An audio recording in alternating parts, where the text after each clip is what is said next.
Dave McKeegan tried explaining Artemis Splashdown, but it doesn't add up.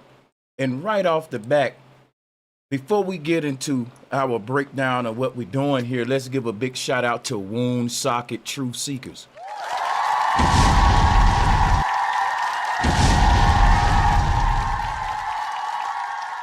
I want to give a big shout out to Wound Socket for being one of 15 on the goal. I don't even know if they registered that goal. That is crazy that YouTube does that. Oh, wait a minute.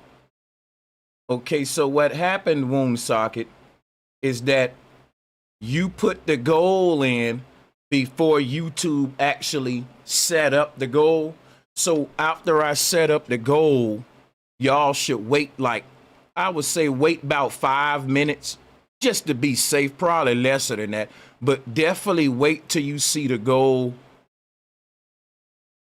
get up. I don't know how that worked because this brother sent in $20 and that is an orange super chat, but it didn't count it as one of 15, but I counted it as one of 15, Wound Socket, and we appreciate you helping us reach our goal, man. Real talk.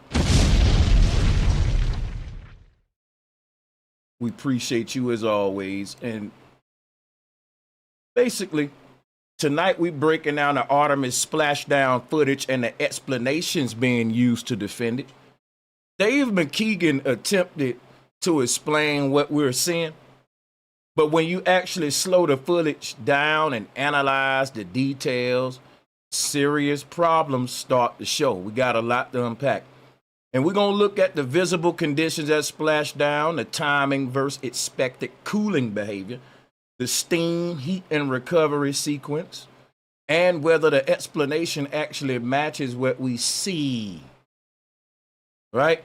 If everything is as straightforward as claimed, why does it still not add up? So we're going to go over that right off the back, and I don't want to waste no time. So go ahead and let's hop right into Dave's video and start addressing his concerns, which seems that there are many of those. Start this thing off. Get to over here to the big screen and let's begin. Hello everybody, hope you're doing well and thanks for joining us for another video. Well, there's yet another Artemis conspiracy that's brewed up, this time surrounding the re-entry to Earth, with numerous posts talking about several aspects like the speed and the temperatures involved.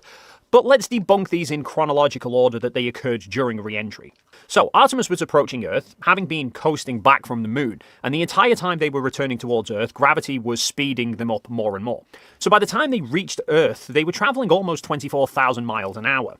Now, I've seen a couple of people question how could the parachutes slow them down from that speed, and simply, they don't. There was around 13 minutes between them first reaching sort of the start of Earth's atmosphere and landing in the ocean. And the slowing down process goes through several steps. Now, I say they hit the start of Earth's atmosphere, but really there isn't a specific altitude where the Earth's atmosphere reaches to. Air just becomes gradually less and less dense the higher up you go. There's still odd particles of air way up beyond Earth. There's air particles up and around the altitude of the International Space Station, but they're so few that the amount of drag each one causes is next to nothing. But not nothing. Each particle does impart a small amount of drag onto the ISS, so over a period of time, they do cause a slight decrease in the ISS's orbit altitude. So every so often they have to perform an engine burn using one of the docked spacecraft in order to raise the station's altitude. But for spacecraft just passing through that altitude rather than orbiting around at it, the drag is imperceivable. However, as spacecraft get closer to Earth, the amount of air molecules increases and so too does the amount of drag they're producing. But gravity is still acting on the spacecraft, so until the amount of drag outweighs the acceleration due to gravity, their speed will continue to increase. And also, the faster you're travelling, the more air molecules you're hitting each second, so the more drag you experience. Much like putting your hand out of the window of a car that's travelling at 10 miles an hour versus doing it at 100 miles an hour. At 100 miles an hour, you're being hit by far more air molecules, so you're feeling more force on your arm trying to get dragged back. Eventually, they'll reach an altitude where the drag does outweigh gravity, and from here on, their speed begins dropping. So, let's look at the first post that tries to argue it's all a lie. This is Artemis. Okay, that's argument number one. Argument number one is a drag argument. And drop a 1 in the chat room if we heard this argument thoroughly. Drop a 1. If we need to play this again, drop a 2 real quick. I don't want to be too redundant, but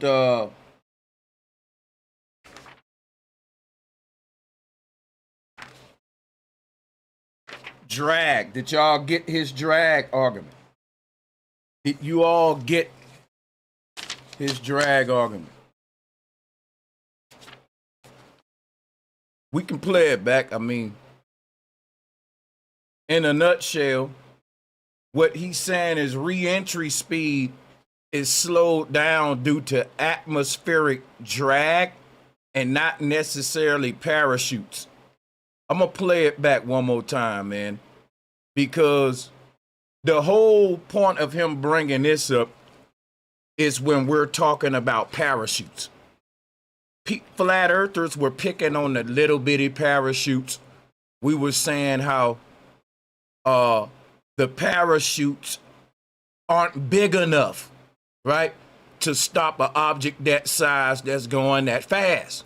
So I want to be clear so we don't open this up and start getting ahead of ourselves and confusing people on what the argument is, why he's making the argument. So I'm going to play the video back now that you know he's responding to basically a lot of he's responding to drag, period. But the number one argument flat earthers are making about drag when it comes to the re-entry is them parachutes can't stop nothing. That's right. You saw them little bitty parachutes. Everybody that's basically on the flat earth side, we were picking on the parachutes. And there was a lot of arguments being made about the parachutes. I made one, can the strings withstand the heat of the capsule they're attached to? But I'm not going to make those today because I'm going to assume they can based on the location of them being in the coolest part of the capsule and the materials being super duper duper quality. I want to move past those old arguments, and each episode I want to make different arguments to introduce to the table to move the debate further. So keep in mind with the conversation of drag, parachutes become a major bring up point in the debate. So we'll hear him again and then we'll respond. Hello everybody, hope you're doing well and thanks for joining us for another video. Well, there's yet another Artemis conspiracy. And before we do any of that, let's give a shout out to Sally McDermott, because this sister is consistently coming through with love and support. And you're number 2 of 15, Sally. It's only showing 1, but you're 2. And much love right back to you, Sally. Thank you for helping us reach our goal as always.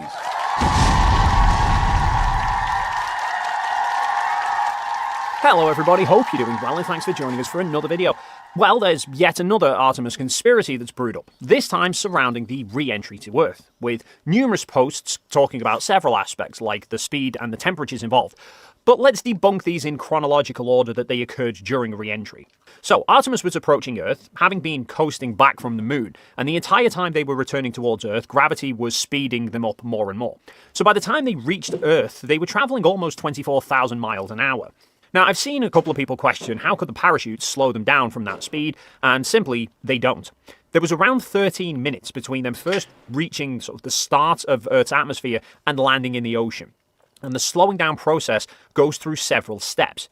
Now, I say they hit the start of Earth's atmosphere, but really there isn't a specific altitude where the Earth's atmosphere reaches to. Air just becomes gradually less and less dense the higher up you go. There's still odd particles of air way up beyond Earth. There's air particles up and around the altitude of the International Space Station, but they're so few that the amount of drag each one causes is next to nothing. But not nothing. Each particle does impart a small amount of drag onto the ISS, so over a period of time, they do cause a slight decrease in the ISS's orbit altitude. So every so often they have to perform an engine burn using one of the docked spacecraft in order to raise the station's altitude. But for spacecraft just passing through that altitude rather than orbiting around at it, the drag is imperceivable. However, as spacecraft get closer to Earth, the amount of air molecules increases, and so too does the amount of drag they're producing. But gravity is still acting on the spacecraft, so until the amount of drag outweighs the acceleration due to gravity, their speed will continue to increase. Now, the one thing we need to point out why parachutes are important here.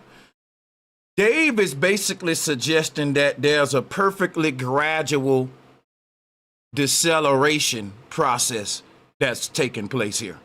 A perfect curve, right? If you would see this on the chart.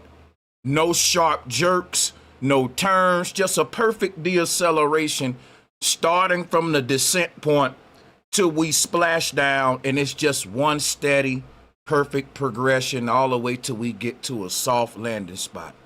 He's not accounting for how parachutes affect the descent. Bringing up drag, bringing up descent without bringing up the parachutes, and really, well, when I say not really focusing in on the argument we're making about the parachutes, it doesn't really address the argument we're making, which I'm going to present the argument and why parachutes are important to the conversation of drag. But let's let him complete his spiel. And also, the faster you're traveling, the more air molecules you're hitting each second, so the more drag you experience. And the lower we get in the atmosphere, the thicker the atmosphere get, which gives us more drag because we are, hitting is more air molecules. And by the way, I'm going to be using their own science to show the flaws and inconsistencies. That makes it harder for me. So don't be mad at that. That's like me saying, hey man, I'm gonna fight you, but I'm gonna put one hand behind my back. Right? I'm gonna use your own technique to beat your butt. So I probably do ninjutsu, but I'm telling you, hey man, you do taekwondo. I don't even do taekwondo. But I'ma act like I know taekwondo. I'ma practice your style.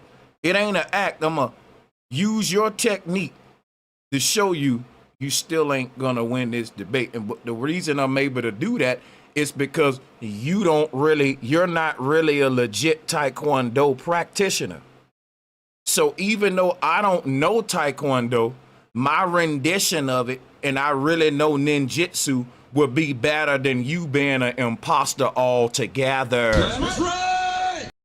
So when I tell you that these people show up and they say that they're defending science, but they don't even go with what science saying, which is why I'm gonna prove they gotta bend and twist the science to make their argument, and I'm gonna use what science says to show you the flaws in their argument to those who say, well, why do you use their science to debunk them? It makes it just that much worse, man.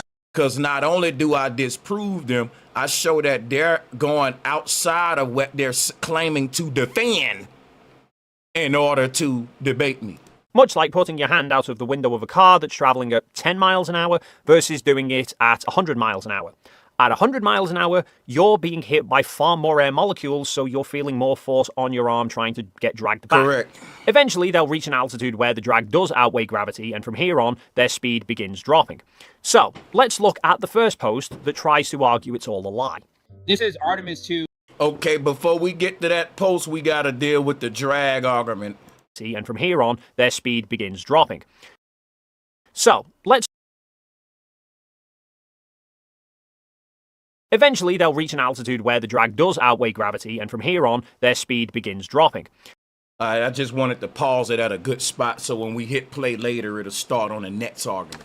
So let's debunk his first argument dealing with drag. I made this easy so we ain't just freestyling. We can get y'all in and out of here, man. So look, the reason I brought up parachute deployment, because once a globe earther introduces drag in the descent argument, when it comes to re-entry and descent and all that, and they bring up gravity and drag, it actually works in our favor. And I'm gonna show you how. Let me just let my dog out.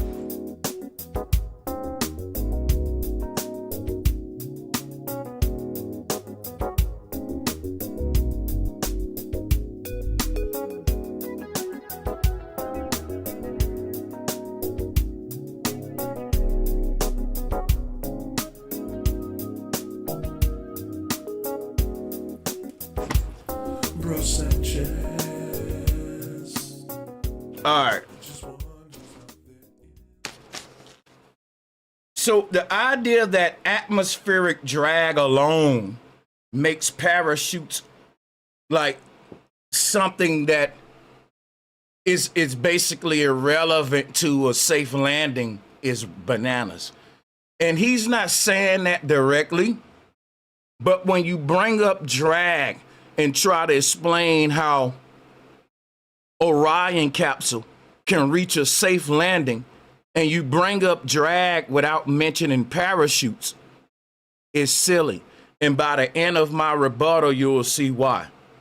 If you bringing up drag and you want to talk about a safe landing, and you don't talk about how parachutes work in the argument of drag, which is the most important thing to bring up, because without that, you die.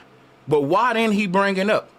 Why didn't he bring up parachutes? Why did he downplay parachutes?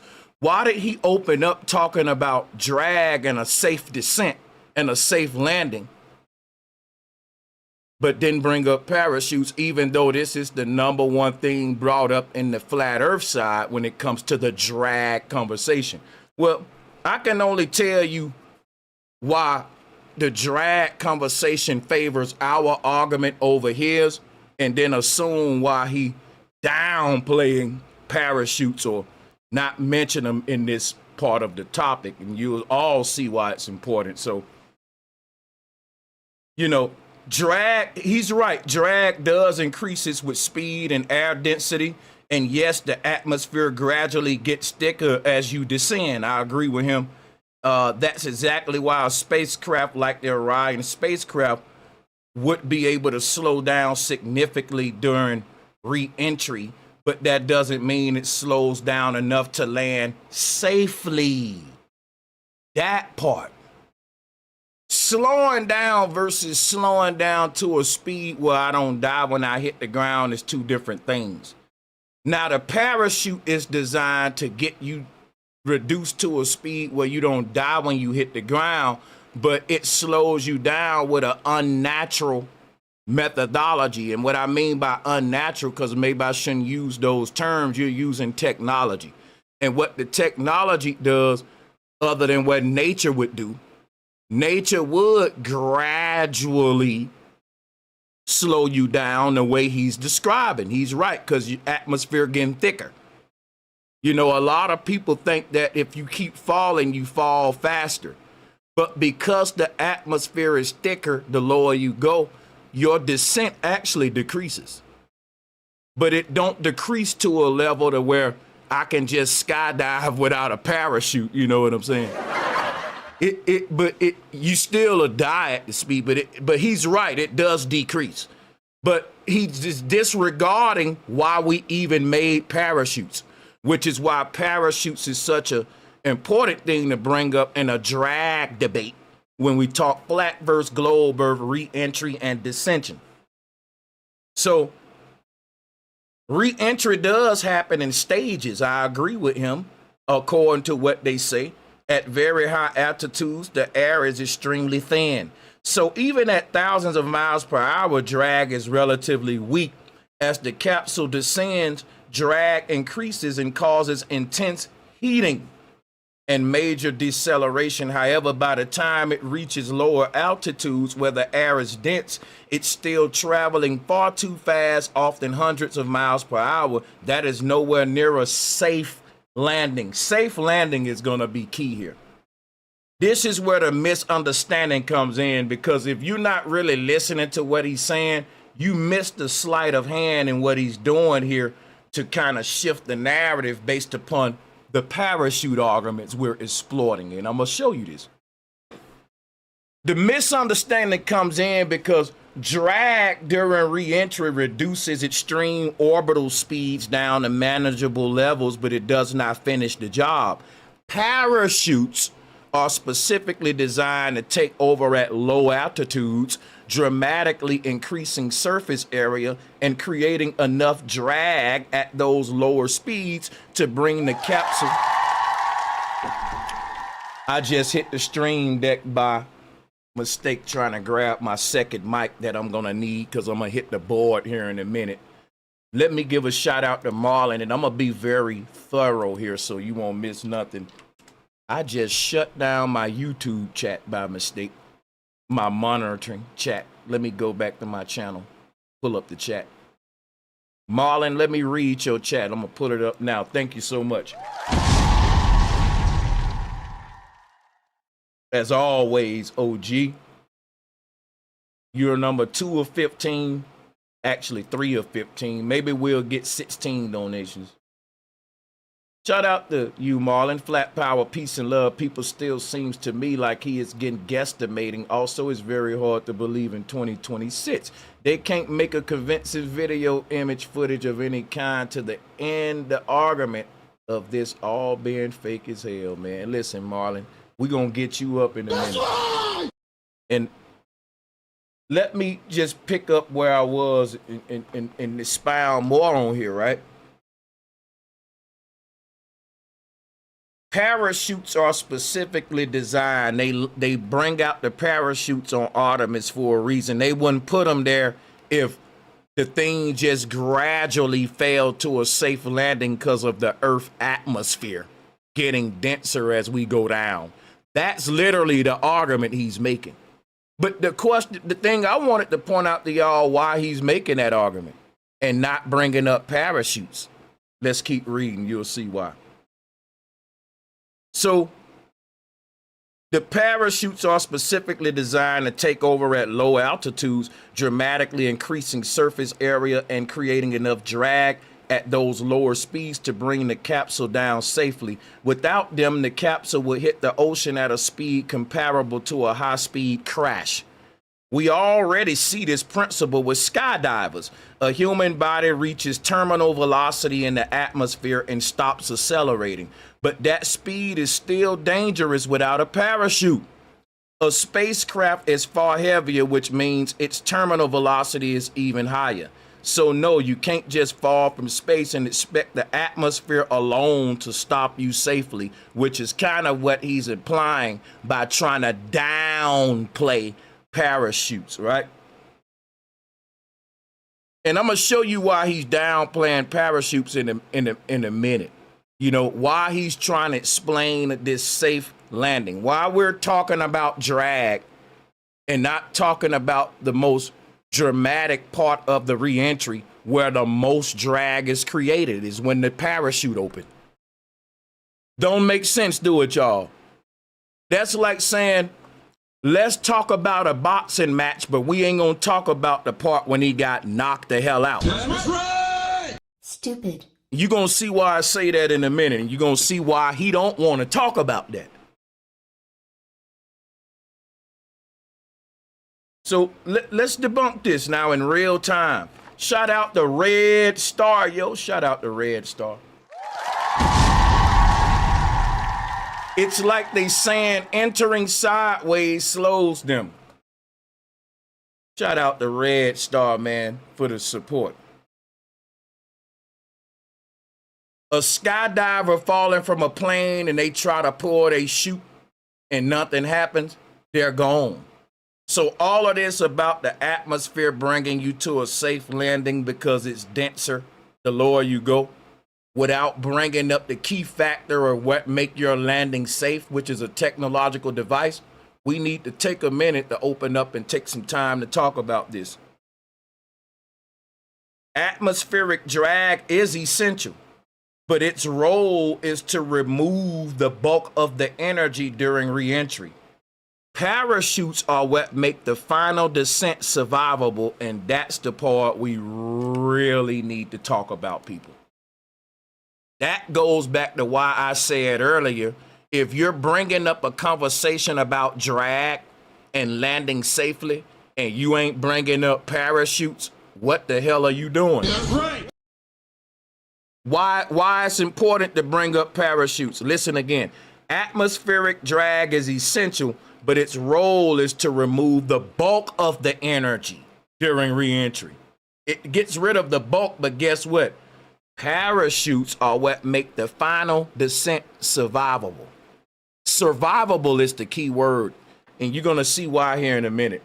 When a parachutist deploys to shoot, the system experiences a rapid increase in drag force, which creates a sudden deceleration, right? And speaking of drag, I'm gonna show you some about parachutes. That's very important to this debate. I showed up prepared today. We ain't freestyling nothing. Let's see what happens when a parachutist pull a parachute, so we can show you what didn't happen with Artemis, so you can see why he's scared to bring up parachutes in the drag debate. Let's go.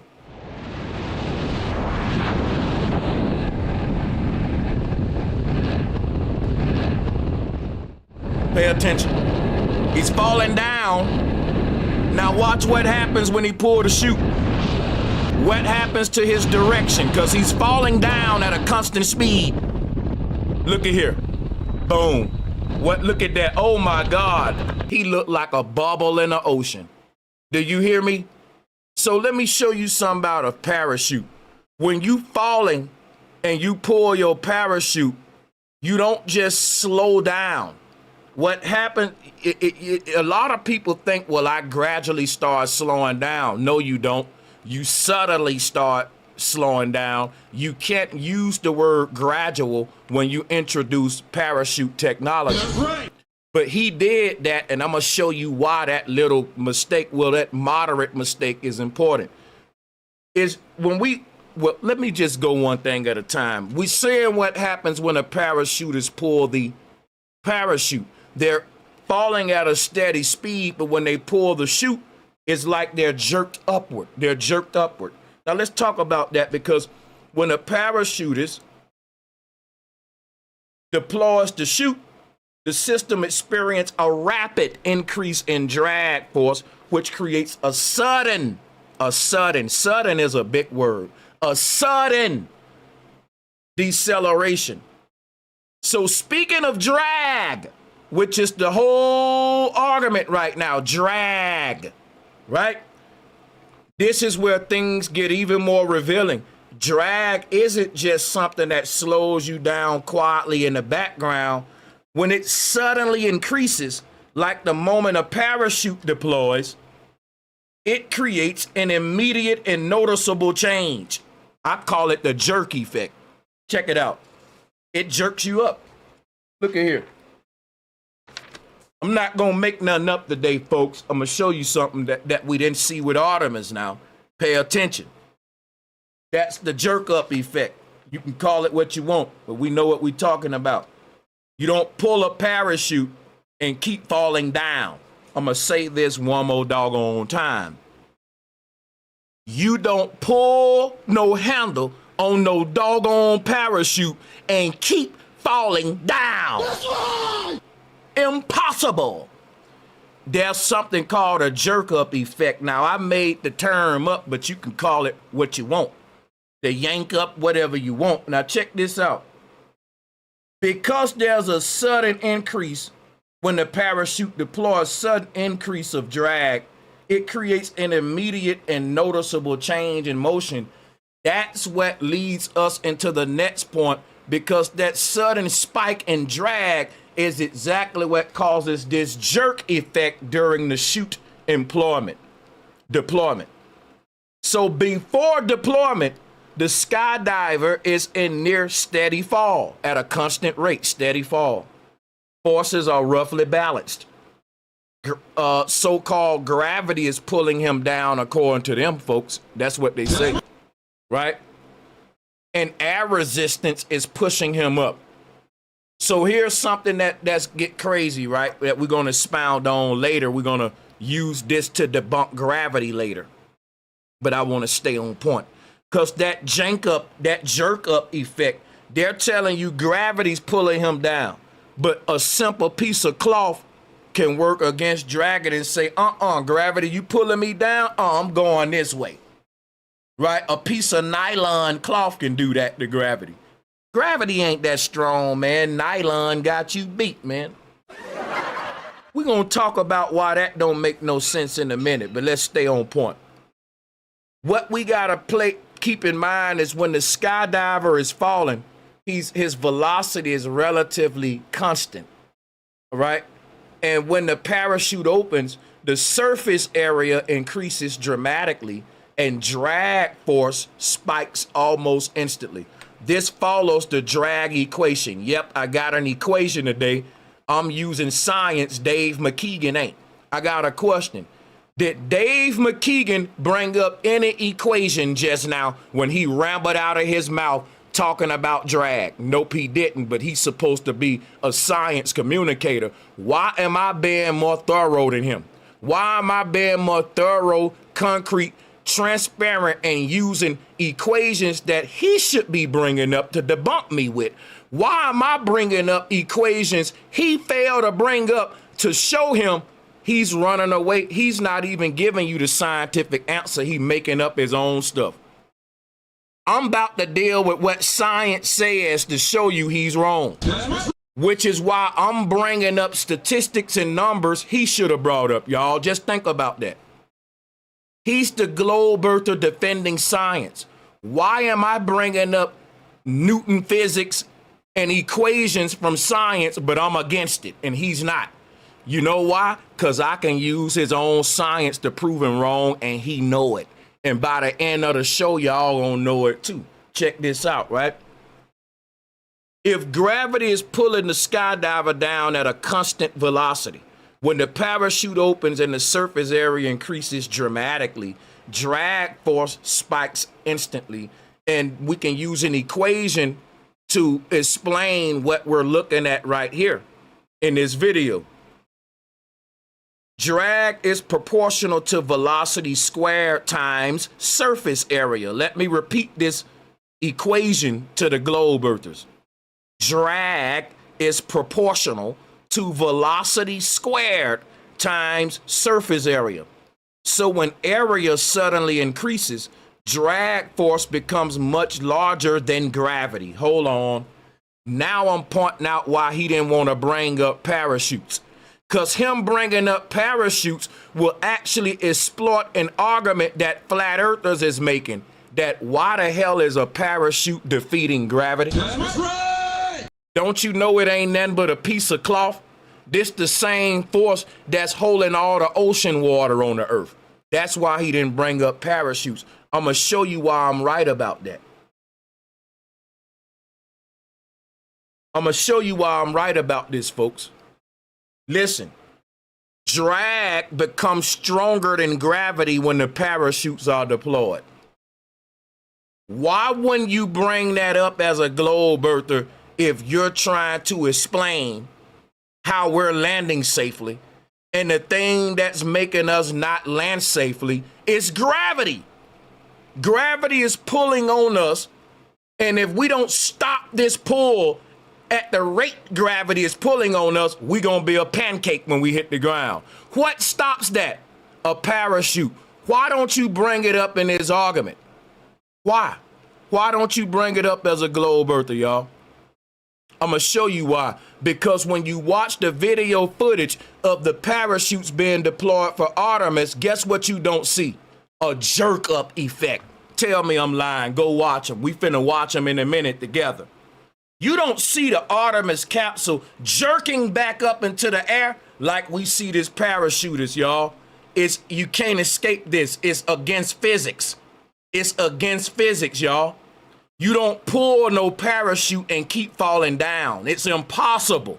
Because once you introduce this amount of mass real quick, you get a spike in drag immediately, and that spike is gonna be demonstrated by the jerk up effect. I'm giving you physics and equations, not just talking out of my mouth like David doing.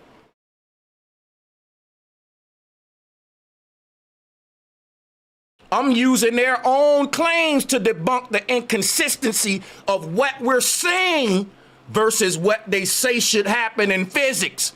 Don't you see that? Don't you see what I'm doing?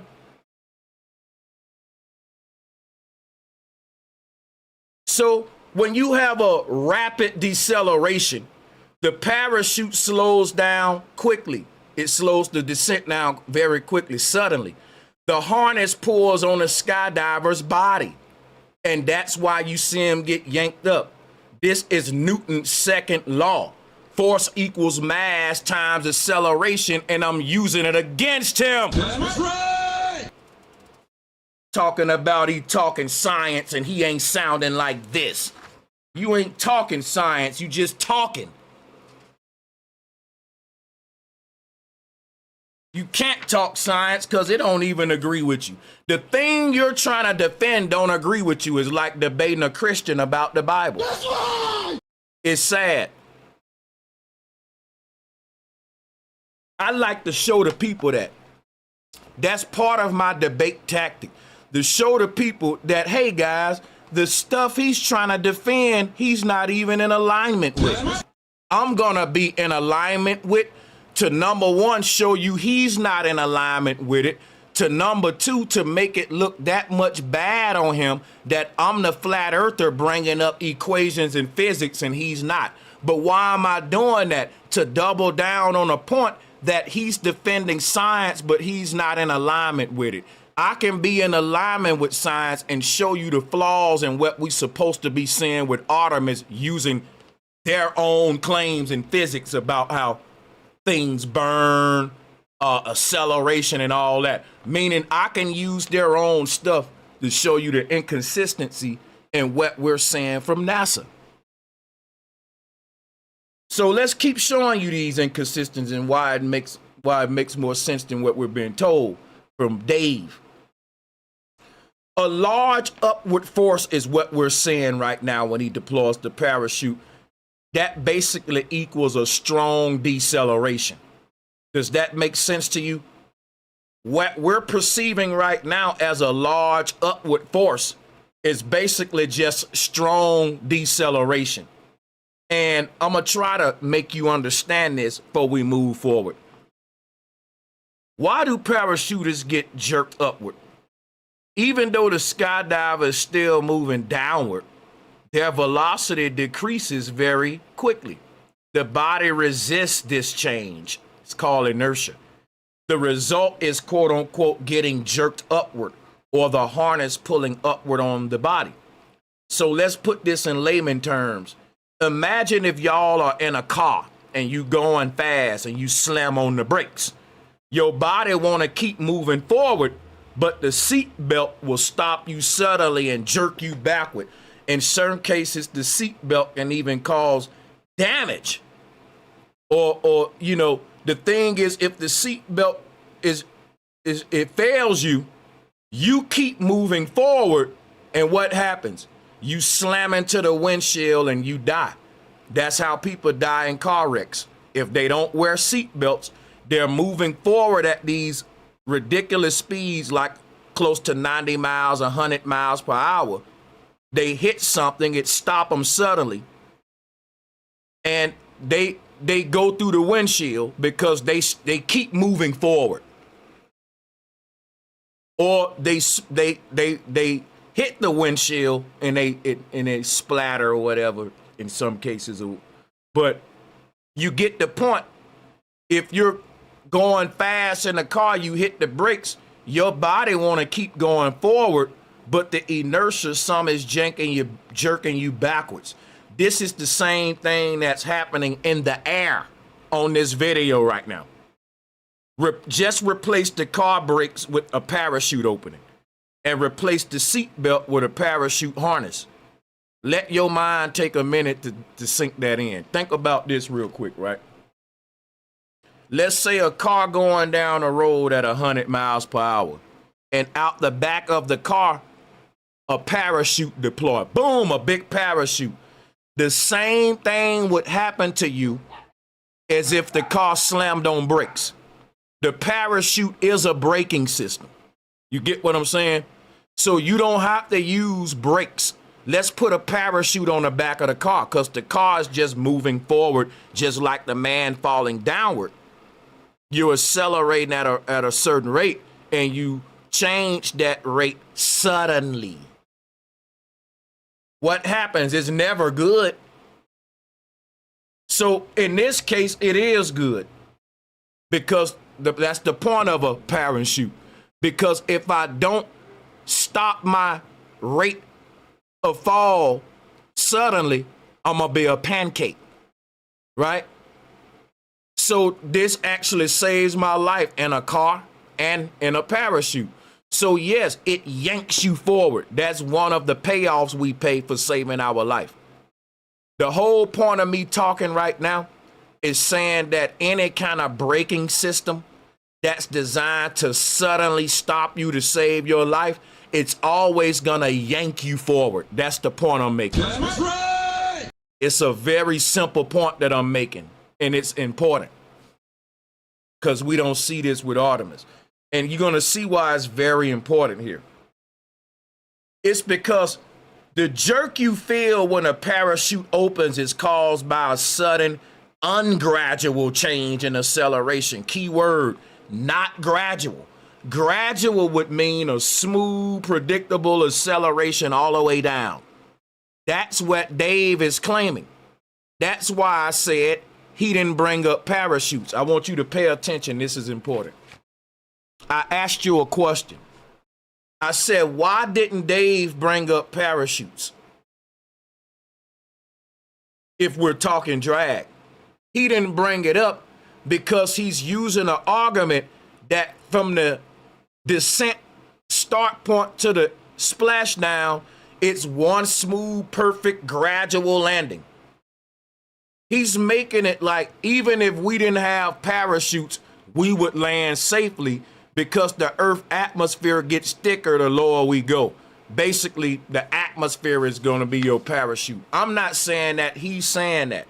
Listen to what, just listen. The jerk you feel when a parachute opens, right, is caused by a sudden, non-gradual change in acceleration. More specifically, a rapid deceleration. Before the chute deploys, the body is falling at a steady speed. When the parachute opens, air resistance increases almost instantly, forcing the body to slow down very quickly because this change happens abruptly instead of gradually. The body's inertia resists it, creating that sharp pulling sensation. In simple terms, it's not the fall itself that causes the jolt. It's how quickly the motion is changed.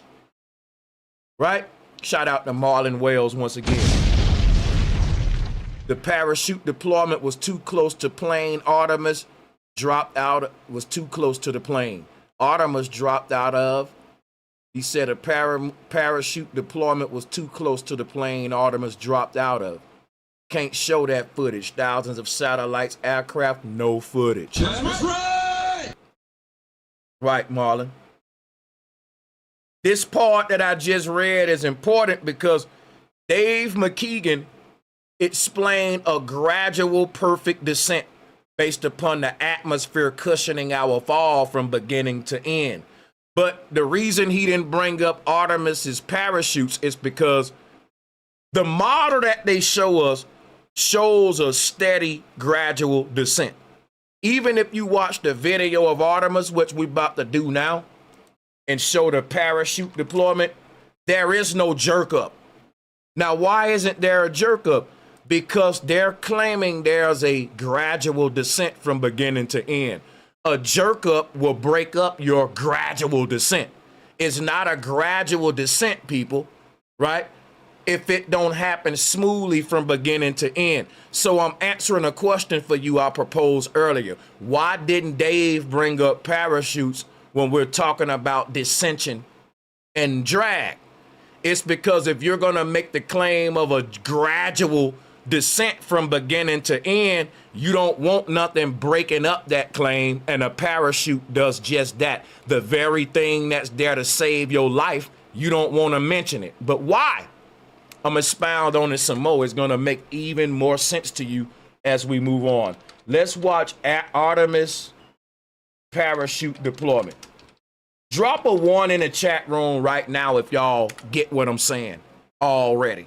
Drop a 2 if no Sanchez. I don't get your point right now about why he didn't bring up like the whole debate about drag and a gradual descension versus a non-gradual descension, which is what I'm saying, because you ain't account for a parachute. But even when you watch they parachute open, it don't jank them up because they want to keep the claim of a gradual descent. And you're going to see why the more we move on. But this makes sense to y'all. Do you get what I'm saying?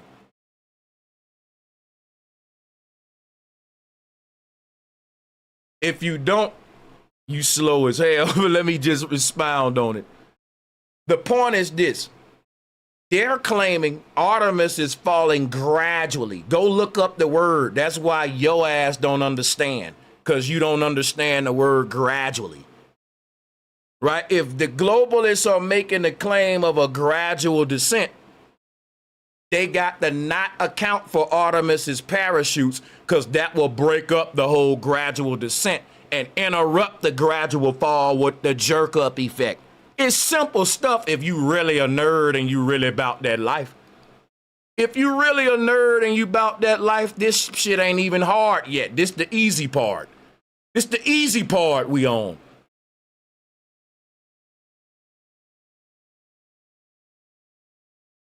Like, this the easy part we on. You scratching your head already?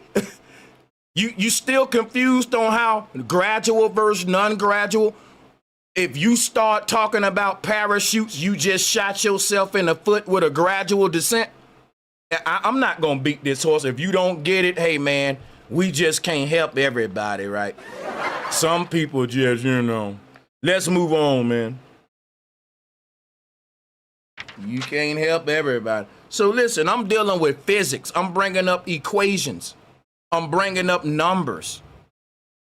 I'm bringing up, the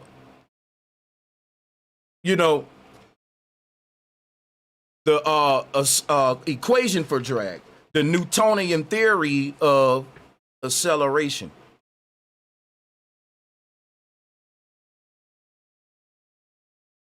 Did I say that? Let me go back here because I'm looking up their own stuff. I want to move on, but I want to be thorough too. What I'm bringing up is Newton's second law. I want to be specific because they like to play little games. I'm using Newton's second law right now to make my argument. But you would think he would use that because Newton don't agree with flat Earth. Newton is a globalist. Why am I using Newton to prove they lying, but he's acting like he's defending Newton? Just pay attention, y'all. A parachute only works by creating a rapid increase in drag. Let me go back to the video. Let me say that again. A parachute only works by creating a rapid increase in drag, and that means a sudden deceleration. When that change happens quickly, your body's inertia resists it and you feel a jerk. We see a jerk up effect. Let's watch it again. Let's watch it again.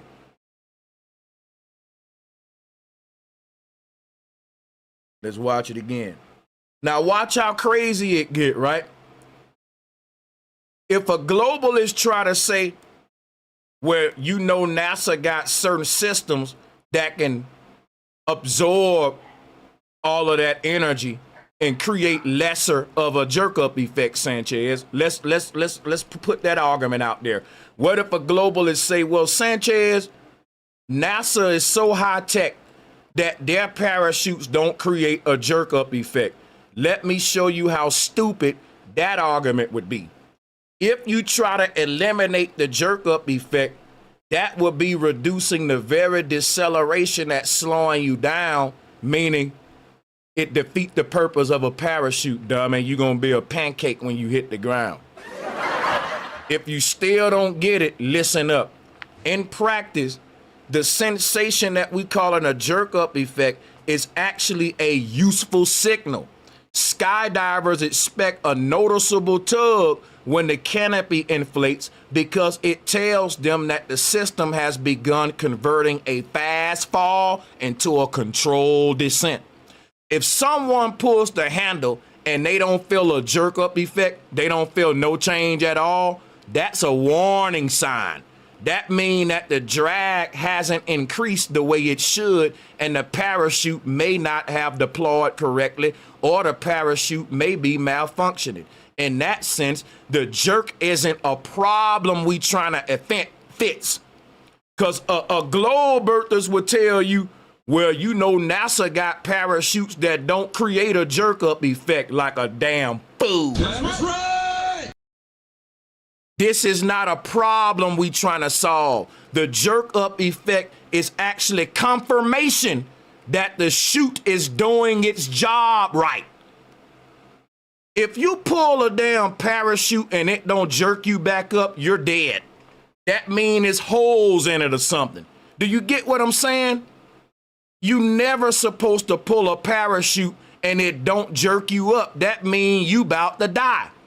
It ain't stopping your fall suddenly. Cause you still falling gradually. And if you keep falling all the way down at that rate, you gonna be a pancake. This is common sense, folks, but common sense ain't common when it comes to NASA, just like Christians with the Bible. Physics go out the door and you go into miracle talk. Niggas can walk on water, snakes can talk. And when you deal with NASA, you ain't dealing with physics, you dealing with belief. He ain't dealing with physics, I am. I'm the one bringing up Newton's second law. I'm the one bringing up the equation. I'm not being vague, I'm being transparent because I know what I'm saying is true and this man don't know what he's talking about. That's right. That's why I'm so confident I can use his own science against him. I've been doing this a long time, man. Now check this out, right? I'm gonna repeat something. I'd rather be redundant and thorough than lack anything. Let me say this again. A parachute only works by creating a rapid increase in drag, not a gradual increase. That defeats the whole purpose of a parachute. We trying to stop a gradual increase. If we keep falling gradually to the ground, guess what, stupid? We die.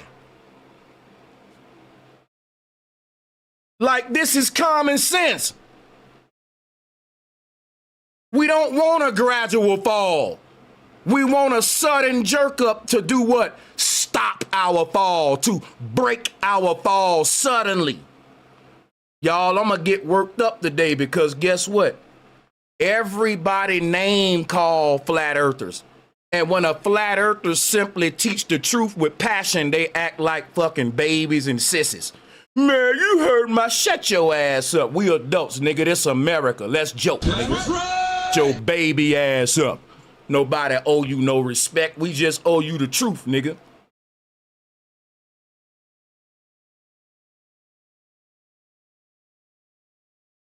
I can tell a nigga, get your stupid ass out the street if a car coming.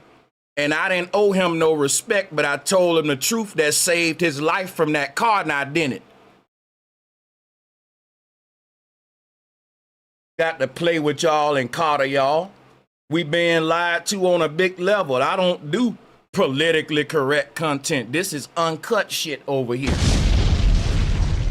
I do make edited content that's cut though.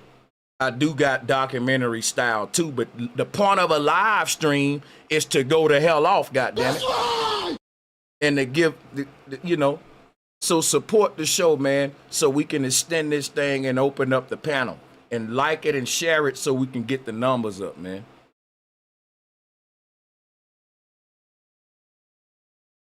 This is crazy. In practice, the jerk up sensation is actually a useful signal. Skydivers expect a noticeable tug when the canopy inflates because it tells them the system has begun converting a fast fall into a controlled descent. If someone pulls the handle and feels no change at all, that's a warning sign. The drag hasn't increased the way it should, and the parachute may not have deployed correctly. In that sense, the jerk isn't a problem to solve. It's confirmation that the chute is doing its job, breaking the fall and transitioning you to a safer, slower descent, which means it's impossible to have a gradual descent from start to finish and land safely. So why make that argument? Because if you watch this footage and you watch these parachutes open, you don't see a jerk up. They gotta make that argument. Let me show it to you. Look, you can see for yourself, we got receipts. Let's watch it. Not making it up. The parachutes deploy. We don't get jerk up. We don't get steam either, which we're going to address later. Because he wanted to bring that argument back up. The pyros are armed for forward bay cover jettison. Now, I want y'all to understand something. This thing is falling, right? I'm going to give you the speeds it's falling at in a minute. But when the parachutes deploy, let me see. I wrote it down. I'm so fucking unorganized. What happened to my notes here? I wrote this down here. Because when the parachutes deploy, I wanted to let you know what speed is falling at. I'll look it up real quick.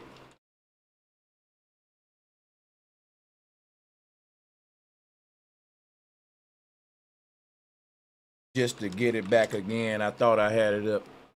So it's falling at 300 to 350 miles per hour when them chutes deploy. And remember, we don't get no jerk up. The faster you falling and the bigger the object is, the more the jerk up should be. Because think about this. This is what you got to realize, right? Let's take our car example and let's take a 18-wheeler. Now, a 18-wheeler is going 300 miles per hour, so it ain't going no. We know that 18-wheelers don't accelerate like little cars. They accelerate slower. But the Artemis is like a 18-wheeler that can go the speed of a Ferrari. We're talking about an object that's bigger than an 18-wheeler almost. Or probably a couple 18-wheelers. You can look that up. And it's going the speed of like our fastest cars barely can go. And now we need a braking system. Listen to me so y'all brains can think. Do you know the kind of brakes that's on an 18-wheeler? Listen to me.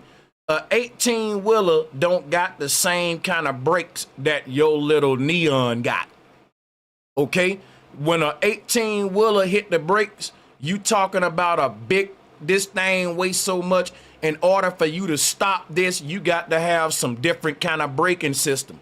So what I'm trying to get your brain to do is start to think about the faster something is moving and the heavier it is, the more technological my braking system must be. I can't use a nylon parachute to stop something that won't stop an 18-wheeler if Artemis is going faster than an 18-wheeler and is bigger. According to physics, is impossible.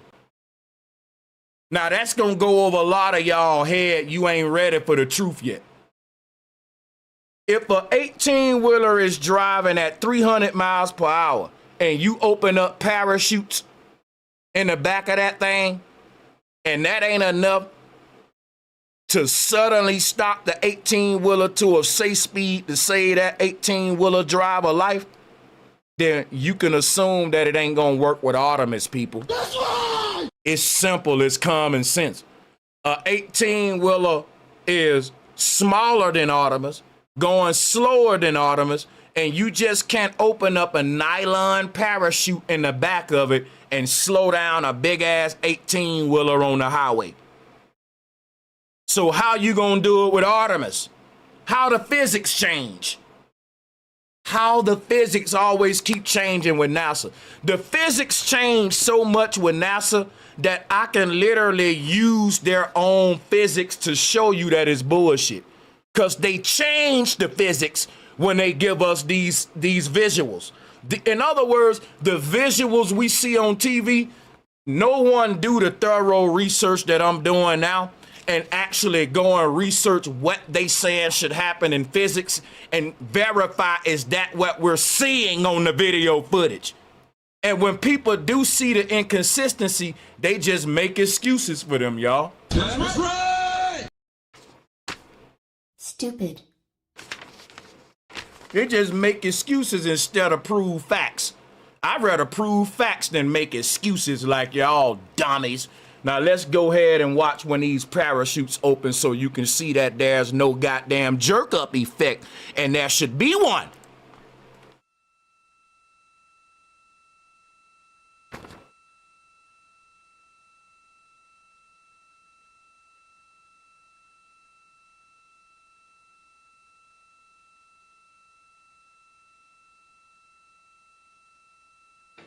And there go the first series of parachutes.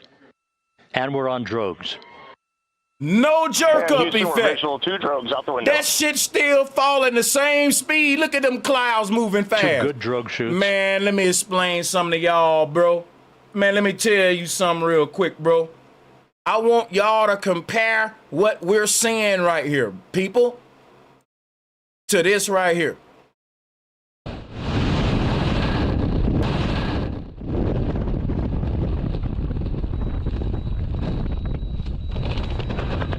But Sanchez, that's a human and that's a capsule, which means the jerk up effect should be even more dramatic.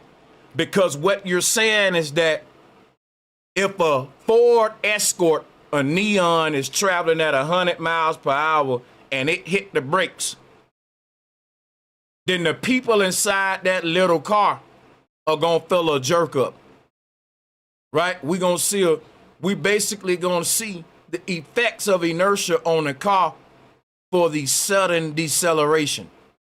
It's gonna be ugly. Little car, small speeds. Now let's amplify that. You got an 18-wheeler going 300 miles per hour. It slams on brakes, and guess what? Nothing happens. It's just peaceful. Nothing happens, y'all. Just peaceful. No. Do you know what happens when you suddenly stop a forward, steady motion, dramatic, abruptly? People, I'm giving you physics, man. This is physics. There's no way around this. You don't move in one direction at a constant speed and stop it suddenly and everything just keep it on, man. Just smooth, man. It's just gradually, you know. I was going 100 miles per hour. I slammed on the fucking brakes real quick, but then nothing happened. It made a smooth little gradual stop. Does that happen, y'all? Does that happen? If you driving down a road and a person cuts you off real quick and you hit the brakes at 60, 70 miles per hour, everything in your car go toward the front. If you got any open coffee in the cup holder, oh, that's spilling everywhere. You don't go in one direction at a gradual speed, stop it abruptly, and everything just good.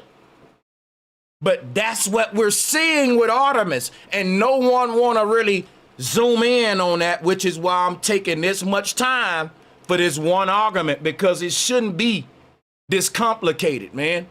Like, it's physics that I'm giving you. He's not giving you that. Let's watch this again if you think that what we're seeing in this video matches what we see in the skydiving video. Let's watch it. And while we watch it, let's watch it. Let's rewind it before the chutes open up, because I want you to see.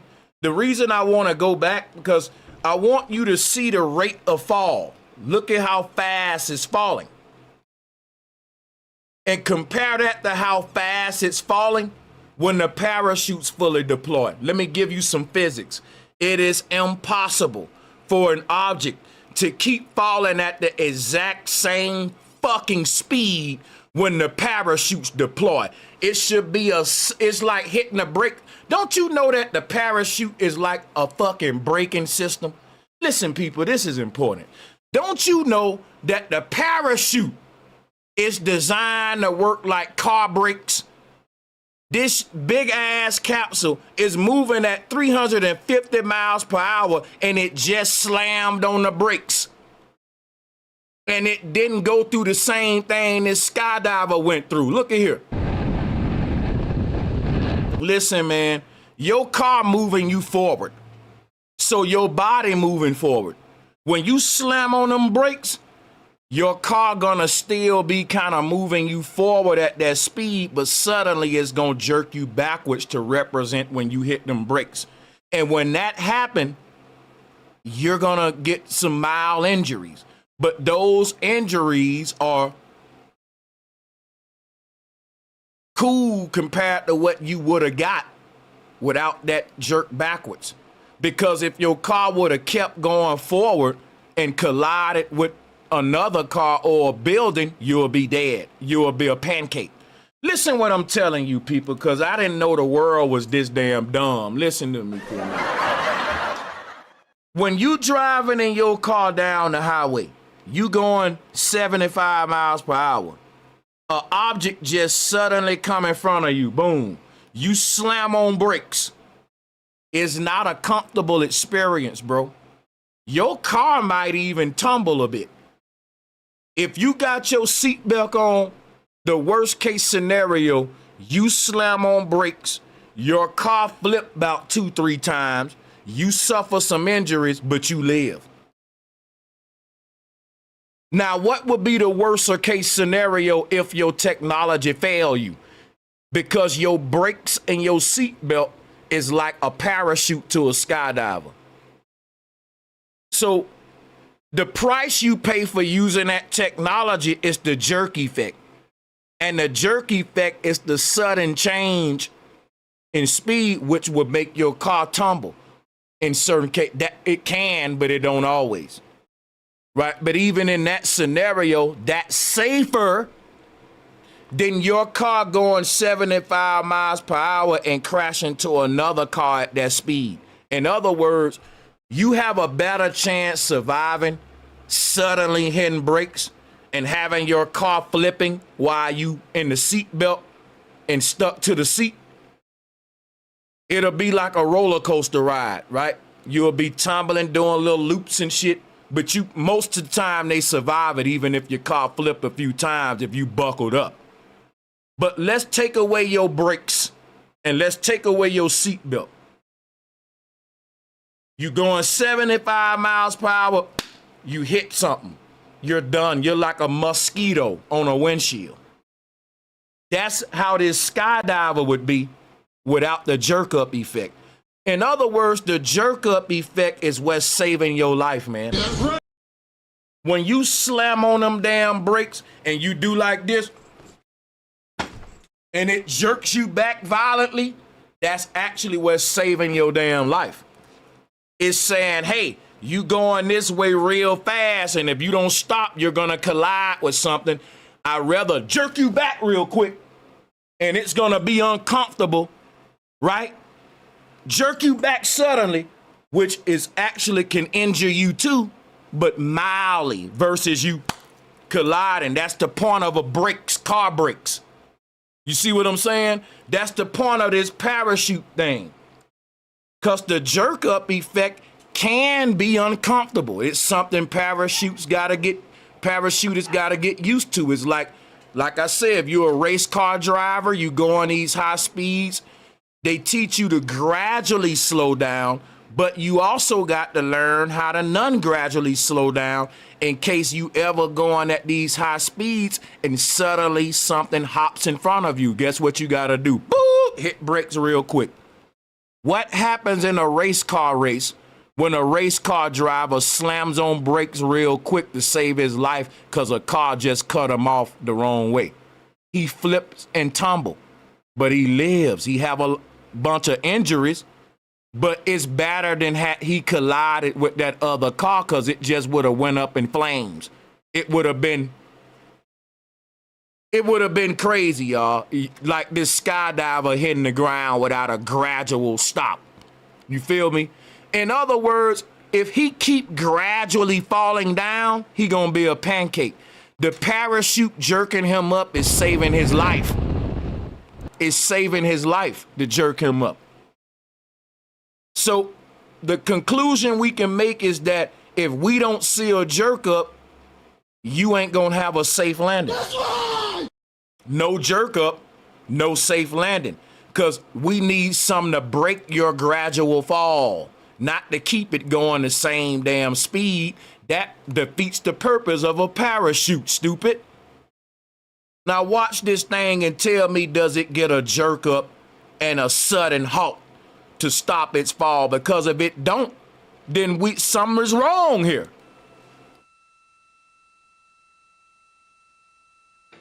And there go the first series of parachutes. And we're on drogues. Nah, Houston, we're visual 2 drones. that out the ain't window. gonna cut it, buddy. I'm sorry, that ain't gonna, look at how, that Two ain't good gonna drone cut shoots. it, bro. Next up, We copy. We see him. That's not gonna cut it, next bro. up, the deployment of pilot parachutes that will pull the main chutes out. Time to splash down. Now keep in mind, these are the first parachutes. They opened them and it didn't slow it down at all. And look at how little they are compared to Artemis size, weight, and speed. Now listen, parachutes that size would barely stop a damn 18-wheeler. Go do your research. It shouldn't stop Artemis if it wouldn't stop an 18-wheeler. 3 minutes and 10 seconds. But they got another set of parachutes to slow it down more. Let's see if we can see. Notice it. That shit's still moving real fast, bro.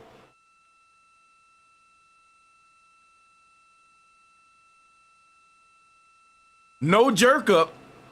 What we looking for with each Perfect deployment, descent rate according to flight dynamics. what we're looking for with the parachute deployments is a sudden change in deceleration.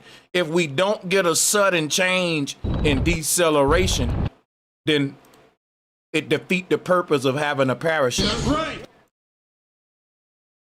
When you get a sudden change in deceleration, you have a jerk up effect. And that's why I keep showing you this video. Sudden change in deceleration. And it ain't really that nothing is jerking him up. It's just that the parachute is forcing him to fall at a slower speed than what he was just falling at. And it's forcing him to do that real quick. That ain't natural. So because of that, you get a jerk up effect. Because naturally, things would settle in gradual and natural way, and that means you being a pancake, boop, splat, you're dead. If we let nature have its way, you would fall gradually and die. But we don't let nature have its way. Man cheats nature with technology called a parachute, and when he does that, he pays a small price called a jerk-up effect. That lets me know my technology working. That's right. Do y'all get what I'm saying? I'm trying to make it very simple. Because if we playing these videos and get no jerk-up effect, either one, our shoots ain't working, but number two, we know for a fact our fall ain't stopping. In other words, it'll be like me skydiving without a parachute. Because I'm pulling my parachute, but I'm still falling gradually. And I shouldn't be falling gradually if I'm pulling a parachute. It should stop the gradual fall. I know some people getting a kick out of my antics. Shout out to the donation. I'm going to keep the antics going. I'm drinking. You know I got to entertain and put on. Shout out to Christian Smith for that donation. Let's get the bro to his goal, y'all. Appreciate you, bro. Oh, man, appreciate you for being 3 of 15. The people never let me down. I don't just teach, I entertain. I give character. I make it exciting. I raise my voice. I go up and down. I be dynamic. God damn it. Hit the like and share button. Not a monotone, damn, boring college class. Take notes, you content creators. Take notes. Don't be biting my swag. Oh, Sanchez growing and standing bit. Yeah, you should have known that. Now let's keep on going.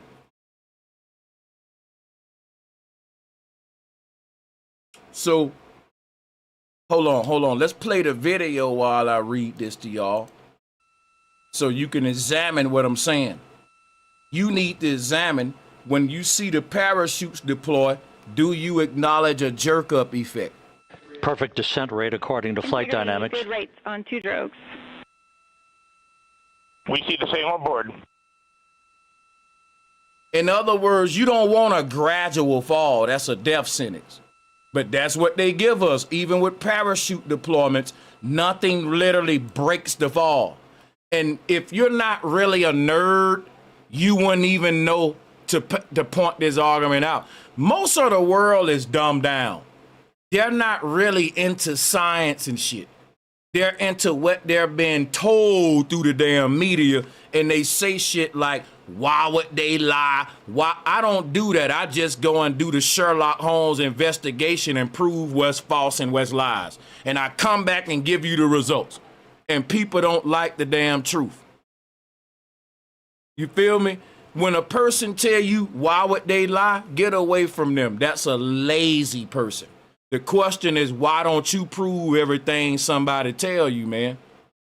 Why don't you prove shit? You just take it, go through life, taking motherfuckers' word? Yeah, you wouldn't survive in my hood, nigga. You notice why most folks from the hood don't believe this space shit and all this bullshit. Because we had to prove shit for ourselves and not take what we've been told by nobody earlier than everyone else. This was a survival method in the hood, nigga. That's why Charleston White just told you space is fake. It ain't cause niggas from the hood is dumb. It's cause we the most knowledgeable on how deceptive this damn system is, nigga. That's right. We know you can't take shit they saying hook, line, and sinker. You should have known that when they told you Columbus discovered America, even though there was people here.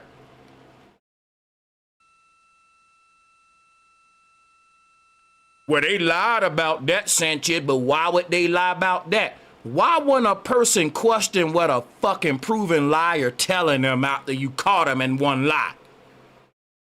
That's the question.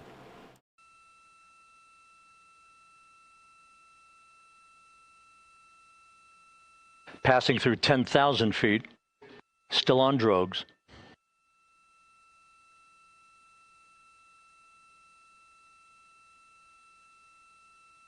We still falling fast. Second parachutes. Main chute deploy. Look at the speed. Look, the parachutes We're ain't at fully 5,000 open. feet. People, y'all, the parachutes ain't even, they just fully open. Search and recovery beacon Now, has been look at here. activated on integrity. And we have 3 good main chutes. We gotta break down what we seeing. Good 3 main chutes, good reefing, good descent rate. You know why we gotta break it down, y'all? Here's a person may say, Sanchez, what I just seen look perfectly normal to me. You know why? You're not a parachutist, just like me. But just like us not being parachutists, the difference between me and you didn't go research parachuting. Go and prove me wrong about what I'm saying about the jerk effect. There's not a time ever where you should be able to subtly stop your rate of deceleration using a parachute and not be jerked up. Don't happen, y'all. I'm gonna give you another, I'm gonna play the video again right here. We want to show you this claim so we don't just say it. Because a person can say, Sanchez, you can pull your parachute and not be jerked up. Look at the Artemis footage. No, I'm not going to use that footage as proof of not a jerk up effect. I'm questioning that footage with other footage that has a jerk up effect. That's how science goes. That's right. That ain't real science y'all doing. You're using the thing in question to prove the thing in question, and that's what Christians do with the Bible.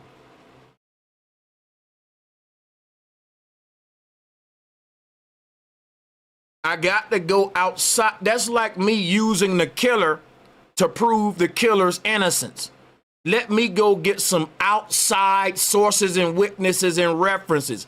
I'm not just gonna use, like, imagine me trying to, the thing that I'm trying to defend, I'm using it to defend it. That ain't a very strong case in a court of law, you dummy. It'll be good if you had something other than that thing to vouch for you. That's called a witness. So guess what I do? I show you other videos of how shit work when you pull a parachute and it suddenly breaks your fall. If a parachute don't suddenly break your fall, you're a dead man. That's just fact. What's the point of a parachute if you ain't gonna get the jerk up effect?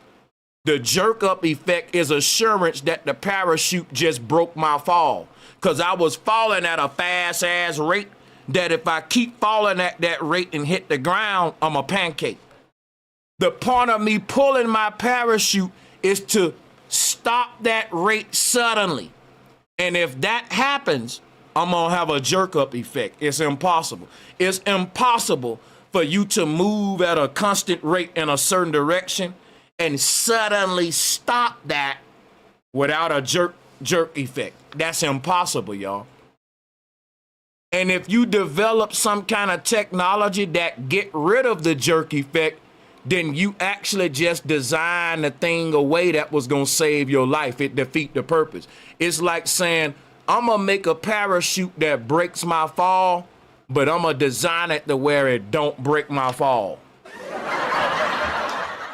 There's no way you can quote unquote break your, why you think they call it breaking? Like breakfast, which is breakfast, because it breaks your fast.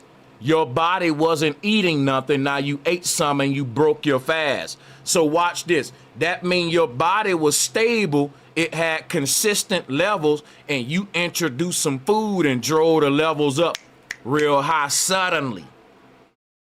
Break fast. So when you breaking a fall, it's the same concept. You falling at a steady, gradual rate, and you deploy this braking system, and guess what it do? It show you why it's called break fast, break fall. Cause why? You're using braking systems. What's the braking system you use for break fast? Food. You stop your dang on fast by eating food, and it's called break fast. Now, how do you stop your fall? How do you break your fall? You use a parachute. And when you break your fall, what are you actually breaking? You're breaking a consistent, perfect, gradual acceleration rate of fall with a sudden, I just hit the brakes. Brakes mean I broke something steady. Whenever you do that, you no longer gradually falling, meaning you don't pull the pin on a parachute and keep falling gradually downward. You suddenly jerk upward and then go back down. In other words, let me conclude with this statement right here to drive it home even deeper. When you falling down and you deploy a parachute, you don't start falling down slower. That's a lie, and it's against physics. Many people think that. Many people are thinking, hey man, I'm falling out of an airplane and I'm falling real fast, and when I deploy my parachute, I start falling slower. That ain't how a parachute works. And that's wrong. And that ain't what happens. What happens is when you're falling out of an airplane, you're falling down at a fast speed, and then you deploy the parachute and it jerks you up. And from after that jerk up point, then you start gradually falling at a slower acceleration rate. You don't go from 200 miles per hour to 50 miles per hour in 1 second and not get a jerking effect. The point of slamming on brakes mean I then gradually hit the brakes. Now, if I'm going at a fast speed and I don't want a jerk effect, then I gradually hit the brakes. You get what I'm saying? You hit them slowly over time, you press it down. But if you going fast and you slam on them, you're gonna get a... There's no way you're gonna go that fast, slam on the brakes, and your car react the same way as if you gradually hit the fucking brakes. But that's what we see with Artemis, y'all. Watch for yourself. Look at this. Main chute deploy. People don't think this deeply. A lot of people are not what I call Sherlock Holmes. They don't do thorough investigation. And the people that do wish they hadn't have done it because it isolates them from the world and it makes them be over here while everybody over there. And dude, trust me, I do not want to be on the side I'm on, nigga. I want to be blending in with the world. I don't want to be the dumb flat earther, nigga. I don't want to be the one going against all this shit and having everybody calling me a dumb flat earther, nigga. I'd rather be with the crowd. I'm just being honest. But I can't once you do the fucking research and see that we being lied to.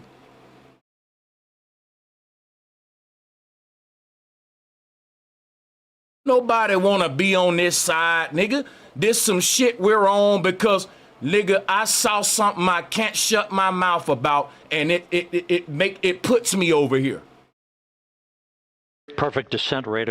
Like I said, real whistleblowers are isolated. Real whistleblowers are censored. All of this shit about, oh, he'll whistleblower, he got took out. Let me tell you something about what's legit about whistleblowing. Ain't no whistleblower getting taken out if they didn't censor your message first, and that's just a fucking fact. If what you saying is such a threat, they will put the algorithm on it first, and if that don't work, then they'll kill your ass. So look at all the work they go through to censor flat earth. That's how you know that's real truth being leaked out, nigga. Think about this. When it comes to silence and flat earth, they get anti-constitutional and tell you we got to hold your hand and fact check shit and put, hey man, listen, look at how they do. You could talk about aliens, tooth fairies, Santa Claus, Jesus, but nigga, if you talk about flat earth, they put the NWO sticker on it. Remember when NWA was a rap group and they had to put the parental advisory sticker? Nigga, when you flat earth, listen, if flat earth and globe earth was like the hip hop industry, the globe earth albums would be totally safe for kids. The flat earth shit would be gangster rap with a big parental advisory sticker on it. And that's gonna attract certain people. Guess what? When the government put the parental advisory sticker on the NWA rap album, that made all the rebellious people want to buy it even more. If you ever thought you was a rebel, just know that you ain't one if you ain't got the Flat Earth album, nigga, because it's got parental advisory stickers all over it. If you ain't a flat earther, you ain't a rebel, nigga. You're listening to parental safe music. You ain't listening to no censored shit, which would be whistleblowing.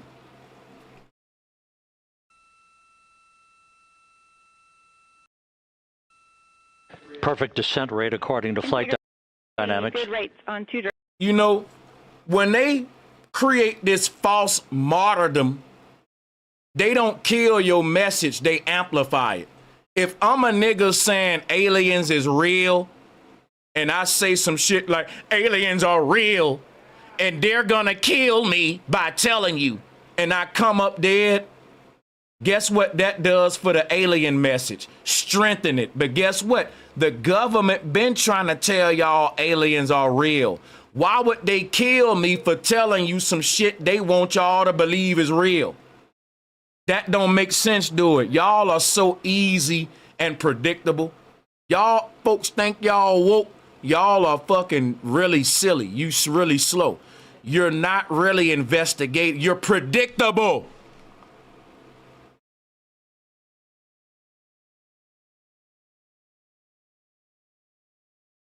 The government don't go out there pushing a message that it want to silence. If the message is dangerous enough to kill you for it, the government ain't gonna be saying it. How much sense that make? But dummies don't think like that though. Dummies don't think if you want to strengthen a message as the government, you create these kind of psyops to give the message power because that makes up for the lack of evidence and proof. If I can't prove some shit, it's easier to create conspiracies around it. Now listen, people will say flat earthers are conspiracy theories. Then they'll turn around and say, you know, they killed the UFO dude because like that ain't a conspiracy. How you know they killed them for aliens? You can't prove that. You can't prove that the government killed somebody because of what they was teaching. All you know is they was teaching it and came up dead. That's a conspiracy theory. Silly. You fall into the conspiracy theories they want you to fall into, and you avoid the ones they want to keep you away from. You're a controlled ass sheep. Anybody with a mind would know that let me run toward the shit the government telling me not to go toward. So if the government censoring flat earth, maybe let me go check that out. But if the government saying aliens are real, how would they strengthen that? If I'm the government and I can't prove to you aliens are real with evidence, how do I strengthen it? The same way they do with Jesus, by death and sacrifice. A person can't prove Jesus is real. They can play on your emotions and say, but he died for you. People died for this shit. Okay, people died for a damn lie then. But see, a person instead of you proving the truth, you'll say, but man, people died for that shit. But that still don't prove the truth. If I wanted to get around proving the truth, I can stage people dying for my message and give my message power. People do that all the time. Machiavelli did that. It ain't nothing new.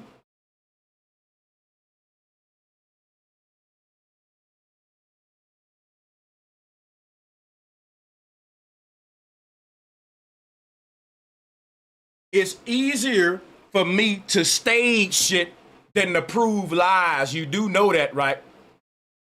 You know it's easier for a person to stage an event than it is to them to prove their lie.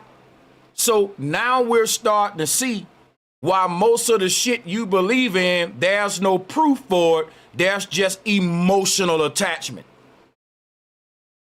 Like I said, a Christian can't prove Jesus died for them, but the act of death itself gets them emotional enough to accept Christ. Again, death is a substitute for evidence. If a person say, man, elephants, pink elephants that fly exist in the upper atmosphere, and the government don't want you to know that, and they trying to kill me for this shit, and the next day they come up dead, bro, a lot of people gonna start believing in pink elephants in the fucking upper atmosphere, not cause they can prove it, but because that nigga said they trying to kill me for telling this what? Truth. And your mind equates him actually dying to the fact that his truth must be proven, and you're gullible, you're easy, and you don't understand reverse psychology. Y'all are fucking easy. These are psychological military tactics they running on y'all that I'm very familiar with. Machiavellian principles. The average citizen don't do the deep occult research we do. They don't know how their minds being manipulated. And their minds being manipulated to the point, just like the Matrix movie, even when you show them all the evidence, they'll defend the system and the lie. Now let's play the video. We see the same on board. We don't see a jerk up effect happening. We don't see it. We see a gradual descent. What's happening is this. When we watch these videos, we see Artemis gradually descending slower and slower to a peaceful, gradual, slow point to where it's just peaceful. But what really happens when you're going at those speeds and you introduce a parachute, there is no more gradual descent. There's a disruption in your gradual descent, but that disruption is to save your life. It's to save your life. If we don't see that disruption, then something is tricky about this footage. Something ain't right about what we seeing. And I'm going to give you my theory. I don't think nothing is there. I think everybody watching this from TV can see something, but the people that's actually on site are all extras and they looking up at nothing. This was similar to what they used during the September 11 thing when we know there wasn't no planes. People don't understand how reality is being manipulated. And it's sad. Shout out to Doe Eyes TV for being 4 of 15, helping us reach our goal. Blessings, Bro Sanchez in chat. Happy Sunday. We're going to play his next argument, but I want to be thorough with the first one because it's a lot to unpack in that one. Doe Eyes, I appreciate you, sister. So what we're looking at is parachutes being deployed with no jerk up. Now let's go back and look at what we should see and expound on it.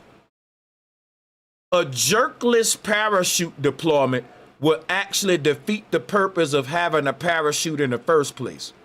A parachute works by rapidly increasing drag to slow you down, and that requires a change in acceleration. If there's no noticeable jerk, it means the deceleration is happening too slowly or not significantly enough. In other words, you're not being slowed down effectively enough to land you safely. Safely. If you got a gradual fall from beginning to end, that ain't how parachutes work. We don't got no, in other words, let me show you what's going on. What I'm saying now is like me saying this. We don't have no kind of cars that exist that would allow you to get the car going 300 miles per hour and slam on the brakes and come to a peaceful little gradual halt. We don't have no cars like that. The most advanced cars we got, if your ass is going 300 miles per hour and you slam on brakes, you still gonna flip that motherfucker. Or if you lucky, you might not, but you gonna get some jerk effect. We haven't developed the technology to stop your speed suddenly, introduce this amount of sudden drag to your steady acceleration, your gradual acceleration, and not have a jerk.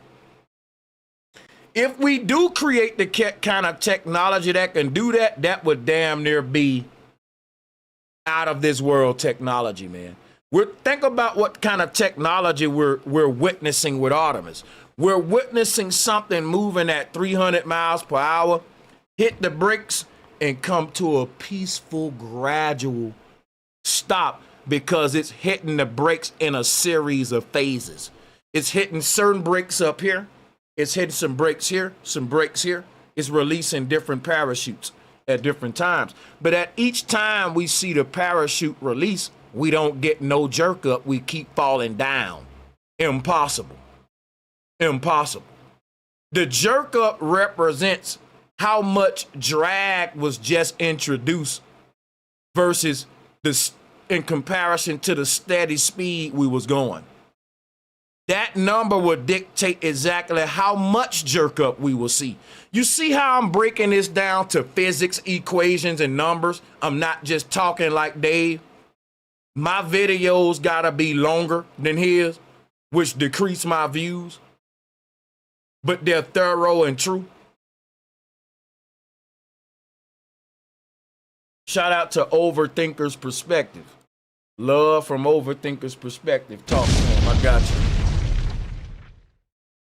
The entire goal of a parachute is to convert a fast, dangerous fall into a much slower, controlled descent within a limited amount of time and altitude. That requires force, and force requires a change in motion. If that change is too gradual, you would continue falling at a high speed for too long, defeating the safety purpose of that system. So this ain't nothing you want to get rid of. This ain't a problem we trying to solve. The jerking effect is basically saying, hey, you about to hit the ground at a fast speed. Let me snatch you back and slow you down, man. And each snatch back is giving you more time to fall. And actually at a slower speed. It's evening it all out. If it don't jerk you back up and just, because what happens is you traveling at, let's say, I'm gonna give you a number, right? Let's say you traveling at 300 miles per hour, but the amount of drag that your parachute creates is there to make you go from 300 to 150. That means it gotta reduce your fall by half the speed. And to do that, it gotta really hit them brakes hard like you in a car. Like if you trying to go from 200 miles per hour in a Ferrari to 50 miles per hour, you can't gradually hit the fucking brakes. You got to kind of slam on them. And when you do that, you're gonna get a jerking effect trying to slow down that quick. That's the trade-off. There's no in between. There's no way you can cheat this. There's no way y'all can fucking rebuttal what I'm saying. It's just physics. If you want to slow down from a fast ass speed real quickly, the trade-off is a jerking effect. And ain't no way around that, man. And we don't get that with Artemis.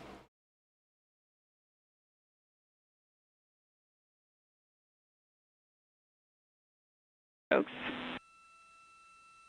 We see the same on board.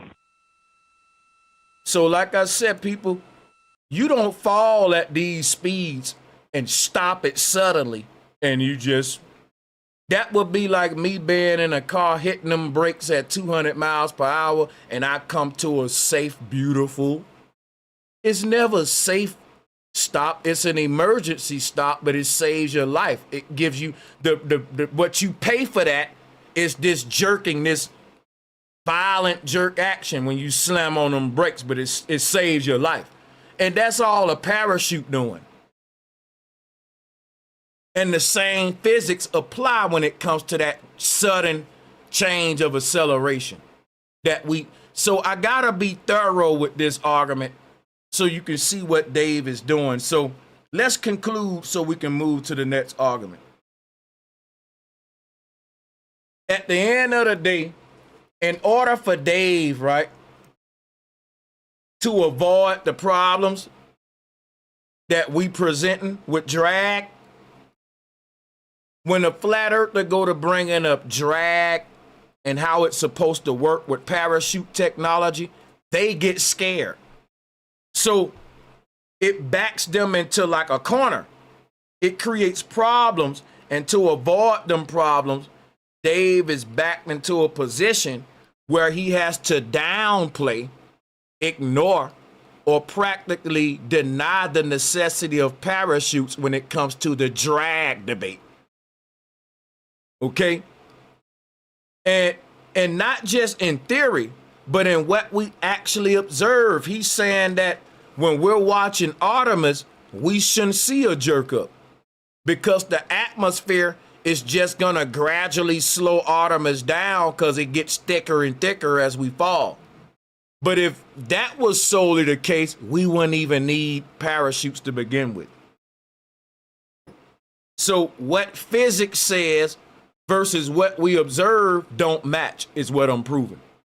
If parachutes are truly doing the heavy lifting, then their deployment should produce a clear, sudden increase in drag, which means a noticeable jerk as the capsule rapidly decelerates. But since that effect isn't clearly visible in the Orion spacecraft footage, listen, let me take a drink.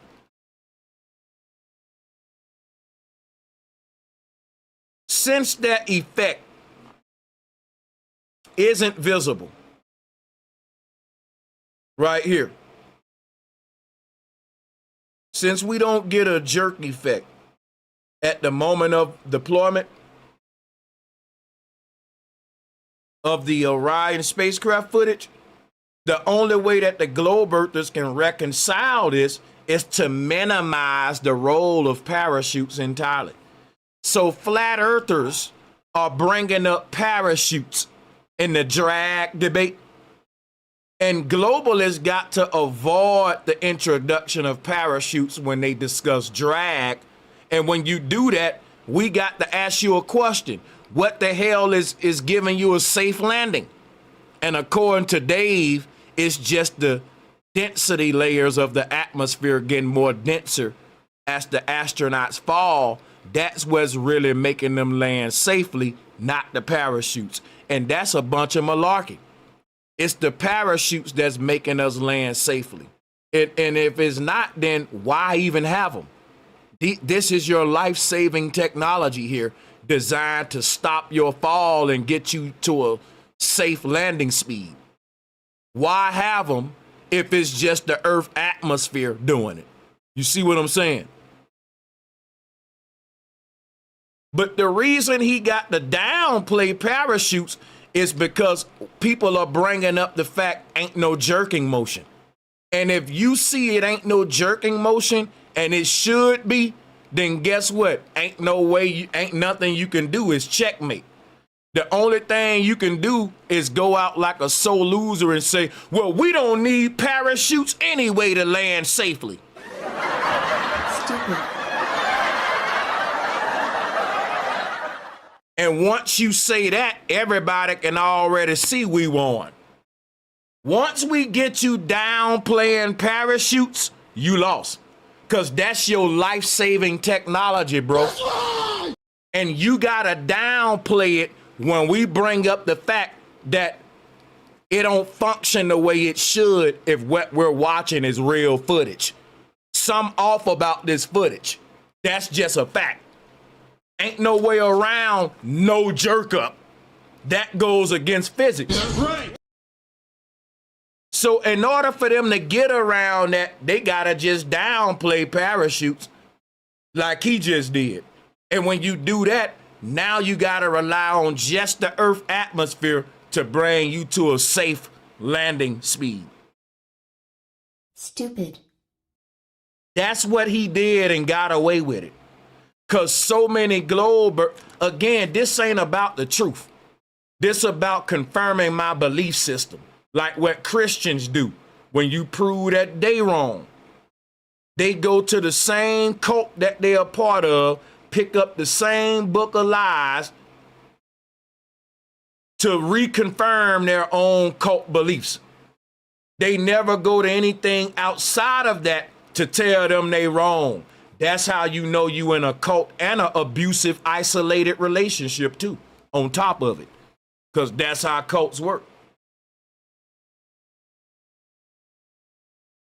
Cults don't want you challenging and questioning the truth or validity of the cult. But it should, if it's telling you it's telling the truth, then a cult leader should be like, hey man, if you denying my shit, prove it wrong. We want to hear what you got to say because I know I'm telling the truth. But that ain't what science do. They say, you're denying science. And what do Christians say? You denying God. You don't believe in God. You don't believe science. Science don't supposed to be believed. It's a scientist's job to give you facts. And when the scientists give you facts, those are not a matter of belief, man. It's a matter of fact. It's never, do you believe 2 + 2 is 4? It's, do you know that shit 4 or not? But in science, it's, do you believe we went to the moon? Do you believe in Jesus? Do you believe in heaven? Do you believe in space? They don't know they part of a religious system, of a belief system. They don't know that. And they call their belief system science, which is fucking blasphemy to the methodology of observing, forming a hypothesis. You ain't doing none of them steps of the scientific method when you believe what Neil deGrasse Tyson told you. You ain't doing shit but believing. You're a believer. Not, you ain't even engaging into science. That's what the flat earthers are doing. And guess what? And when we engage science, they get mad at us and say, they're science denying. When the whole point of science is using the methodology to deny your claim so you can prove it. That means if Sanchez say gold exists under the ocean, I should tell myself that ain't true. Let me go prove my claim. That's how science works. Science works by you stating a claim and assuming that the shit isn't true. You know why? Because if I state a claim and I assume it's true by me stating it, I'm not going to prove it true. I'm going to force it on people and make a belief system. That's right.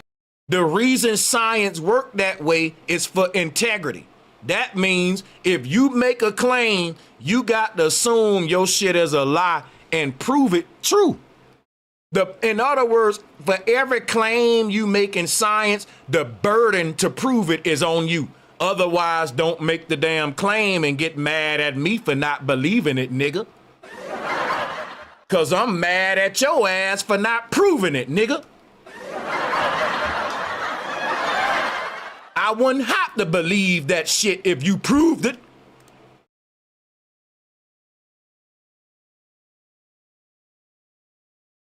But that's what science does. Science make claims that it don't prove, and when you don't go with the claim, they say you denying science. Yes, if a motherfucker say 2 + 2 is 6, I'ma deny that.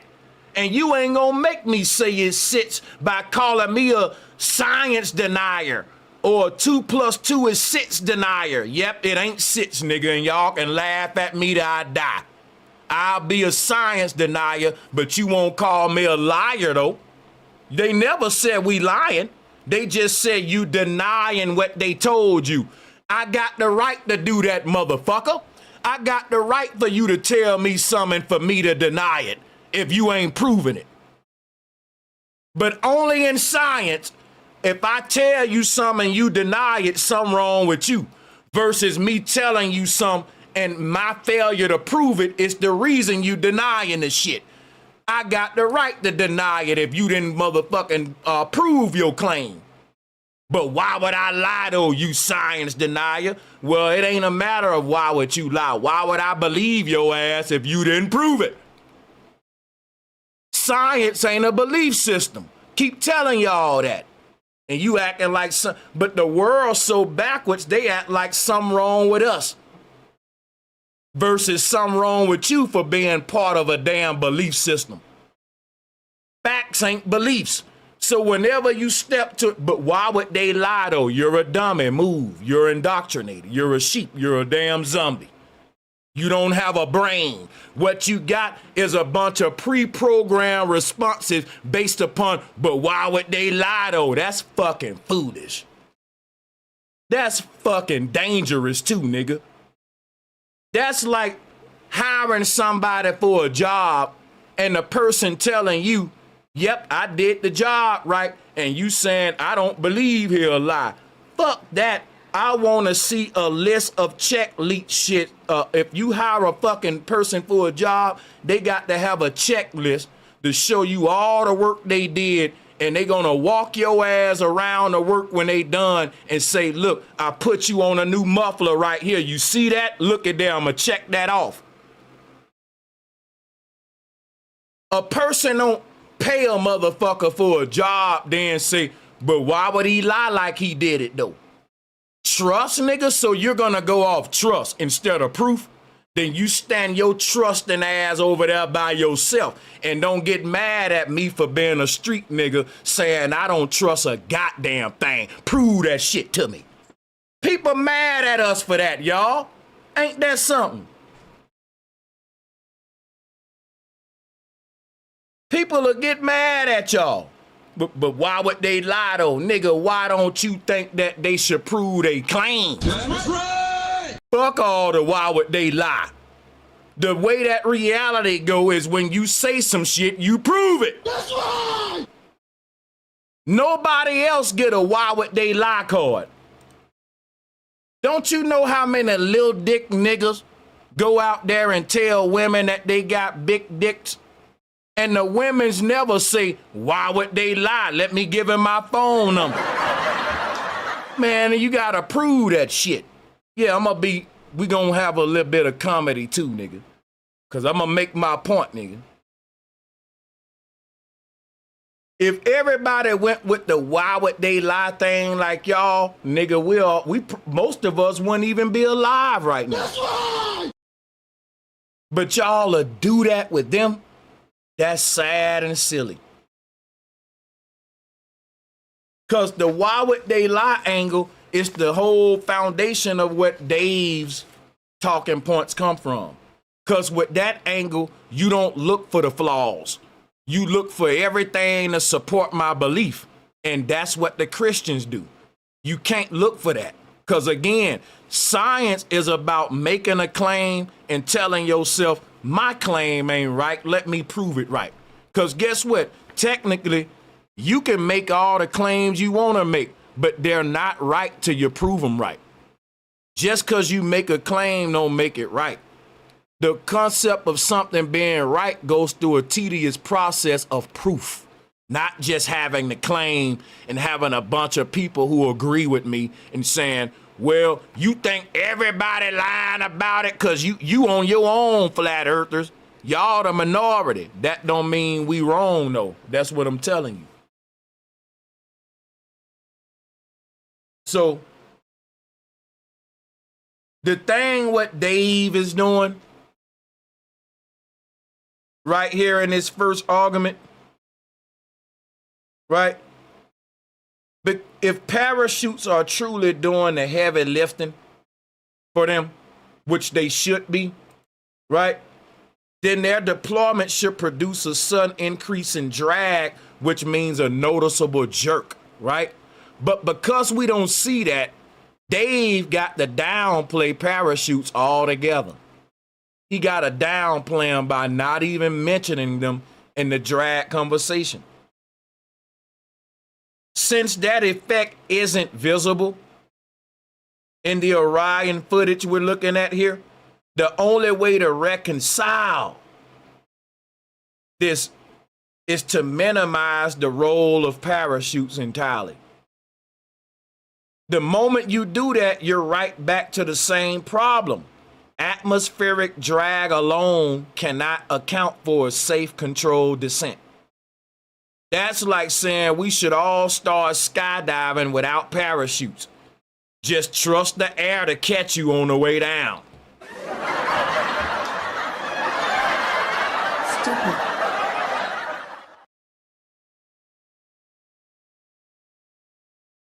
Support the show. People like, share, hit the super chat. We appreciate you. We will extend it and allow for callers and smoke at the end. The argument he's making leans on assumptions without actually proving anything. It just claims a gradual atmosphere without showing where or how the behavior meaningfully changes. It talks about drag, but it never quantifies it like how I just did with numbers, equations, and all that. Because they gotta be vague and go against physics to bend and twist their lie. If you say one lie, and I use what you said in that lie to prove that the footage you showing me don't match the lie you just told me with how physics work, then guess what you gotta do to make up for that? You got to explain yourself by not using physics. Because in this case, physics is the first lie you told. That's right. That's why Sanchez is using physics today and Dave ain't. Because flat earthers are literally using the numbers that their physicists give us to debunk them. And when they rebuttal us, they gotta abandon physics to do it because we the ones using physics to and it works against them, not for them.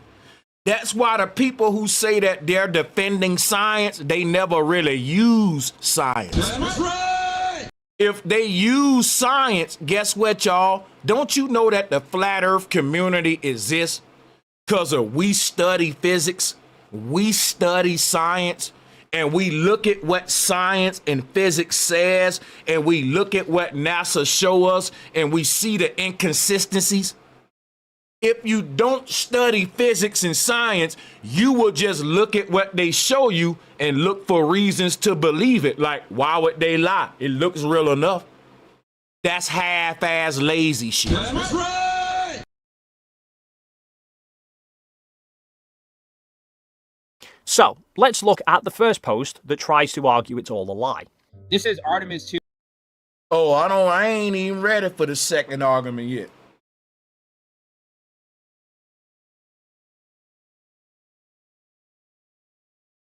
I ain't ready for it yet.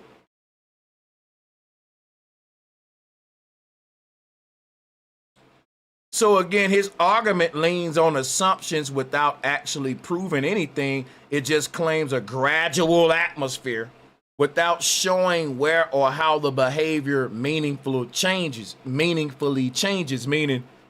he's using the atmosphere to downplay parachutes on how the capsule can go from this ridiculous speed and gradually end up at this safe landing zone.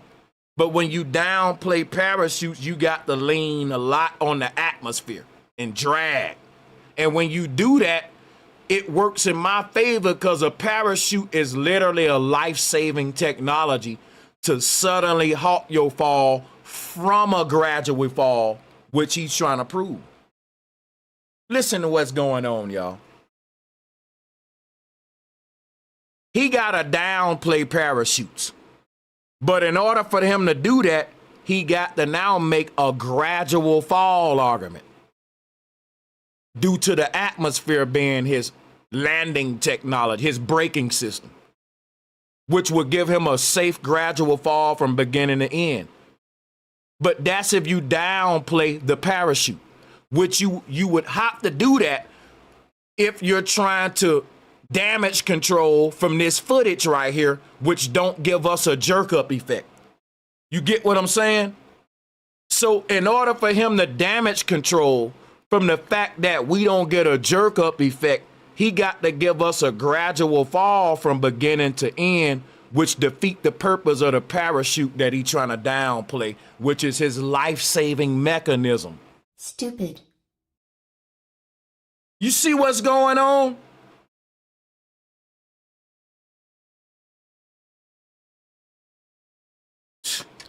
Fucking crazy. If you respect the work, support the show, we will extend it. We'll open up the call lines for smoke. We're not an echo chamber. So he don't show meaningful changes. What do I mean by meaningful changes? Meaningful changes is like this jerk up. That's a meaningful change. If I'm tracking the acceleration rate of the fall of this skydiver, there's no meaningful change if he's going at a steady, gradual rate. There's nothing to record for real. But if we get a certain jerk up, that's like a lie detector test with a spike. Something very different happens to break up the steady, gradual, monotonous progression. And that is registered by a sudden jerk up. That's what I mean by a meaningful change. That would be a very important thing to document, because that would mean, okay, this is where he put his parachute at, and that's what actually saved his life. This is the point in his fall where he stopped it at a very sudden rate for the sake of saving his life. It's that simple. It's that simple. This is where he hit the brakes at suddenly so he didn't collide with the building. It's like saying that, right? That's what I mean by meaningful changes. So Dave McKeegan is talking about drag, but he never quantifies it and bring up these nuances I'm bringing up and be thorough with it, because if he do that, it don't works in his favor, it works in mine. Even when you use his own physics and science and equations. So He talks about drag, but he keeps it vague. He never gets specific or quantify anything because no numbers for force, mass, or an actual deceleration curve keeps him from being exposed. It hides behind vague phrases like imperceivable drag, which isn't measurable or testable, which is the phrase he used, right? And most importantly, there's no real telemetry shown to back any of his claims up. So the real question is simple. Show me the data, not the analogies. Where is the actual deceleration curve? At what exact altitude does drag numerically overcome gravity for a capsule like the Orion spacecraft? Without that, this isn't a scientific explanation, it's just a story. He's presenting it like a smooth, continuous slowdown, but real re-entry isn't just one clean curve. There are distinct phases where forces change rapidly, especially during parachute deployment, and that should produce measurable and visible changes in motion.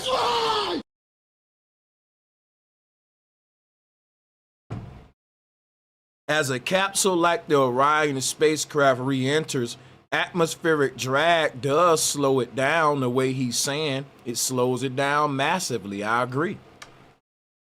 But it does not bring it to a safe landing speed on its own, and that's the key word, safe landing speed. What speed should it be at for a human to survive?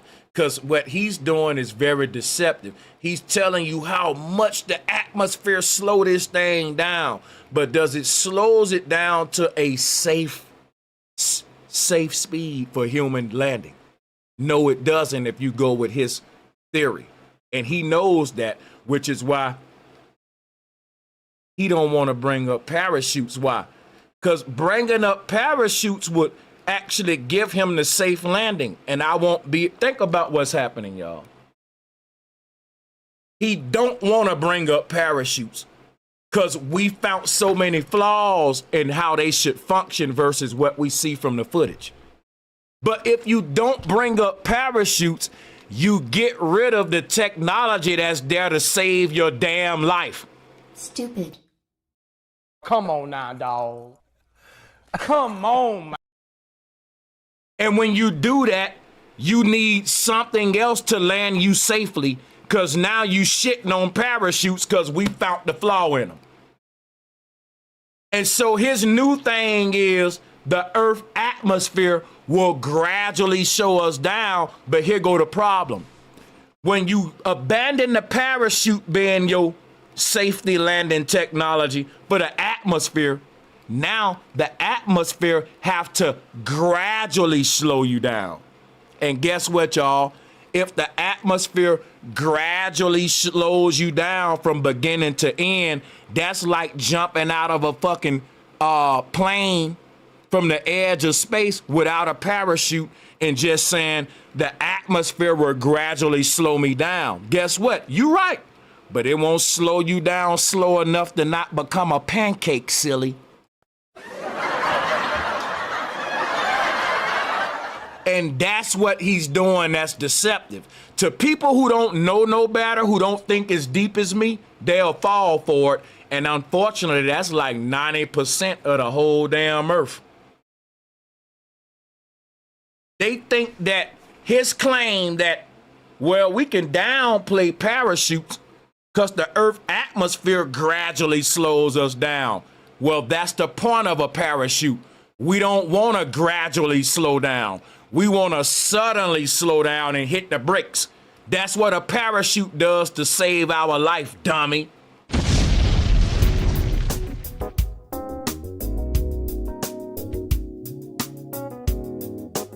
Listen, nigga, don't look at the size of my shit. Look at the definition, silly.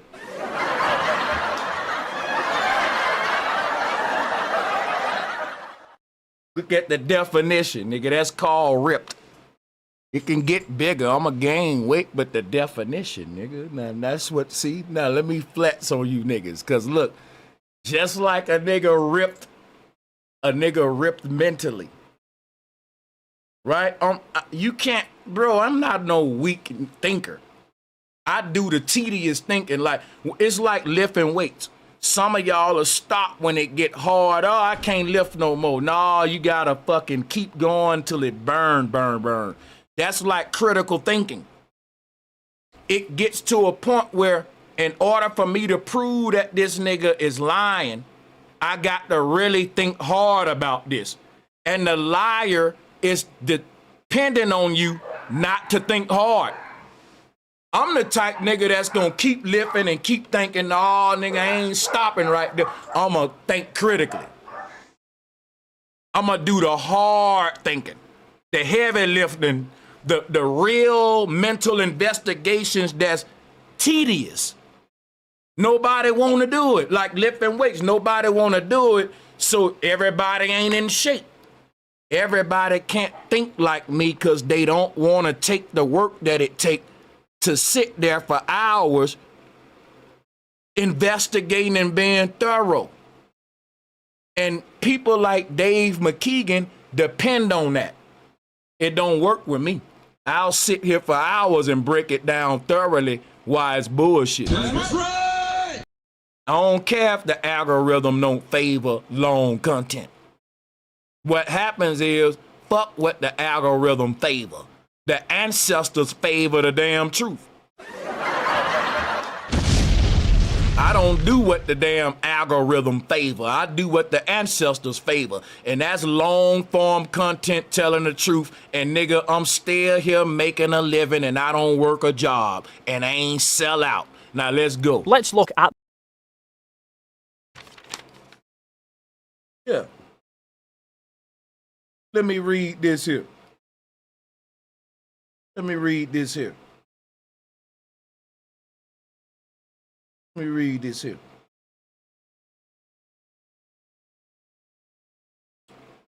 There are distinct phases where forces, look, he's presenting it like a smooth, continuous slowdown.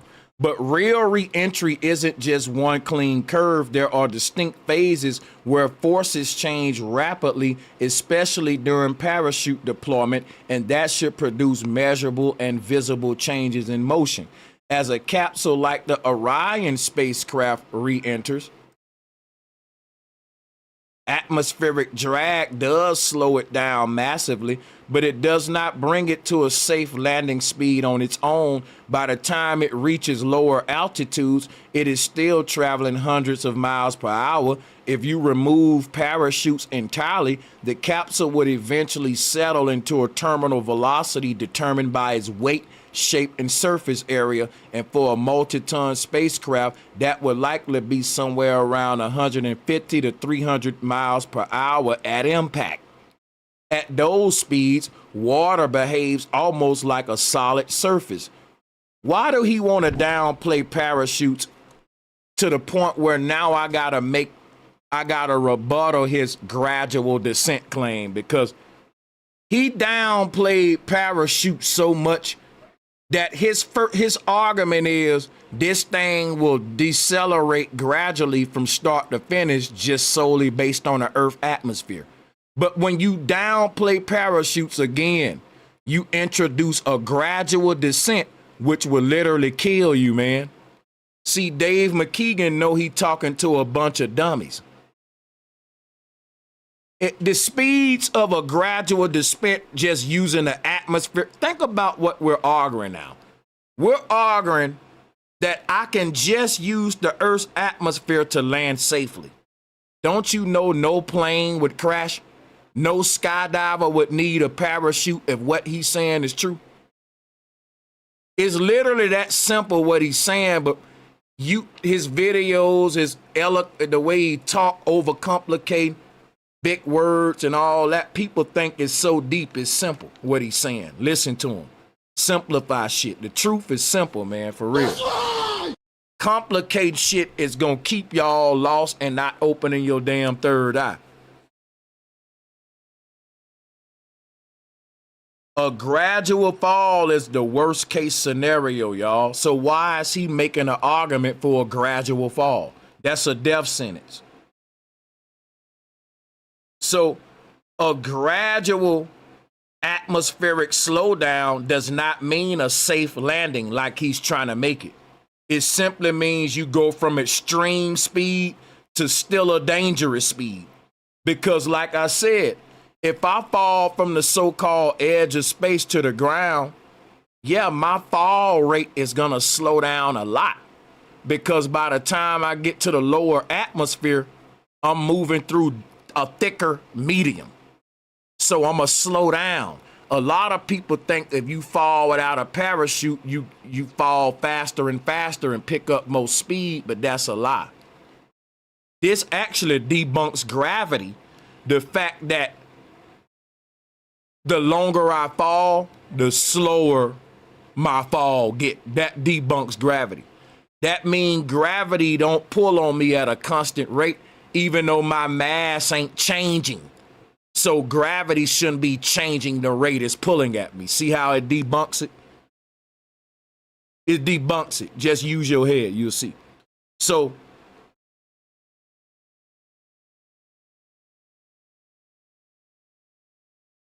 you want to make this argument for this atmospheric gradual slowdown, but it don't land you safely.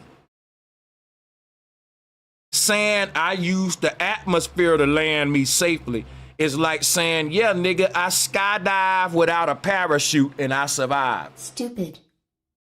And y'all will go for it.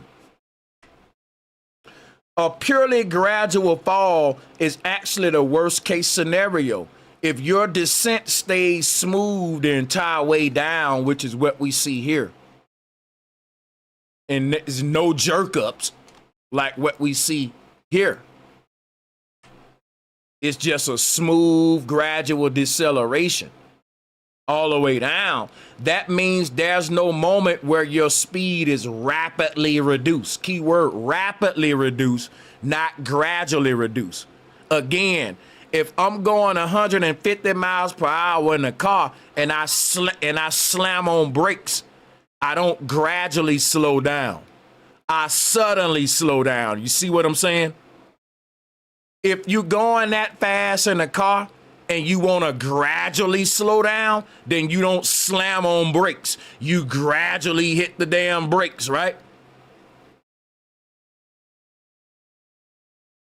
So think about it though. If I'm going at a deadly speed in a car and I slam on brakes, I don't want to gradually slow down. I'm going to die if that happened. The reason I'm slamming on brakes is because I'm trying to come to a sudden halt at a quick speed. And I'm willing for the violent reaction to save my life. Meaning, let's say I'm about to fall off the edge of a mountain that I don't see. And I slam on brakes. It flips my car a couple of feet, but I don't fall off the mountain. Now, had I kept going forward, I would have fell off the mountain. That means if I would have kept going at a gradual speed, I wouldn't have had enough. The point of me slamming on brakes is to take a shortcut. And when you take shortcuts, you take a risk. Just like in real life. If I take a shortcut through the alley of the jungle, bad things can happen. In life, if I'm going at 150 miles per hour and I don't want to gradually slow down, I want to take a shortcut and slam on the damn brakes, it's gonna be problems with that your car might flip, nigga. But it'll save your life though. It's the same shit, right? So there's no such thing as I'ma slam on brakes because I want my car to suddenly stop, but my car gradually stops. Well, that defeats the point of slamming on brakes. You don't slam on brakes to come to a gradual stop. You slam on brakes to come to a sudden, violent stop to save your life. But in the case of Artemis, they're saying we're slamming on brakes and we're coming to a gradual stop. Impossible. Even this skydiver showing you what I'm saying. You don't slam on brakes and keep falling gradually. You get janked up.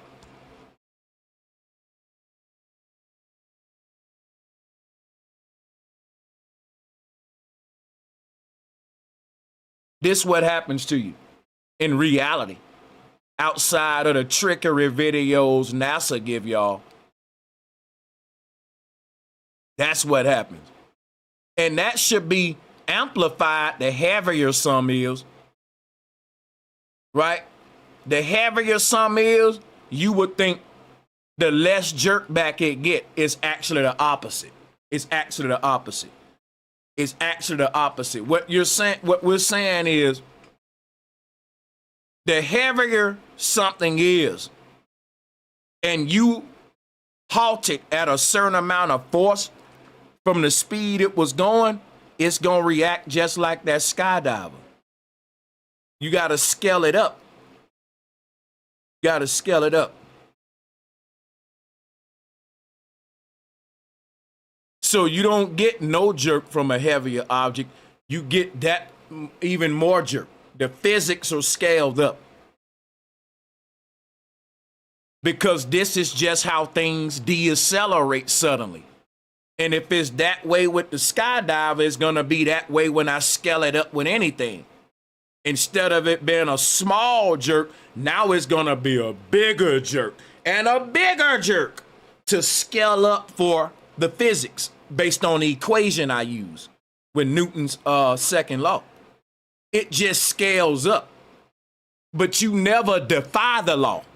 Meaning, if Newton's second law says if something is accelerating at this rate and it suddenly decelerate, it expect this much jerk.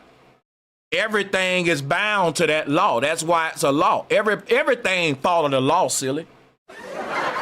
There's nothing that can be an outlaw like Artemis doing, which is why I'm using Newton's own law to show you Artemis breaking that law. We need to lock this motherfucker up. You breaking the law.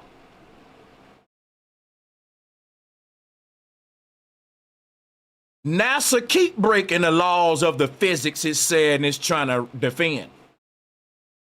Which is why they won't go into the physics in a debate against me. None of them will. That's a red flag. Ain't you defending this? Why I'm using it against you better than you can defend it?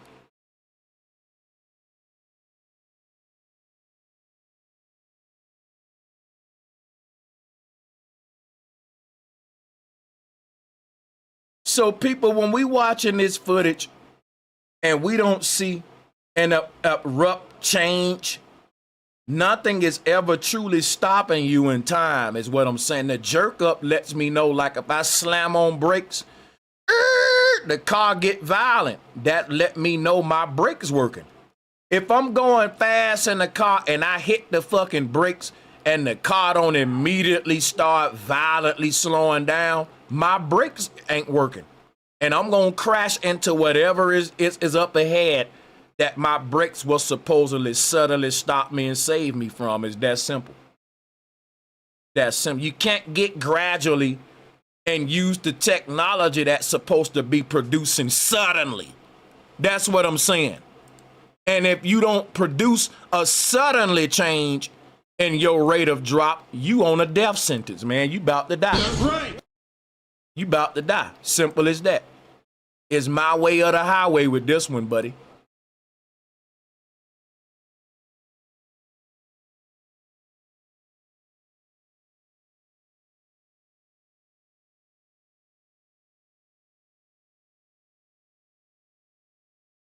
So a purely gradual fall is actually the worst case scenario, even though that's the one he's arguing for. Because imagine this, if you're descending to the earth, you better hope you got a parachute.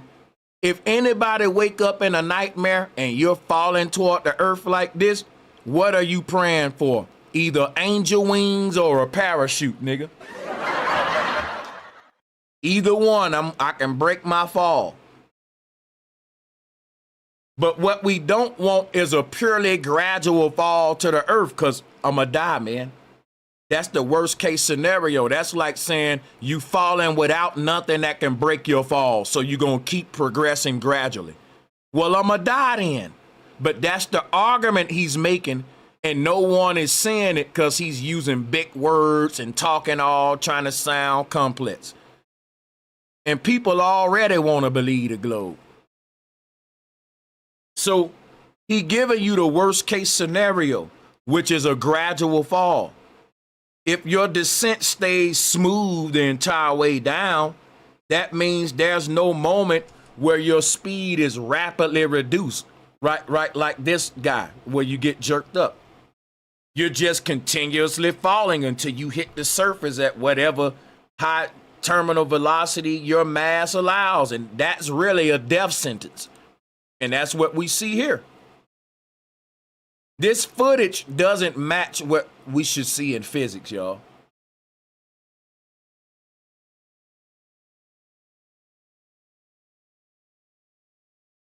So that sudden, it's like the jerk that he's disregarding when he tries to push this perfect gradual descent all the way down nonsense is actually the solution to a problem. What problem? Falling, you dumbass.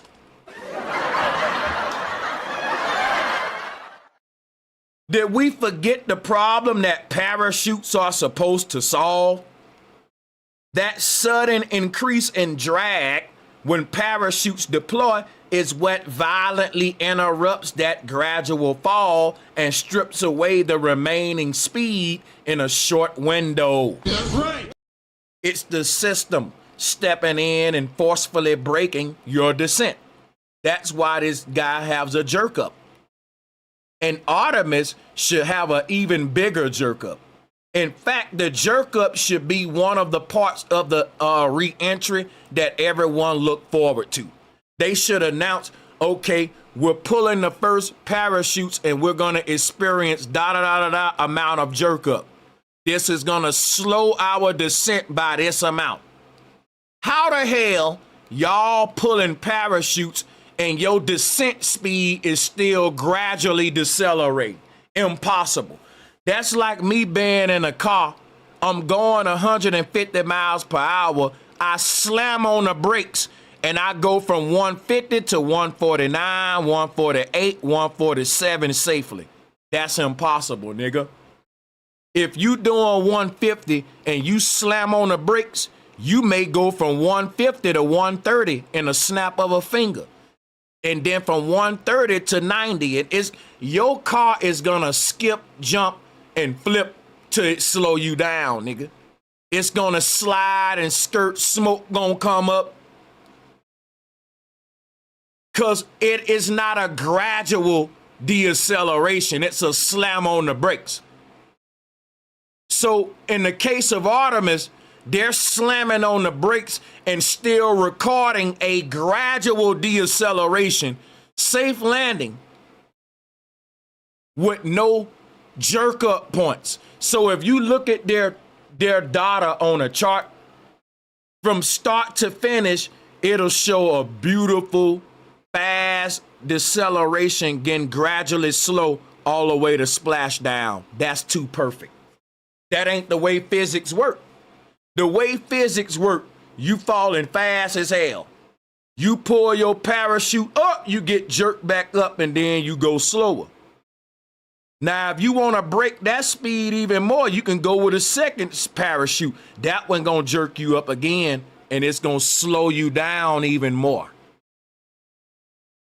You see what I'm saying? Now, all anybody gotta do is go look up a video of a skydiver pulling a parachute and you will see the jerk up I'm talking about. No argument I'm making can't be verified by your lazy ass, your damn self. That's why you believe lies now, because people tell you stuff and you don't go and verify it yourself. Don't believe shit that I'm telling you. Go prove me wrong and watch that you can't. I dare you. That's how confident I am. I don't say you Sanchez denying, censor him and silence him. I'm so confident I'm saying give that man a flow to speak. I bet he can't prove me wrong. I'm not doing what your scary scientist doing, which is silencing me. Because if you think you telling the truth, then guess what? You would welcome any opposition. You wouldn't try to silence it. You would do what I'm doing. I'm saying, go prove me wrong. Don't believe shit I'm saying. They're saying, shut him up and silence what he's saying. When I'm telling you, don't even believe what I'm saying. Go prove it wrong. A pastor at a church wouldn't tell you that. The pastor at a church would say, if you don't believe what I'm saying, you going to hell. That's a liar talking. If a person telling you the truth, the last thing they want from you is your damn belief. If I'm sincere and I'm telling you the truth and you say, man, Sanchez, I believe you, I'm going to say, bro, that ain't good enough, man. I'm telling you, I saw a dead body in the alley. I'm telling you to walk with me in the alley so you can see it for yourself. I'm not telling you to believe shit I'm saying. That's a person that's really telling the truth. If I walk up to my friends and I tell them, bro, I just found the dead body in the alley, guess what I'm going to say? You got to see this for yourself. I don't want to hear them niggas saying, we believe you. Now pass the blunt. No, fuck that. I don't want your belief, nigga. Do you hear me? I'm telling you there's a dead body in the alley and your response is, I believe you. What? See, a person that's sincerely telling the truth, you telling them that you believe them is an insult to them. A person that's telling the truth don't want your belief. They want you to prove what they saying so you can see it's true for yourself. A person that's lying to you, they saying, if you don't believe me, I'm going to beat you up. If you don't believe me, I'm going to punish you. That's a religion. If you don't believe me, I'm going to call you a science denier and I'm going to censor your videos. I'm going to act anti-constitutional against you. If you telling the truth, you wouldn't act like that. You would welcome naysayers to oppose the truth and they will fall dead trying to challenge that shit. You will be confident when you telling the truth. I'm telling y'all just the opposite of the liar. I'm saying, listen, the shit I'm telling you, don't believe me, nigga. Don't believe shit I'm saying. Prove the shit I'm saying. Who sound more confident?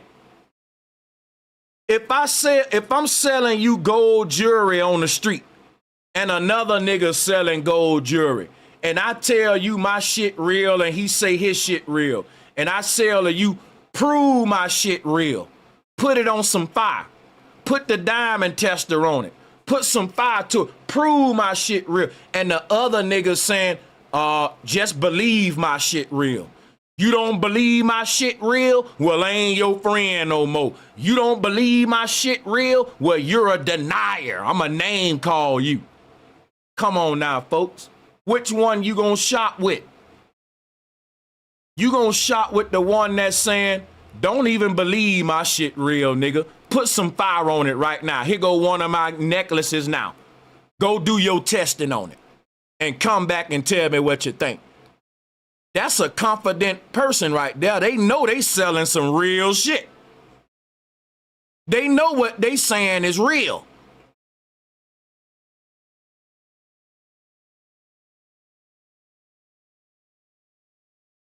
See, because everything I'm saying, after I'm saying it, I'm doing the opposite of what y'all leaders are doing who giving you the lie. That ought to be a red flag. And on top of it, I'm using their own physics against them. On top of saying, don't believe shit I'm saying. Why they forcing your belief? Come on, man. This shit ain't hard to see who legit.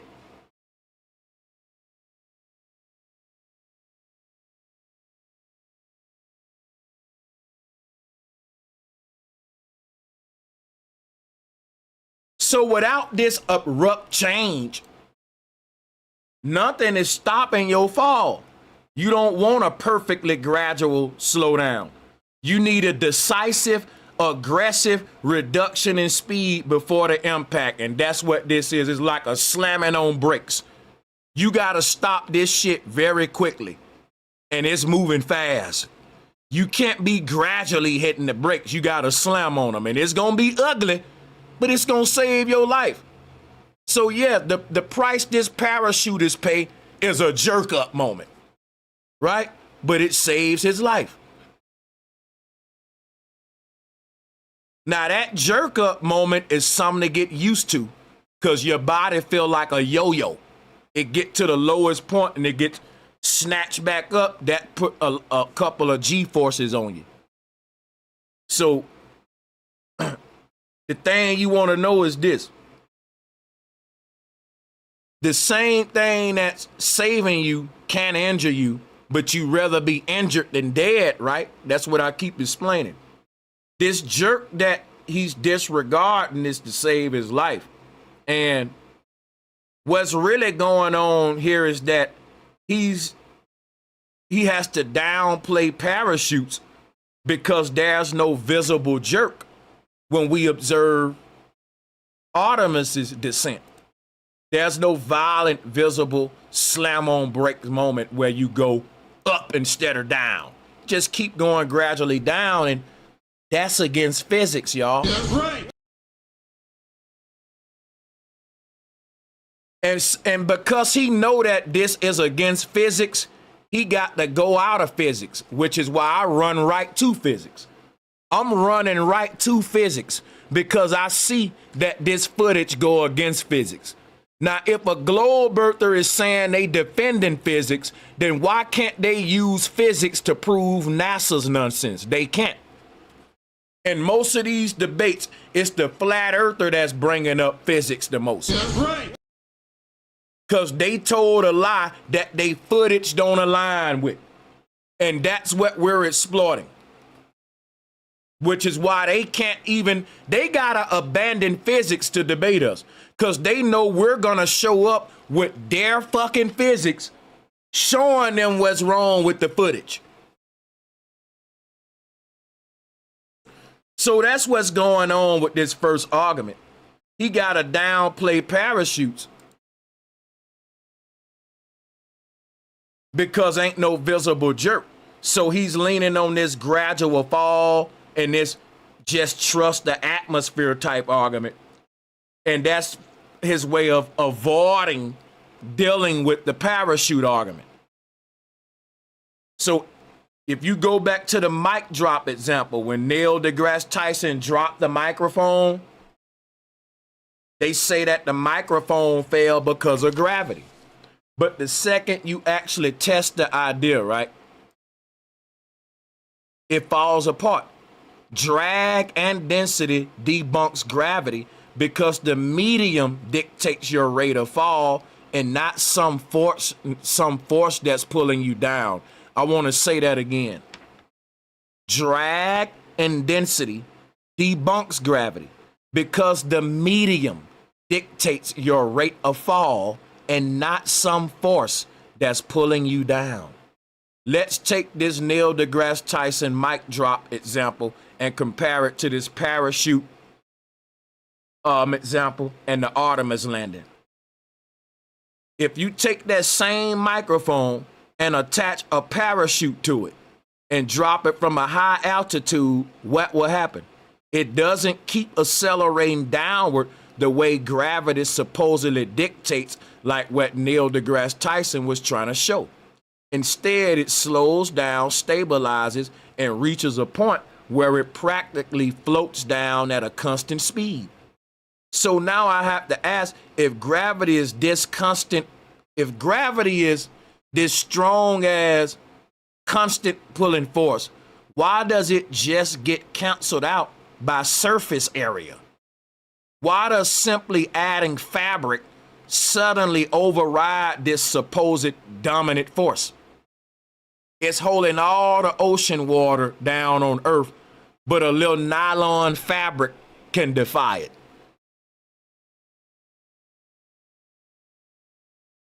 Think about it. What we're actually seeing is not some mysterious force pulling objects down, but a balance between weight and resistance through a medium. The object moves because it's interacting with air, not because it's being pulled by an invisible force. It's falling through a medium. Nothing's pulling it. So the reason it's falling is because his body is heavier than the air around him. Simple. Ain't nothing pulling nothing. It's dealing with weight and the weight of the medium versus him. If a piece of fabric can neutralize gravity, then maybe gravity isn't what we've been told. Drag and density debunk gravity because the medium dictates your rate of fall, not some invisible force pulling everything down. They say the might fall because of gravity. Fine. Then explain this. Take that same mic, add surface area, a parachute, and suddenly it doesn't behave the way Neil deGrasse Tyson displayed. Same gravity, but completely different outcome. Why? Because the air, which is the medium, now controls the motion. If gravity were truly the driving force, then adding fabric shouldn't be able to override it so dramatically. But it does. The object slows, stabilizes, and reaches a controlled descent. That's not a force pulling it down. That's resistance dictating how it moves. Heavier, denser objects cut through the medium faster.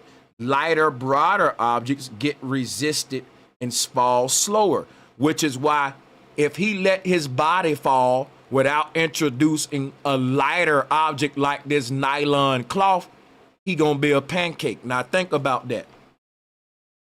Think about this. Gravity is so strong that I can stop its strength by introducing a lighter object. When you think of strength, you would think I need some stronger than this thing in order to defeat it. But gravity is just the opposite. You know why? It don't exist. That's why gravity is so strong, you can beat it with a feather. Think about it. In order for gravity to win, you gotta be strong. But in order for gravity to lose, you gotta be weak. That's backwards as hell. I thought in order for gravity to win, you gotta be weak. And in order for gravity to lose, you gotta be strong. Why is it so backwards? How come gravity losing without the parachute? Because he's heavier without the parachute. They tell you gravity acts on heavier objects with more mass, more than lighter objects. So how do you beat gravity? You introduce some lighter, like a nylon parachute, and boom, boom, bam, bam, gravity is defeated. Stupid. Does that make sense? Hell no. Gravity don't exist. The man is falling through a medium called air. And if he can create more drag by creating mass with the parachute material, he can capture more air in that material, which will slow his fall. See how simple that is? Ain't none pulling on him. He falling through the air. And if he falling through the air without the parachute, he's gonna fall at a rate that matches his normal body weight, which gonna kill him. So he gotta cheat that. If he falling through the air, he gotta change the way to not fall at the same speed he should hit the ground at based upon his natural body weight. The question is, what makes him lighter? Nothing. He weighed the same amount. But why don't gravity affect him based on his weight? Because his overall weight with the parachute has decreased. In other words, yes, he weighed, let's say 170. But that weight isn't being expressed once the parachute is open. So yeah, he weighed 170, but the environment around him don't treat him like his weight, because the way it would treat him at his weight would be a fast acceleration fall. But because there's so much wind building up in the chute, it's like he's got an elephant. It's like this, right? Think of him falling like a person walking in the desert. They walking at a steady rate. That's what he falling. Ain't no gravity, he just walking. Ain't nothing pulling him, he just walking. He just falling, right? Now look, the thing about why I say walking through the desert is, imagine me saying, I want to slow this man down who walking in the desert. This man walking in the desert at 300 miles per hour, but he about to crash. That's a fast ass walk, by the way, but I'm giving you an example, an analogy that's appropriate, even though it's weird. The man walking in the desert at that speed, right? He says, I got to change my acceleration. Now, here's where it get crazy. Because I'm trying to break this shit down. I may be over explaining. But the man in the desert, to slow his speed down, he puts an elephant on his back. He don't really change his weight. He weigh the same amount, and he can walk at that speed steady based on his body weight and maintain that speed. But we want to slow him down without him changing nothing about himself. So what we would do would introduce more weight on top of him to slow him down. So now I'm going to throw an elephant on his shoulder, and he can keep walking and doing all that, but it's going to be much slower. It's something dragging him down now. Me putting that elephant on his shoulder is dragging him down. So the reason I gave that example is to talk about drag. This parachute diver is like the man walking in the desert. He can fall at this steady rate with no problems. He can do that all day, all the way till he hit the ground. But the problem is he gonna die. He can't stop his rate of fall. He can't change his weight automatically or change the acceleration rate, just like the dude in the desert. So how do we stop him in this case? We add more weight onto him to slow him down.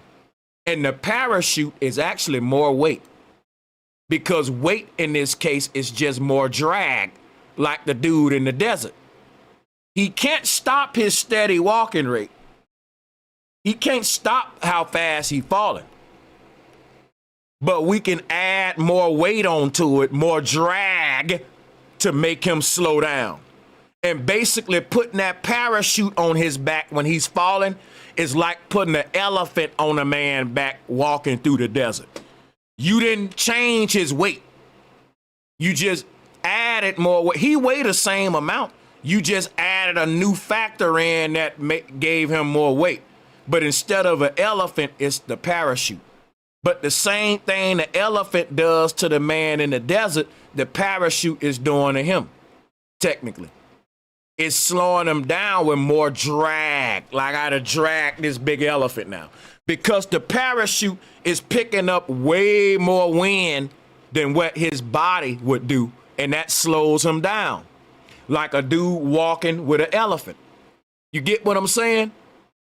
The elephant is making me pick up way more drag or weight than I would have if I just walked without the elephant. And I would be able to walk faster. But in this case, that would kill me. That would kill me. I don't want to walk faster. I want this extra weight to slow me down. And that's what the parachute is doing. Now, drop a 1 in the chat room if you understand my little elephant example, even though it's weird. But you understand the analogy I'm making based upon how the parachute work in relation to the elephant on the back. Drop a 1 and let me know that, and we'll move on.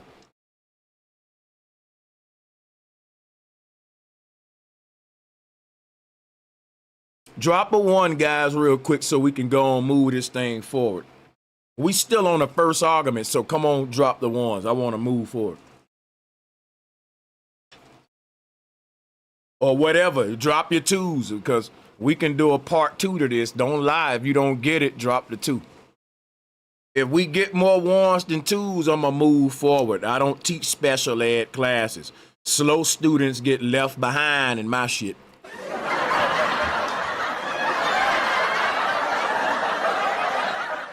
Yeah, the majority rules in my classroom.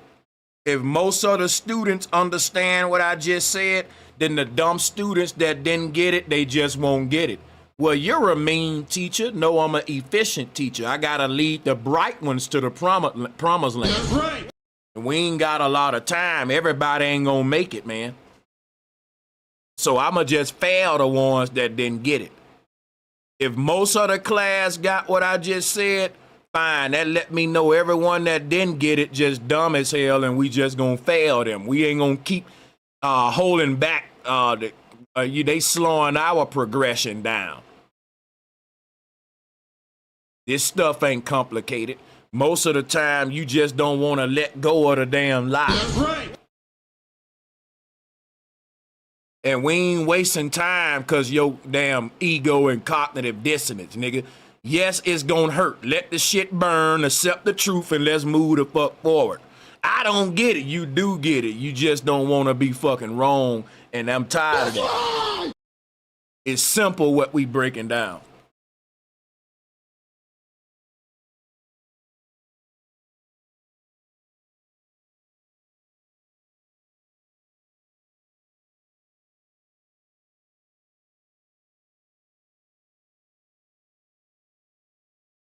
Heavier, denser objects cut through the medium faster. That'll be like his body without the parachute, heavy and dense.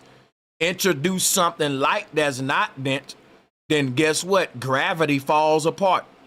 That don't make no sense though. Because they tell you gravity is holding all the mass. They actually tell you the heavier stuff is, and the more mass it is, the more gravity work on it. Drag force is equivalent to weight. So when you open up that parachute, you should fall even faster if gravity is real. Why? Gravity pulling all the atmosphere down. According to them, all the atmosphere being put downward. So how the hell is the air gonna stop me if it's being put in the same direction as me when I deploy my parachute? Stupid. That part that you don't think about. It's just so much wrong with this. That's right. There's no way you can keep defending it. That's just facts. It's so much wrong. And I'm gonna go through the tedious work to point all that out too. I ain't rushing nothing.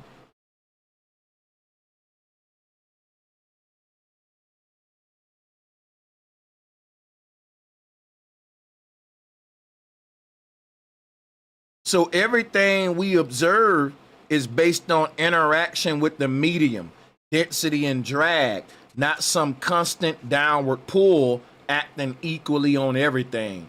So the mic drop doesn't prove gravity. It proves that when you ignore the medium, you can tell a simple story. But the moment you bring real physics into it, drag, density, and resistance, is the entire explanation shifts. At that point, the question isn't what's pulling it down. The question is, why are we calling it a pull at all? That's right. Who says something pulling on it in the first place? You see there? When what we actually see is the medium controlling descent, not a pull. We literally see the medium dictating your rate of descent. Ain't no forces pulling us in any direction, but we don't go with what we see and what we observe, which is what science is based on. Science is following what you observe and see with your senses over just what somebody telling you. Y'all backwards as hell. You supposed to fact check what people telling you with your senses, not the other way around. You don't ignore your senses because of what somebody said. And they telling you, well, your senses can lie to you, not before your ass can. Ain't no goddamn way possible your sense of sight, smell, touch, and taste gonna lie to you before a known liar. You gotta be stupid for even thinking that. Well, Sanchez, our eyes can lie to us. Not before, goddamn it, the government agencies will. If you think that your eyes that God made, let me repeat this again. If you think that the eyes that God made for you will lie to you before an agency that was created by liars, something is seriously wrong with you, man. Some is seriously fucking wrong with you. If you know that they call it God-given senses. Why would God give you senses you can't trust over politicians, nigga? Why would God give your ass senses that you can't trust over Donald Trump and Neil deGrasse Tyson? You think God will do that to you? Ain't no animal surviving in the jungle trusting they goddamn senses, trusting what nobody human saying over their God-given senses. If animals in the jungle behave like humans, they'll be extinct. Animals in the jungle rely on their senses to survive. And guess who gave them senses? God. Ain't no animal in the jungle finna trade what its senses telling it for a fucking theory, but humans will, and we want to know why the fuck we so behind.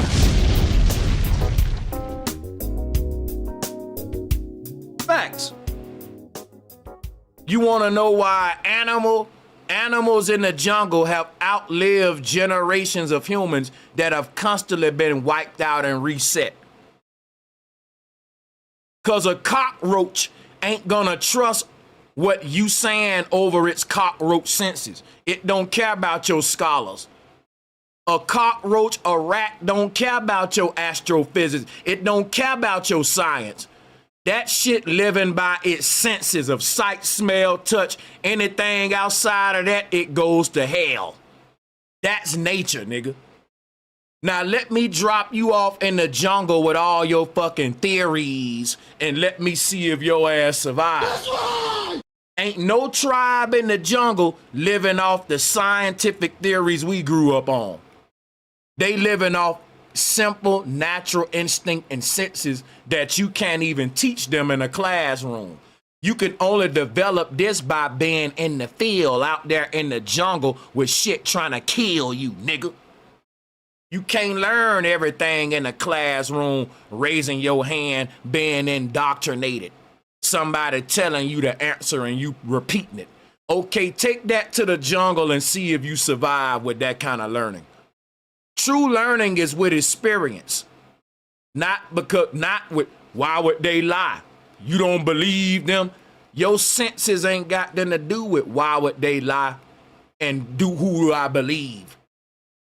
It's what I can prove. And how do we prove what's real or fake around us? We use our God-given senses. If you fall for the okie doke and you die living a lie, the universe ain't gonna have no sympathy for you when you get recycled because of your ignorance. Because the universe gave you senses that you didn't use, nigga. You chose not to use your damn mind, your sight, your hearing, your taste. You chose to forfeit critical thinking and say, why would they lie to me? Man, you can't blame nothing on the universe if there are repercussions for that. Universe gave you a beautiful mind. You just didn't use it. You don't gotta think to believe. You just take what the motherfucker saying. And if you lazy like that and the person telling you wrong, you take what come with that, man.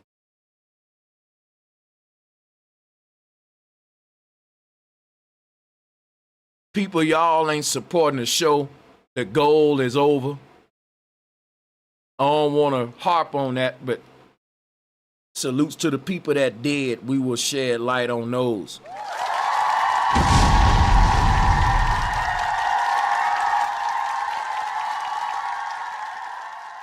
So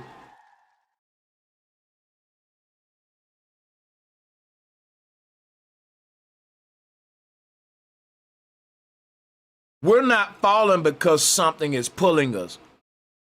We settle because we're denser than the medium around us. In any fluid like air or water, less dense things rise and more dense things sink until they reach a balance point. A rock drops in water, a bubble rises. Oil floats, same principle. It's all about density and displacement within the medium, not an invisible force pulling everything downward. And this is exactly why your rate of fall changes between water and air. In water, the medium is denser, so it resists you more and you move slower. Shout out to Rogue Knowledge, man, helping us reach our goal. That is 5 of 15, Rogue Knowledge. So guess what I'm going to do? I'm going to start a new goal that's going to reflect actually where we at, because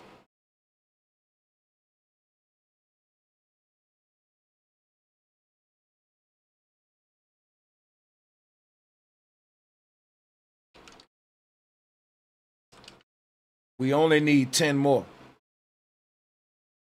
That goal was a 15 goal. We got 5, so we technically need 10 more. So I'm going to start another one for just 10. For just 10. 10 orange super chats. We got 5 of them, so, and this is going to give us how much time? 3 hours. We won't use it all, but if we reach the goal, we will, because the goal is for show extension and to sponsor the content. If you want to extend the show, you can do that. So let's keep going.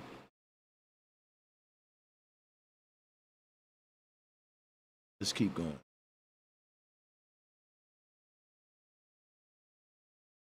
So this is why your rate of fall changes between water and air.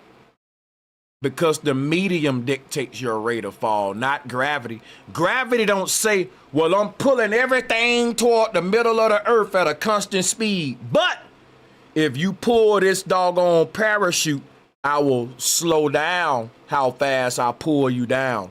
Gravity ain't doing that. If gravity pulling everything toward the center of the earth at a constant speed, then gravity is pulling all the air down. It's pulling the parachute down. And it ain't going to stop that speed because you put a nylon cloth. It keeps snatching all that down too. You see what I'm saying?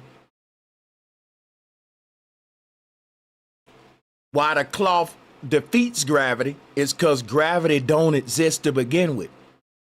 And what the cloth is doing is capturing more air in the parachute. And capturing more air in the chute is like saying, I'm putting more weight on my shoulders and that's slowing me down. That's it. How would this look on land? Let's say a person walking, like I said, at 300 miles per hour. But they can't stop like this parachute dude because it's like a free fall. But because of that, they need to slow down suddenly. We can drop an elephant on their shoulder real quick. And moving that fast, the moment you put that extra drag, extra weight on them, it's going to actually makes them appear to be jerked back. Like they moving this fast, you drop the elephant, now boom, something intercepts them. And that's what we see here. It's like he's falling, right? Nothing's holding him back so he can just fall at a certain rate. Just like if I don't put no weight on your shoulders, you can walk faster than if I did. So he can fall faster without the parachute. Ain't no weight on it. He can just keep falling at that same speed. But he's gonna die. So what, in this case, we gotta create artificial weight to slow him down, and weight ain't nothing but drag force we created with a parachute. And just like on land, we drop the elephant on your back and boom, slows you down suddenly, instantly. And we get a jerk force. Because in the case of the elephant on the back, we ain't dropping on your head, smushing you. What happens is you're walking at a certain speed and it just appears out of nowhere on your back. You get jerked back like a person slamming on brakes in the car. Yes, I'm going to be very redundant. I'm going to simplify the hell out of this. And I'd rather be accused of doing that than failing to explain it adequately enough. Because it's almost like you can't win with these people. If you be quick and try to rush it, they say, see, flat earthers left this out and left that out, and he didn't fully explain that, so they're dumb, ha, ha, ha. Then when you take your time and thoroughly explain it, they say, man, that was long-winded. That could have just took 10 minutes.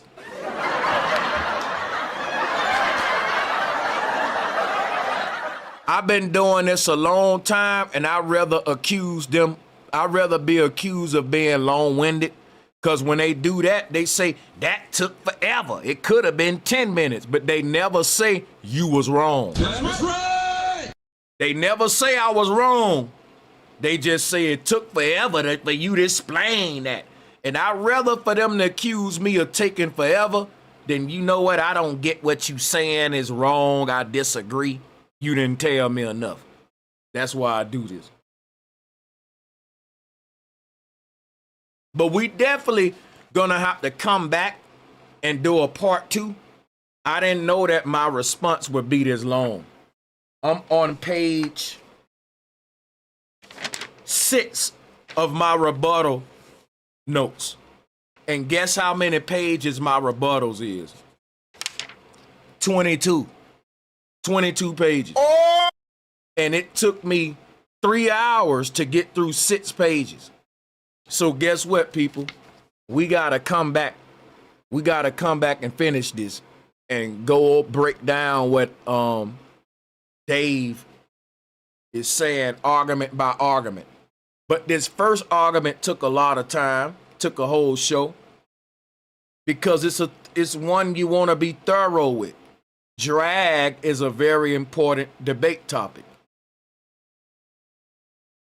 It can make or break either model. He didn't take his time with it, but I'm gonna take mine on it. You know, I know he dealing with TikTokers and short attention span. Most flat earthers, we can sit in a college lecture for hours to get the truth. It's patience, discipline, maturity. Everything ain't short and fun. Some shit long and tedious, but it's worth it. I try to make this entertaining though. We do have the goal reset. If we can get 10 more people, I'm gonna read this here now. Very important. Very important.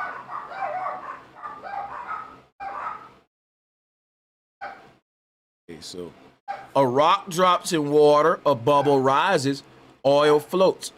It's all about density and displacement within the medium, not an invisible force pulling everything downward. And this is exactly why your rate of fall changes between water and air. In water, the medium is denser, so it resists you more and you move slower. In air, meaning there's more drag in water, is more to be dragged through. You can't have drag without a medium to be drug through. Depending on how thick that medium is would dictate how much drag, right? It's simple stuff. It's simple, bro. It ain't got nothing to do with gravity, man. Because when they say, well, we naturally slow down the more we fall, that debunks gravity. That proves drag and density, which is what the flat earth model has been saying. It's crazy how they say what we saying, but when we said we wrong. But when they said they incorporate gravity, which doesn't have a place at all, they don't even apply to this. Nothing's pulling nothing. But when a flat earther explains this using drag and density, ha ha ha, they're dumb. They don't believe in gravity. But when you introduce gravity into this, problems arise. And when you eliminate the problem and get the truth, yes, I don't believe in gravity, because guess why? Gravity ain't a fact, it's a belief. Density and drag are the facts. And if we set out with science with an objective to find facts, we have to discard beliefs. But most of y'all ain't practicing true science, because true science ain't let me hold on to my beliefs and look for everything to support them. True science is let me try to prove my beliefs wrong. And if I can prove them wrong, I gotta discard them no matter how emotionally attached to them I am. That's right! Y'all ain't doing that. If you was, you would be a flat earther, nigga.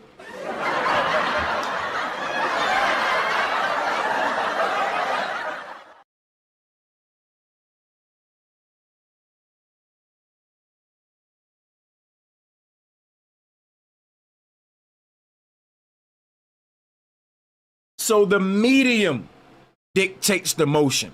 And if gravity were the cause or the dictator of this motion, it would be pulling the water downward just like the air. So the water wouldn't stop my fall because the water would be falling downward too. Like, that's crazy when you think about it. That's crazy, bro. Just like the air. If gravity pulling down the water just like the air, which will it'll leave the same problem. We still need to explain what you're actually pushing against. The difference in how you fall comes from the density of the medium, not a changing pull. It's like trying to slow down in a river that's moving in the exact same direction and speed as you. If you're going with the grain, you will actually travel the speed of the river flow. If you want to slow down, you would turn around and go against the grain. At that moment, you would damn near immediately start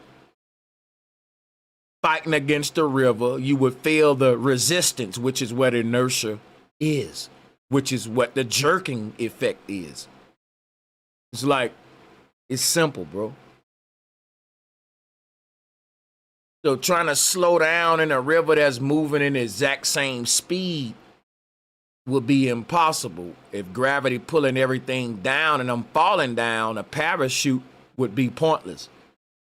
If the water or the air is rushing downward just like you wouldn't feel resistance. You would just move with it. So what exactly are you pushing against? Or imagine being in an elevator that's in free fall. Inside that elevator, everything drops together. There is no resistance pushing back because everything shares the same motion. That's the same problem here.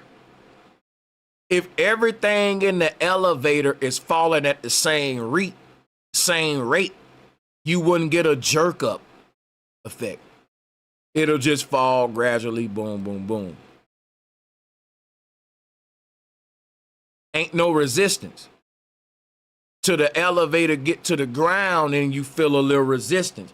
If you ever taken the elevator from the top floor all the way to the ground, when it start slowing down, you still feel a little jitterness. Not that much as like a parachutist, but you feel something.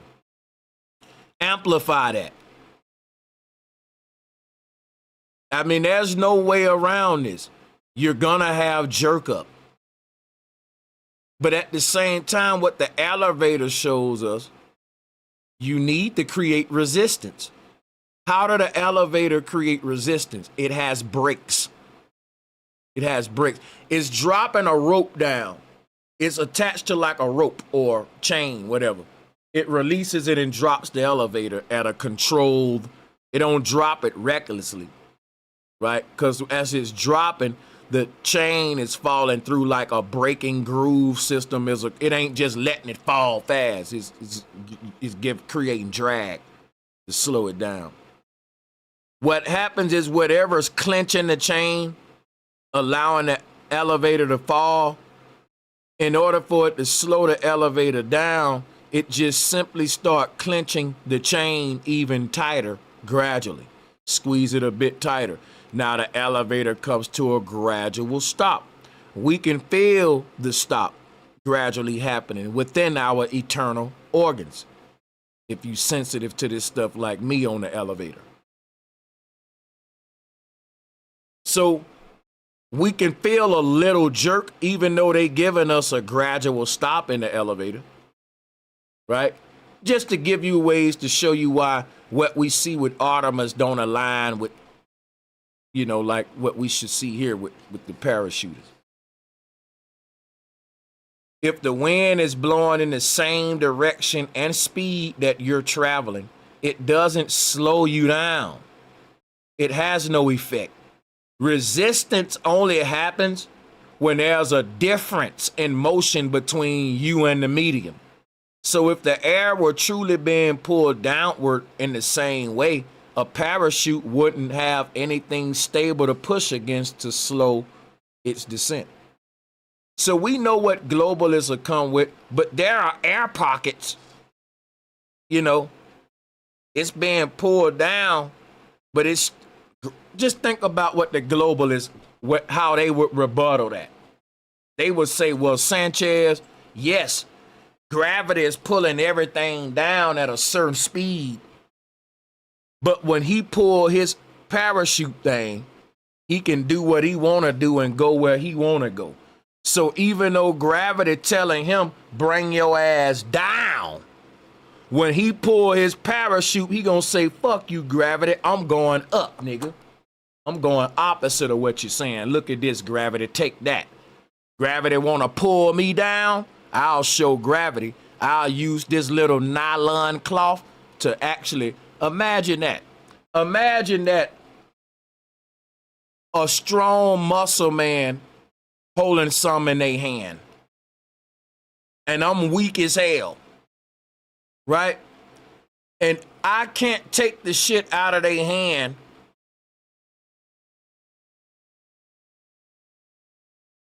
How can I put this? I want to make this make sense to y'all in layman's terms. Because what's happening is gravity is the strong man saying, I'm pulling this shit this way. And you trying to take the object from gravity. And you ain't able to take it by being stronger than gravity. You able to take it by being weaker. Hear what I'm saying. Listen to what I'm saying and let it sink in, and I'm going to say it again. Gravity is pulling the skydiver to the earth. Strong, fast. Come here. I got you, skydiver, right? If you're stronger than gravity, you can't win. Meaning, if you add on the same amount of pressure that gravity pulling the skydiver with, you just gonna make him fall even faster. In order for you to win and pull the skydiver in the opposite direction that gravity trying to pull him, which is up, not down, you gotta use something weaker than gravity, not stronger. We all know that the parachute is weaker than gravity. Why? If you take that parachute, right? When he get on the ground, if you take that parachute, pick it up and throw it up, they gonna say they just proved gravity, just like the mic drop. The only way that parachute don't act like this lighter is if it can catch wind. But if you take that same parachute while it's open and drop it off of a building, it'll still fall fairly fast. If that parachute ain't at a high enough altitude for it to fully deploy and capture that wind when it's falling, you still dead. You could take a parachute and drop it off of a front porch and it ain't gonna stop the fall. Why? It didn't capture enough wind to do that. That's what I'm telling you. It ain't about gravity. Because the parachute ain't defeating gravity. Gravity don't exist. The parachute is capturing more wind. And the more of something, the more it weighs you down. More equals more weight. In this case, more weight is equivalent to more drag. So more of anything equals more drag. which is why I'm able to make the analogies and examples that I'm making, because it's simple stuff. The parachute is like you're adding more weight to slow something down on the ground.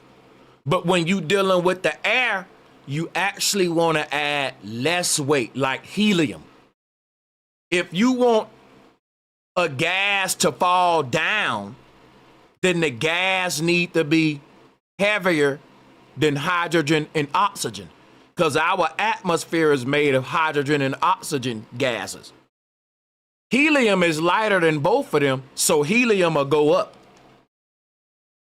not down. And it ain't that helium is stronger than gravity.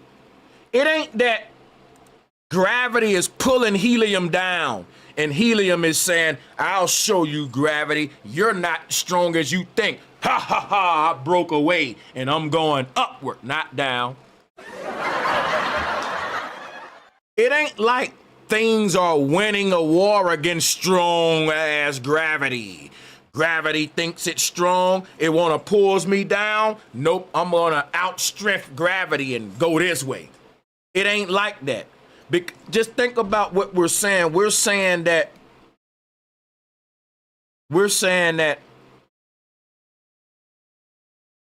this strong man is holding an item of mine in their hands. And I want to snatch my shit back from this strong bully. But if the item that the bully stole from me is a heavy item, the bully gonna overpower me. But if the item that the bully stole from me is lightweight, I can take that back from the bully with no problem. In fact, the bully have a hard time holding a feather, but the bully can pick up a grand piano with one finger. That's gravity. That's gravity. Does that make sense? No. Gravity says it affects heavier things the most. Gravity is so strong, but if you too light, it can't fuck with you though. Does that make sense? Gravity is so strong, only if you heavy though, it'll pull on you hard. You know what that sound like? It sound like the object's weight in relation to the medium it's falling through dictates how strong gravity pulling, which mean it ain't gravity. It's just the weight of the object through a medium, which is density. The weight of an object based upon the medium it's in dictates whether it sink or float. Helium versus a piano dropping from a plane. One falls up, one falls down. But why does one defy gravity? Because gravity don't exist.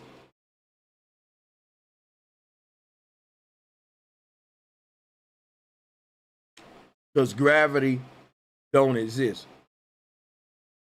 Gravity's saying, I want to pull your ass down at a certain speed. Nothing should be able to defy that. But when you look up what they saying drag force can be stronger than gravity.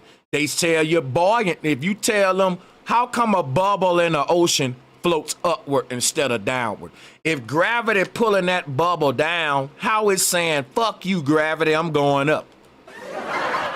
And the answer that they will tell you is buoyant force can overpower gravity over certain conditions. And they will say the same thing here, that the reason the parachute goes up when gravity pulls it down is because at that moment, drag force is more powerful than gravity. None of this makes sense. Because think about it. What causes drag is resistance, but there should be no resistance if gravity is uniformly pulling everything downward toward the earth. That's right! Gravity is pulling the same air down that you're saying is resisting it, so you're fucking double talking. Do y'all see what I'm saying? You telling me Earth's atmosphere won't just fly off into space because strong ass gravity is pulling it down. But yet, if strong ass gravity tries to pull this skydiver down, you saying gravity will lose from that weak ass wind that's being held up in a parachute. The same wind that gravity is succeeding at from flying off into space will defeat gravity and break my fall. Does that make sense to y'all? Gravity can hold every molecule of air in the atmosphere on and keep it stuck to the ball Earth, but gravity can't keep me falling directly down to the ground and kill me, because the same air that gravity is holding down to the Earth is saving my life and allowing me to go in the opposite direction of gravity. Think about that. They telling you gravity pulling all the atmosphere downward, but yet when I deploy my parachute, the wind pushing me upward. And they teach you that. They say when you deploy your parachute, drag and the wind resistance is pushing you upward. How can the wind be pushing me upward if gravity pulling it downward? Y'all ain't thinking. How the fuck is buoyant force pushing the bubble upward? Because think of what they telling you. They saying that the atmosphere above the Earth is pulling lighter objects up, and the Earth pulling heavy objects down. So there's a tug of war match going on. And sometimes gravity wins, sometimes the opposing force win. But what dictates when gravity win or lose is the weight of the object. So if the object is heavy and I drop it in water, gravity gonna win. Gravity gonna pull the rock all the way down to the bottom of the ocean floor. Gravity wins. But if I drop a bubble in the water, gravity loses. If gravity is so strong, why can't it pull a lighter object down to the Earth, but it can pull a heavy object down? That's like meeting a muscle builder and he can lift a car, but he can't lift a feather.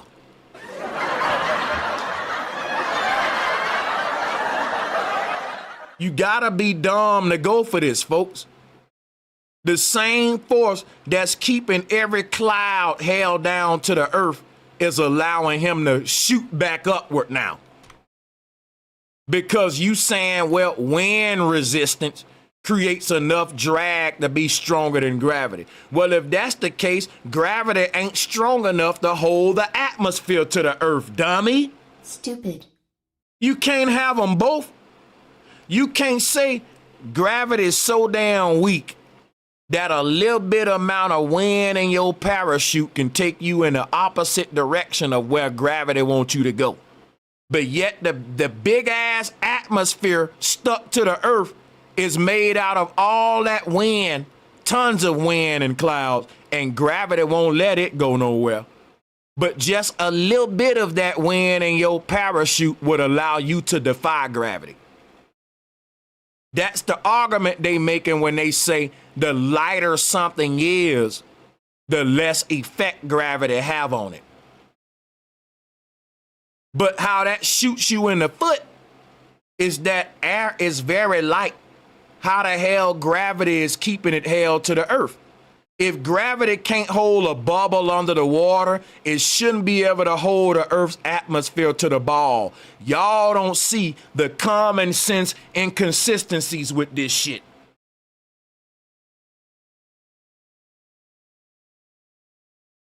Let me ask everybody real quick, drop a 1 in the chat room if you all understand what happened to our poll. I don't know what happened to the poll. It just vanished. But if you guys are able to understand everything I've said here today in the first portion of this stream series where we're debunking Dave McKeegan, this is part 1, and we are dealing with drag and parachutes. This concludes my rebuttal. If you understand it, drop a 1. If now at the end of everything I've said, you're still confused, drop a 2. That'll let me know how thorough I was. At this time, we will open up the call lines. We did not reach our goal, and we only supposed to extend the show if we reach the goal. But I feel bad not opening up the call lines because I know people want to converse here. And I know that times is hard, man. Everybody ain't got it. So I ain't gonna trip. But I was like, damn, people could at least sent in a $5 or $2, something like that.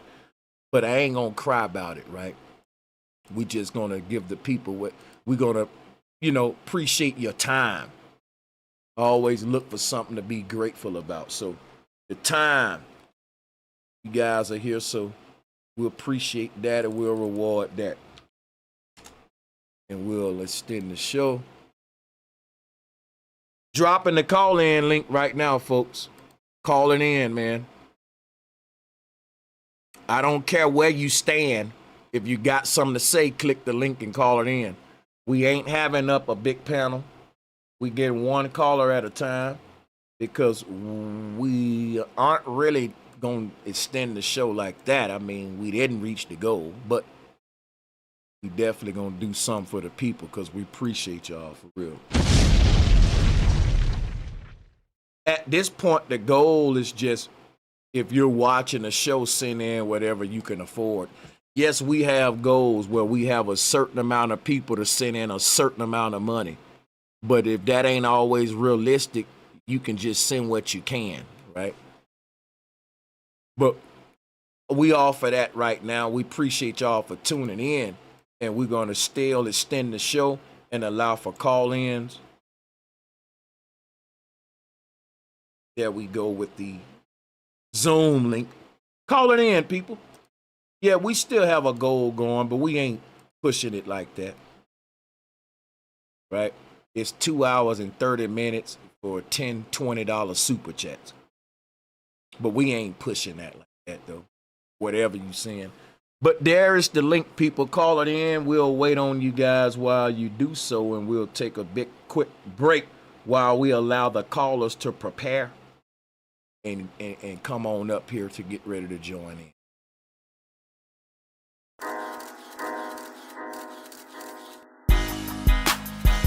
Call it in.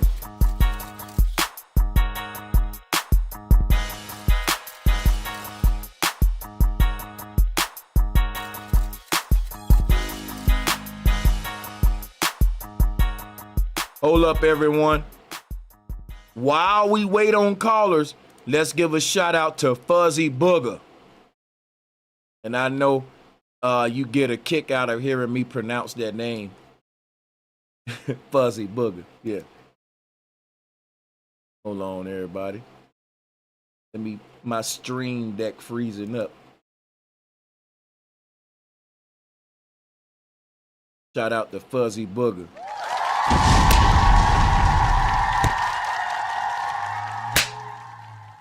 Appreciate that, man. Appreciate that.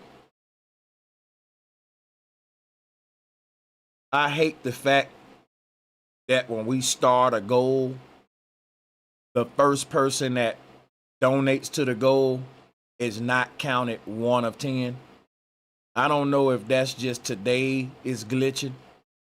That may be just today. But yeah, Fuzzy Booger is 1 of 10 on the goal. And it ain't counting. It still says 0 of 10. So what I'm gonna do, people, I'm gonna go back to the intermission and see if there's any callers want to join and see what we get for the extension of the show.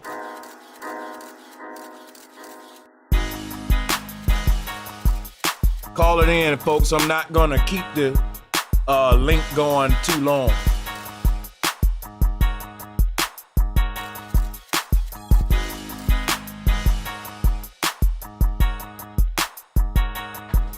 Call it in.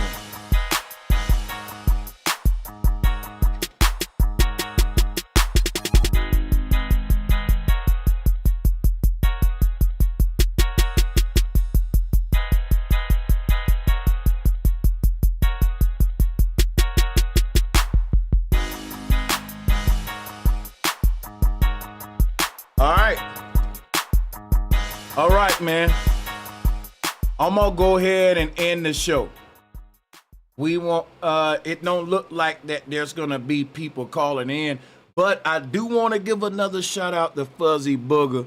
That's the second donation, and they didn't count that one either. So Fuzzy Booger, you are exploiting a glitch that I need to check into. I'm gonna actually check into that.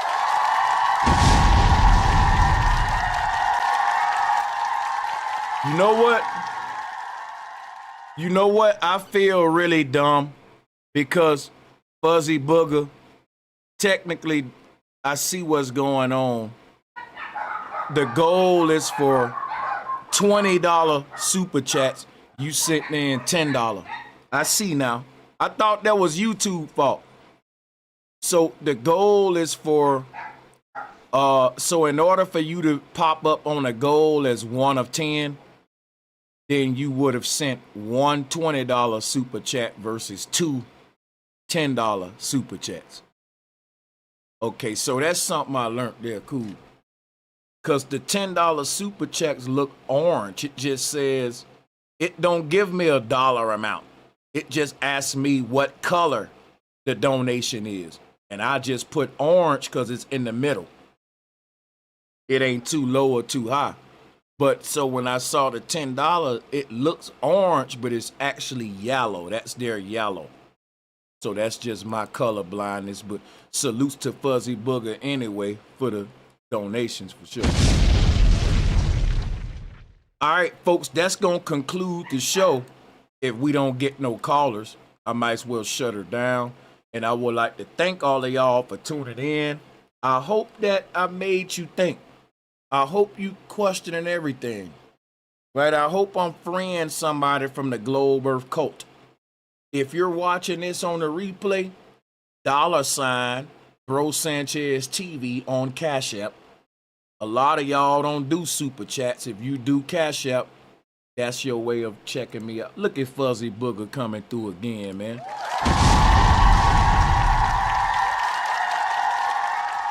That's crazy. That's Fuzzy Booger. I really want to say I appreciate you. You know, I got to mod you up because you really showed out tonight. Like, you made sure that you popped up on a goal as one of 10, and we may end the show with just you being on this last goal with one of 10. It would be dope to get some more people going, but we don't want to force it and make no one uncomfortable. So appreciate the people that did. And for everyone that didn't, y'all thank the people that did. Because what happens is the people who didn't donate today, it ain't like they didn't donate the last show. So I don't want to put pressure on folks because if I go live tomorrow, Fuzzy Booger may not donate nothing. And somebody else may do it.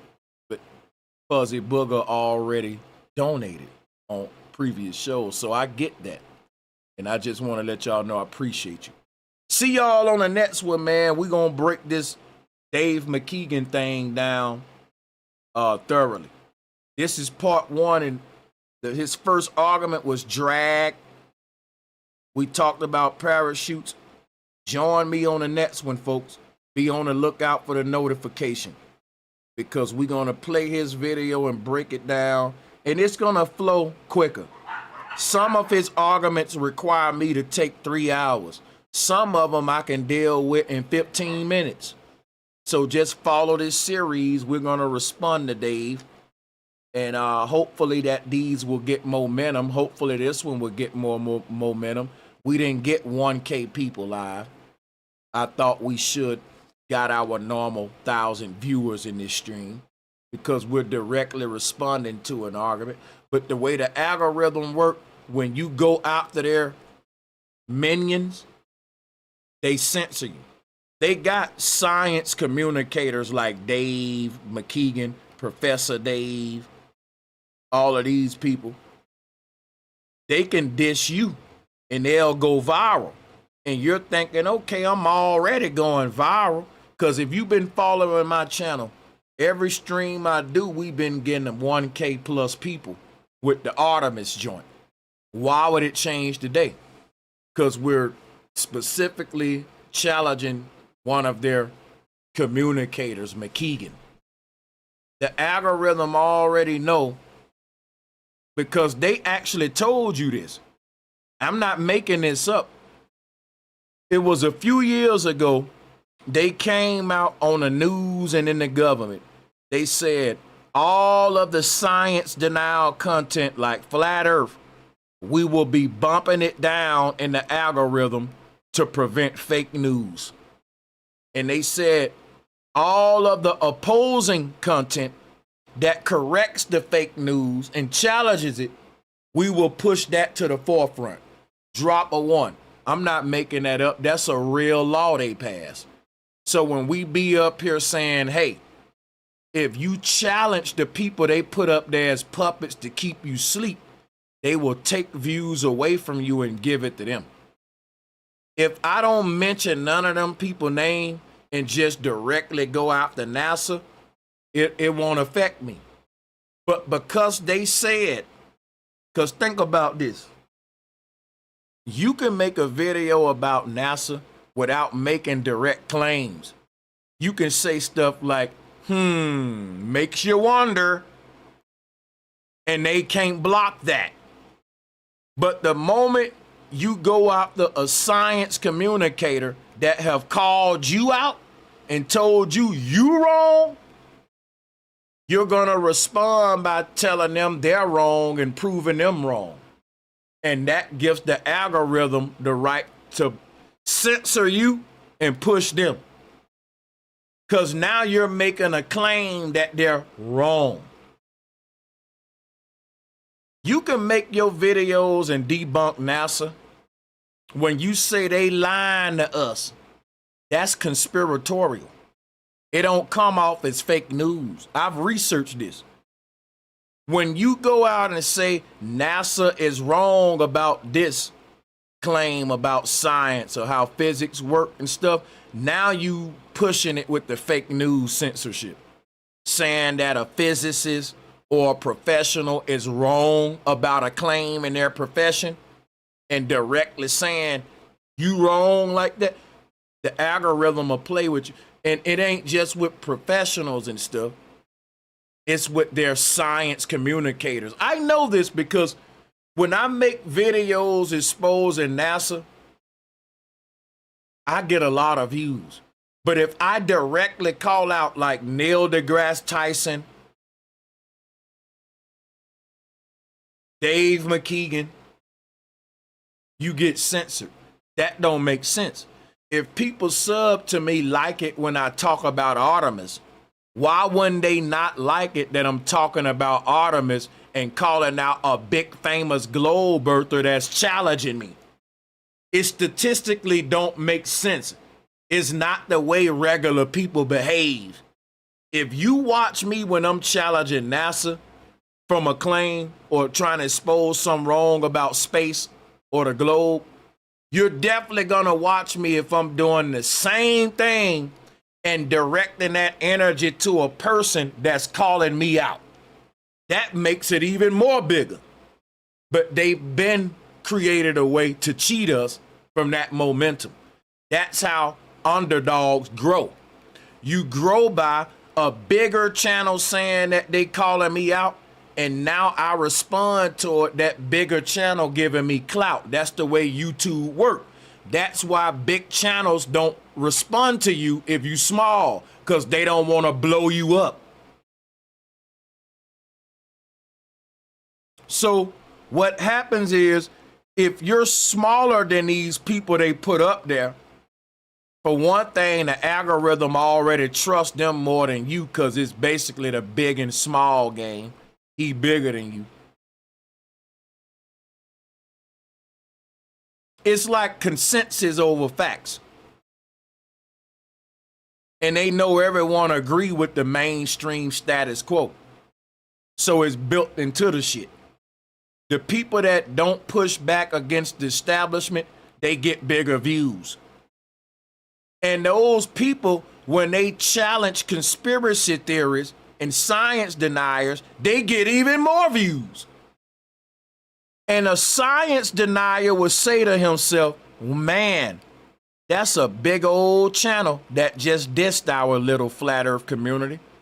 So I expect our community to grow if we respond. It don't work that way. It worked that way everywhere else, but not flat earth, because they algorithmically changed that because they're scared. They set it up to where even if a channel with 2 million people make a diss video about flat earthers ain't gonna get no clout from that. Now, normally how social media works, if a big person disses me, that helps me. Because now when I make my response video, all that traffic gonna come to me from the big person. Even if they hate my guts, I'm gonna expect growth. That's just the way it works. But the people in power so scared of flat earth, they saying, listen, the channels that diss y'all, we gonna push them forward. And when you try to respond to them, we pushing you back. That's literally what we up against. So we're fighting a handicap match, y'all, and we still got these bastards scared. They don't do that to nobody else. Imagine, right? 2 rappers are beefing. One big rapper, he's Drake status, famous as hell. But Drake disses this little nobody. And you would think in the music industry, as a nobody rapper, if Drake diss me, I'm gonna blow up.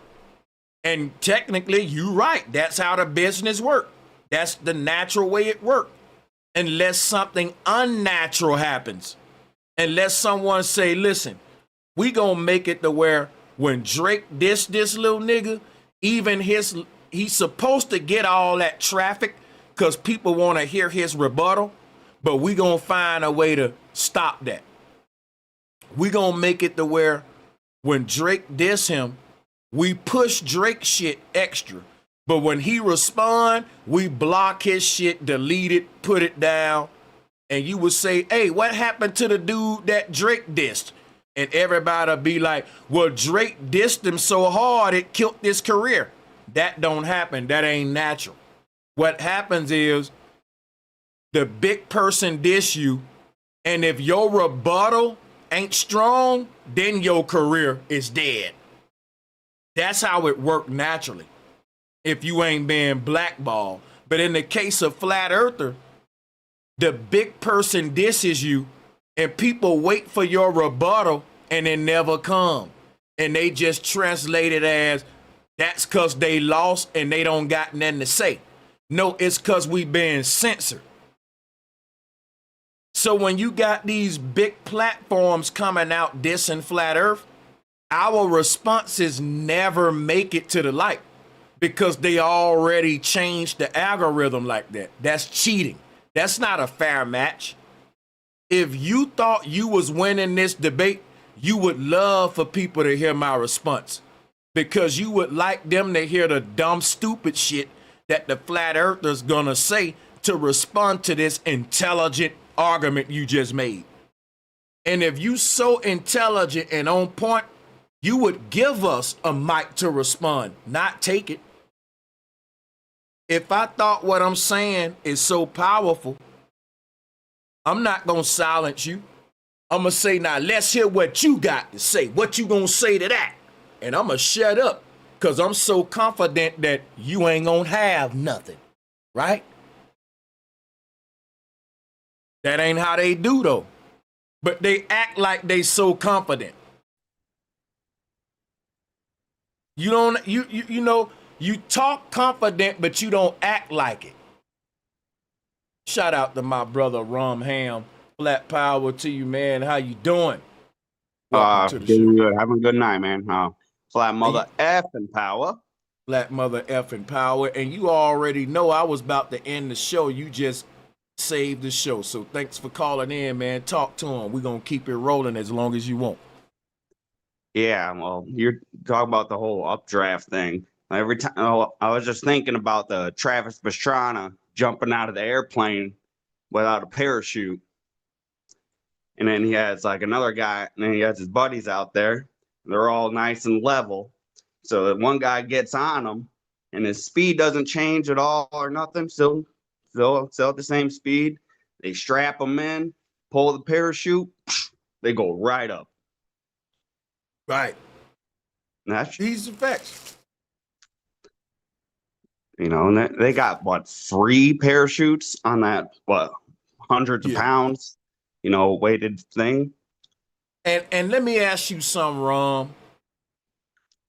Wouldn't the first deployment be the biggest parachutes? Because the first parachutes, I'm glad you brought that up. They the smallest ones. And they gradually get bigger the lower they got. But you would think, I'm going my fastest speed at the first deployment. Them need to be hella big, right? Yep. It should get smaller. My parachute size should get smaller the lower and slower I'm going. Why I need big, like it's backwards. You feel me? Yeah, just like military jets, they have just little small parachutes that come out to slow them right down as they're landing. As they're heading, to the ground because it ain't moving. Boom, that's when they hit the parachute. So, it should be, maybe those 3 parachutes make more sense. Them 3 parachutes come up first, then they get detached, and then another set comes out. Yeah. Because when you research it, what they say is the first parachutes open higher in the atmosphere where there's not a lot of wind molecules and wind. So, but the wind changes when they get lower. Right. And they said, well, the lower we get, the more drag, the denser the atmosphere get, which is why we use bigger parachutes. But that would be backwards. If there's more air to catch, I don't need a big mass now. Versus if I'm in the upper thin air, I need hell of mass because it ain't a lot of air to catch. It's like saying, if it ain't a lot of, too fast. They got that shuttle thing going way too fast for when we look at it and it's like looking at these parachutes and you're like, what the that's some bogus stuff right there.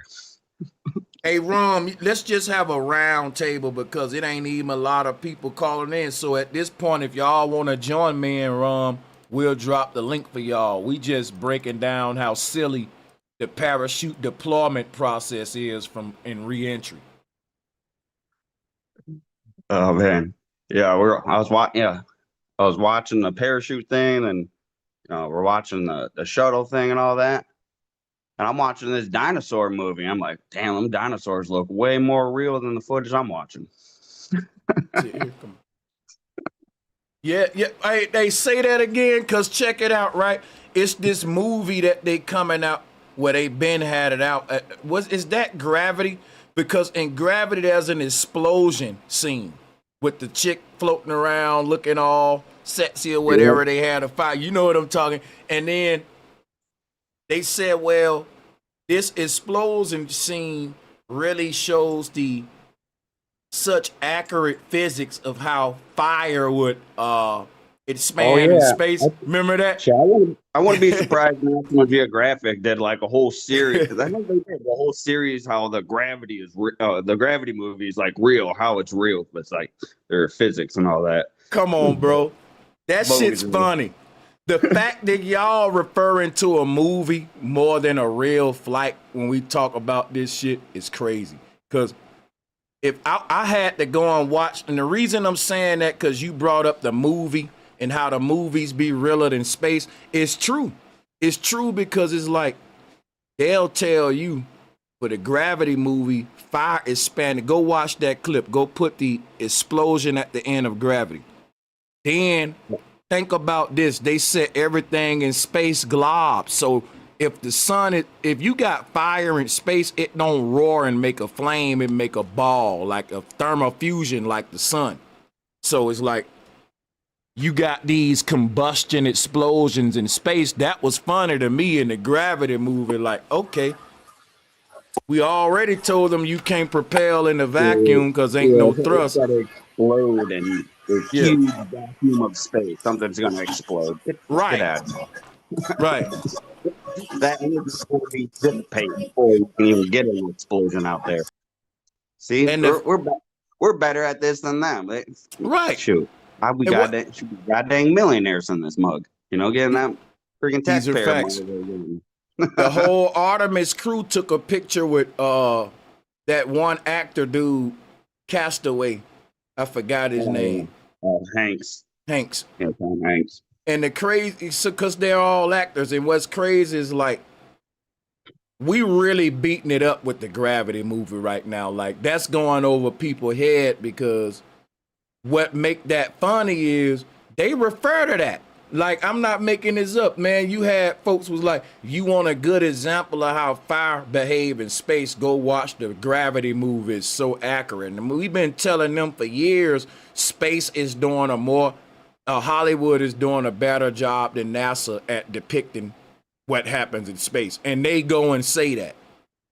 And then when you watch the movie, it don't even happen. It posts the glob and not combust. So it's just funny, man. Like, it's just crazy. Shout out to Retton, man. Shout out to you, Retton. How you doing? Salute. Yeah, this shit here is like obsessive, man. Like, believe it or not, you like flat earthers be on there for hours with their little... Bro, we're obsessed with the fact that they lying to us and no one see it but us. Like, I know it's hard to, this shit's crazy, man. It do that to you, man. I have to smoke my weed all the time to stay calm. Because a nigga really living a They Live movie. And I can't tell a motherfucker the truth, so I got to be high as hell. That's funny. I watch the movie They Live so I can relax. Crazy. Finally, some truth I can see, It is relaxing in a way. It's Right? a gift and a curse. It has, the relaxing side is all the shit I was scared of in my ignorance, I'm not anymore, not even there for real.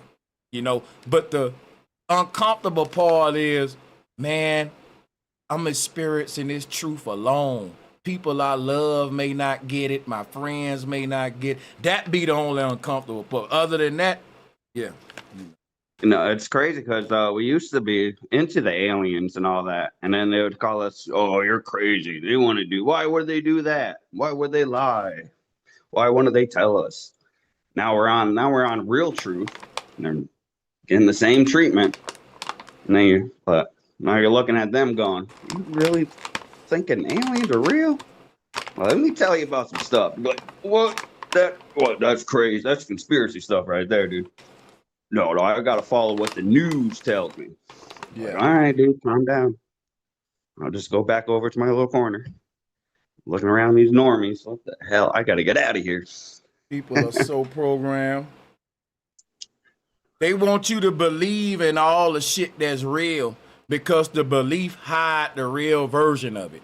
So the aliens you believe in are little green dudes from outer space. But the aliens we know about are motherfucking humanoids that look just like us from under the ground. It's the opposite of what they telling you. Right. They telling you aliens coming here and they look different than you.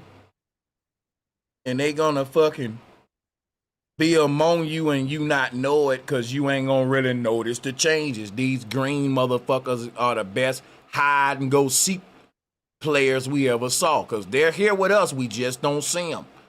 But if we tell them, maybe we don't see them because they ain't green, man. Maybe the aliens, if they're smart enough to travel as far as y'all say, under the conditions given, then of course they have reverse engineered the technology of a fucking chameleon. Now a chameleon can blend in with its environment, but an alien can't, but it can travel light speed, and that's something a chameleon would never do. An alien can time travel, but it can't blend in with its environment. So you telling me, even if I give them outer space, right? Even if I say, okay, let's say outer space real, let's talk about this alien shit. How come the aliens smart enough to time travel, but not smart enough to when they get here to look just like humans, But we got animals that can do that. So Yeah. that's when I bring up my other side of the flat earth shit, which is the simulation and the NPCs. But again, the global is just not ready for no red pill, man. We give the red pill, man. Can't Yeah, force that that's why. shit. They gotta choose it. Yeah, that's why I love when we do the simulation over on the flat power side. That's the best. It's nice and simple, and it's what it is. Like, but they want to they want to throw it in a group, or it's got to be like got one think tank thing. But we don't do that over here. We expand upon it and all that. Right. But when it comes to debunking the stupid NASA stuff, shoot, yeah, we stick on one thing, and yeah, that's it. Like, yeah, that's like 3 hours talking about freaking parachuting, fucking mediums, and all that. Stuff that may for a regular person sounds boring as hell. How do you talk about that for like 3 hours, or Yeah, man. I But don't understand. Yeah. To them, it's gonna be. It's like if you ain't a Christian, you don't understand how they be in the church for all them hours.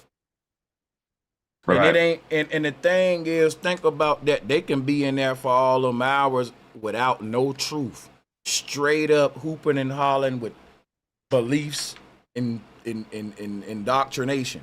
So imagine how long we can engage when we literally got the truth. right, freaking bread and circuses. That's what they love. The chronic roots. Salutes, bro. Shout out the Yeah. panel. Shout out the chat. That's Shout out sweet to you. love. Much love, bro. I just wanted to pop on really quick. It's crazy, like when you try to tell people about this stuff. Like I got one of my close homies, like bro, like he knows about all the corruption in the government, all this stuff, but there's just something about the globe that's just so deeply programmed in people. Whenever I bring Yeah. it up, it's a situation like, well, what does it even matter? Like I still got to go to work tomorrow Yeah. type deal. And it's like, bro, like if you ain't interested in or if you ain't thinking about who we are, why we're here, what we're doing here, what the purpose, like if you're not asking those questions, we probably ain't got much to talk about. But that shit, People following it. That's a psychological operation program response. Cause look, people will say, what matters the shape of the earth? I still gotta go to work. But they only say that when flat earth come up, as if the globe earth didn't build its whole presence by telling us the shape of the earth. Because think about it. If the earth shape don't really matter, then why are y'all paying $80 million a day for the earth shape? Because it ain't the flat earthers that y'all paying to explore cosmology. Your space program takes $80 million a day from you. And you telling me, a person who don't take nothing from you, it don't matter about the shape of the earth. I still gotta go to work. Listen, if you thinking that the shape of the earth is irrelevant, why you paying so much for it through NASA? Like, why are you telling me as a flat earther it don't matter about the shape of the earth when I'm not charging you to study the cosmology? They are. I'm raising questions for the freebie. If you really thought that the shape of the earth is irrelevant, then you would say cancel the space program. Because if the shape of the earth is irrelevant, guess what you're saying? Cosmology is irrelevant. If cosmology is irrelevant, then how the earth shaped, what's going on other planets, what the stars is, none of that shit matter. Because why? You still got to go to work tomorrow. So it don't matter about the moon, Artemis, Jupiter, none of the shit NASA telling you, let's occupy Mars. Let's see about the diamond planets. Let's launch the James Webb telescope to look at a new galaxy. Guess what? None of that shit matter. We still gotta go to work tomorrow. But you know the difference? You're paying for one of these and the other one you ain't paying for. So to me, it's reverse psychology. Is backwards as hell to tell a flat earther the shape of the earth don't matter when we ain't charging you to explore that. You're literally being charged by a space agency concerning the shape of the earth and even the shape of the universe around it. And you saying it don't matter, but you don't care about them charging you to explore some shit you saying that don't matter. See, one thing that the flat earther would agree with you, that look, us exploring space ain't gonna help us. Us knowing about what's happening out there and all that ain't gonna help us. If you agree to that, we know you do, because if you saying that the earth shape don't matter and you live on the earth, then how can some shit way out there that don't affect you matter more than you and learning about that than what you live on? So when you say the shape of the earth don't matter, nothing else should matter as far as cosmology go. Stars, black holes, faraway galaxies, because think about it. If the thing you live on don't matter to you, learning about that, then what are the chances of some shit you don't live on that don't even affect you far away mattering? See, when a globalist tell me the shape of the earth don't matter, I know that they full of shit and that they just respond in the way they was programmed to respond. Because if the shape of the earth if earth don't matter, why space matter? You paying a lot of money to explore space while telling me the shit you live on don't even matter.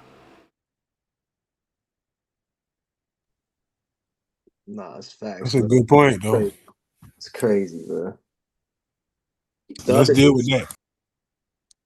Yeah, the other thing I was gonna say is, I don't know, bro, if it's just me, but it just seems like this stuff gets cornier and easier and faker, or like easier to see and like just faker and faker the more they try to like portray their like agenda, and it's almost like they want it's almost like they want to see like who's smart enough, to figure out like what's really going on type deal. They want to know, like, I don't know, it just kind of seems like that, like bro, y'all really falling for this? Like, this is crazy. You know what, Chronic Roots? I'm a chess player. Part of playing chess is when I make a statement anticipating what I think my ops gonna say. And when I say stuff like what I just said about space not mattering, and like when Redden said that is a good point. Hey, Redden, guess what they would say to rebuttal that?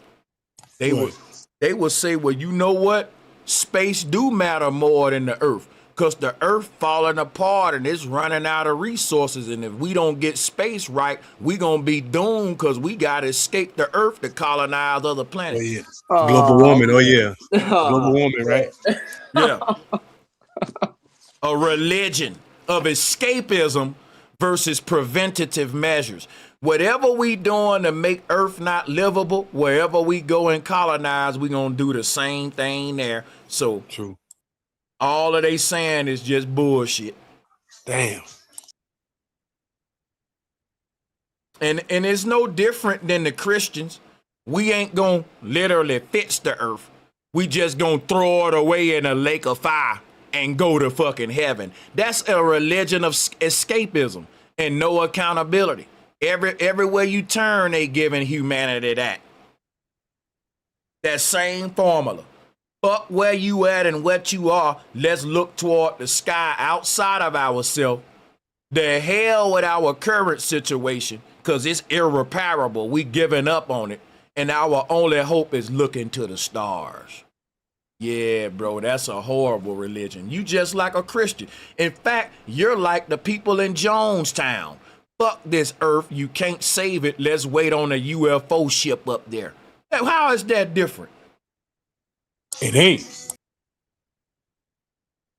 It's escapism, and that's what cults do.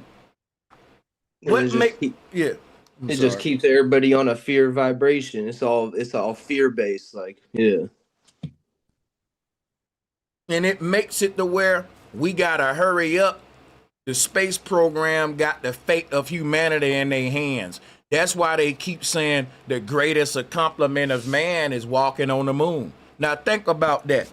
We on an earth that's riddled with violence, depression, disease, poverty, famine, warfare, inequality, you name it. But the greatest accomplishment is us putting a man on the moon, right? Not fixing the earth we live on. What does that tell us, bro? Subconsciously. Your greatest accomplishment is running from your problems, not solving them. That's what it tell the children. It tell the children, let's make another generation of space believers versus earth knowers. Because believing in space mean fuck the earth, ain't no hope for it. Let's let it go to hell in a handbasket while we believe in a heaven and a Jonestown above in the sky. UFOs gonna save us. We gonna colonize one of them stars. What happens when we get there and we go to war again and we create taxation again, pollution again? Then we got to do the same thing, point to another star and say, yeah, we gotta leave this place to go. You're thinking like a fucking parasite and a colonizer. You're thinking like a termite and an unwelcome. Any planet you go to gonna be crying to see you show up. And they got to say, well, you know what? Think about this, y'all. They got to say it's easier for us to travel beyond the speed of light and colonize galaxies in the sky than it is for us to fix the earth right here. Now, let me ask y'all a question. Which one is more easier? Me flying a fucking and colonizing Andromeda or me cleaning up Skid Row tomorrow? Which one more fucking easier? Right. You already know the answer. 1 + 1 is 2. And they got the whole world thinking it's more easier for us to colonize other planets than to clean up our own. And that's the only way they can justify why them talking about space is more important than me talking about flat earth. I ain't gonna lie, when you put it like that, bro, that shit hit different. That's crazy. Yeah, for real. Yeah, man, I learned how to put it to make it hit different. It's a little embarrassing, really, to be honest. Yeah, it's sad as hell. And you see how streams like this get half the views, what I've been getting, but I ain't tripping. I'm gonna break it down, put it back out in parts. I ain't gonna lie, I wish there was a way, I'm sure there is, that we could like set up some sort of like where we get a big platform. Not I'm just using this as an example, but let's just say Vice News or something. A big platform to host a debate on, like, I don't know, it just would be dope to have. I just thought of the reason why, bro. Uh-huh. Donald Trump took your views, man. That bastard. Oh, you know what, bro? I'm tripping. You right. I went live and it's a new topic or a new fake shooting. And Yep. I do got a stream coming up debunking it. What's crazy about this new Trump fake shooting is they just, his old shooting in Philadelphia just came up under question and people finding out that's fake. And before that can even come back up, here go this one, man. So That's crazy. It's a stage, bro. This is a stage for real. Yeah. Mm-hmm. And I ain't gonna lie, I believe they had to come with something desperately because, believe it or not, y'all, the Artemis lunch didn't work in their favor. It's a big L for the globalists. Yeah, that's a fact. That's why they try to do the 12 scientists thing. You know they had this dude on Jimmy Dore. Jimmy Dore was saying space is fake. Jimmy Dore was making all the flat earth arguments. And then he had a dude up there say, but the earth isn't flat. But yeah, they're lying to us about space. And on the Jimmy Dore show, they took all the arguments we made about Artemis as flat earthers and agreed with them, but said it ain't because the earth is flat. It's because they want to hide secret space technology from China because we want to beat China to space. So they're taking all our hard work and using it to double down to prove space and the globe, which is fuck, man. When you look at what these people are doing, it just really make me hate these folks, man. I ain't gonna lie. The guy was Kurt Metzger. Used to be. He grew up in Mormon as a Mormon, so they're all about that alien cargo cult thing. So he got triggered and went on a rant. It was pretty funny because Jimmy was just sitting there. It's like, all right, just let you go on this rant, Right. dude. Sound You know, contradict. good shit, Rumham. I know you saw what I saw. Because I was like, you know what? Salutes to Jimmy Dore.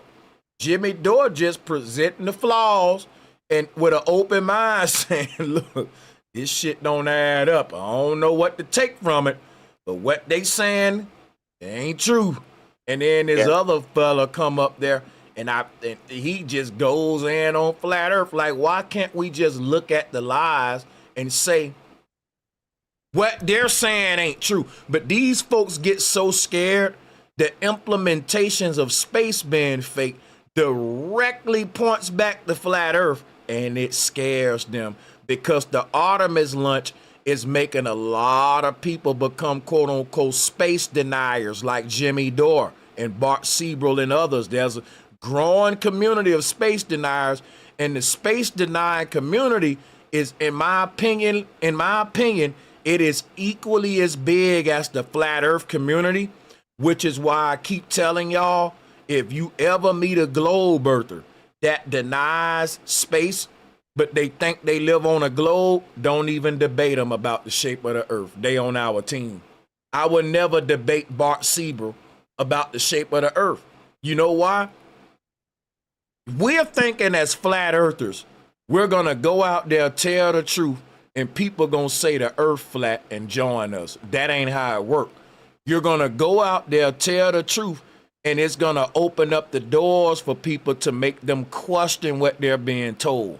And when they question it, they're gonna start with the inevitable facts that you've presented, which honestly, the fact that it's easier for flat earthers to debunk space than it is for a lot of them to prove the shape of the earth. Let me say that one more time, because that's kind of embarrassing to say as a flat earther. As a flat earther, we can definitely prove the shape of the earth without a shadow of a doubt with legitimate experiments. But the average person is just on the internet and they ain't outside in the field. And that's true for the flat earthers and the globe earthers. Let me say this again. The flat earthers ain't really going outside to prove the earth flat, even though we know it's flat based upon other people doing experiments, right? And other people repeating those experiments, getting the same results. You can say, well, hey, I believe that experiment, and you can have other ways you can prove the earth is flat. Levels, tools that you use without direct experiments, of course, how things behave and stuff like that. You but jump in? Yeah, go ahead. Yeah. I used to be one of those space deniers. I thought aliens just ran the simulation. So when I heard flat earth like in 2015, 2016, I'm like, oh, that's bogus. That ain't it. You know, it's the aliens. It's not the secret society people and all this other crap. And about, I don't know, it's like around the pandemic, that's when I ran into Bro Sanchez on Kill a Priest podcast. And what you were saying made sense to me. I'm like, So I went outside, started looking around. I'm like, damn, I was wrong. I'm in a snow globe. What the hell? I'm still in the simulation, but now it makes sense. It doesn't make sense on a globe, you know? Don't make sense. Same here. So, and I'm glad because look, because the thing is like, if we all think back deeply and hard, and I ask you a question, Most of y'all will say yes to what I'm about to say. None of us became flat earthers in the beginning. Guess what we all were? Space deniers. That led to you saying that the earth was flat. Tell me I'm lying, because I'm going to tell you how the average awakening in flat earth happens. It happens by you believing in space, and your belief in space make you accept the fake ass blue marble photos. Because you believe in space, you believe the earth is a globe based upon the photos taken from space. What happens, what made me a flat earther, when I start to realize, wait a minute, space is fake. Harnesses, green screen, and then just the physics, the argument of a mediumless environment and a vacuum. Questions I never asked about space, right? And as a person waking up, it wasn't even about flat earth yet. It was about this place that they told me about called space may not exist. And if space ain't real, what the fuck is earth? Because what I know earth being as a ball is based upon space being real. So you get this flat earth model and you say, aha, that's how the earth can exist without space. Because I was confused at first. I was like, I don't believe in space, but I don't really know what the fuck to think the shape of the earth is, because I don't have none. When you take space away from the globe earther, it's like, I don't know how to picture the earth in this darkness, because ain't no darkness that I believe in no more. So then when I get this dome, this Truman Show flat earth model, it's a lifesaver. It's like, well, damn, I didn't have nothing and I didn't know what to believe. And this give me something that makes perfect fucking sense of how earth can be without being suspended in like a dark vacuum. And now you start studying this little dome model and you realize, wait a minute, this the only thing it can be true. Like, we gotta be an enclosed, like, wait a minute, it can't be nothing other than this, really. But you don't get there until you realize, wait a minute, space fake as hell. And that's why I keep telling y'all, this new surge of space deniers, even though they ain't flat earthers, it got these people scared, man. It got them faking another death with Trump now to stop this Artemis topic. Tell you. In my opinion, I think they did this shit on April Fool. They thought everyone was gonna take it, and how we keep reinforcing our lie, and we putting more people to sleep. And you flat earthers, y'all ain't winning here. And it backfired on them, because more people start to question space. And they like, damn, that didn't work the way we thought.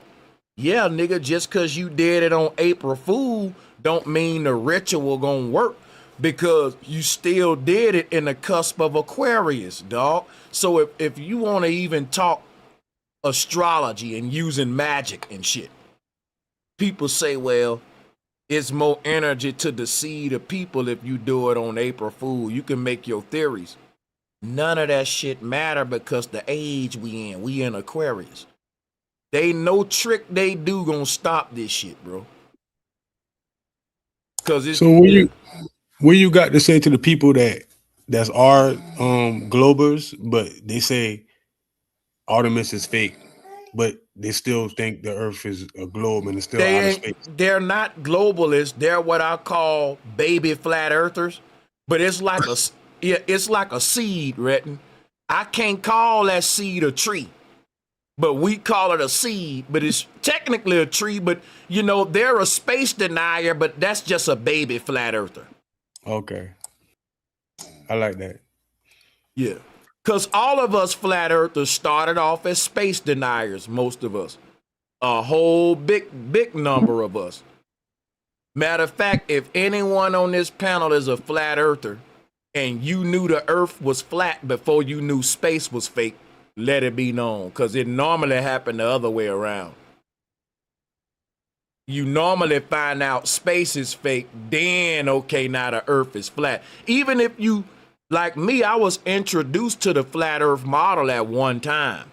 Like I was introduced to the idea of spaceman fake and the dome at the same time. But what I'm telling you is I didn't readily accept the flat earth shit yet.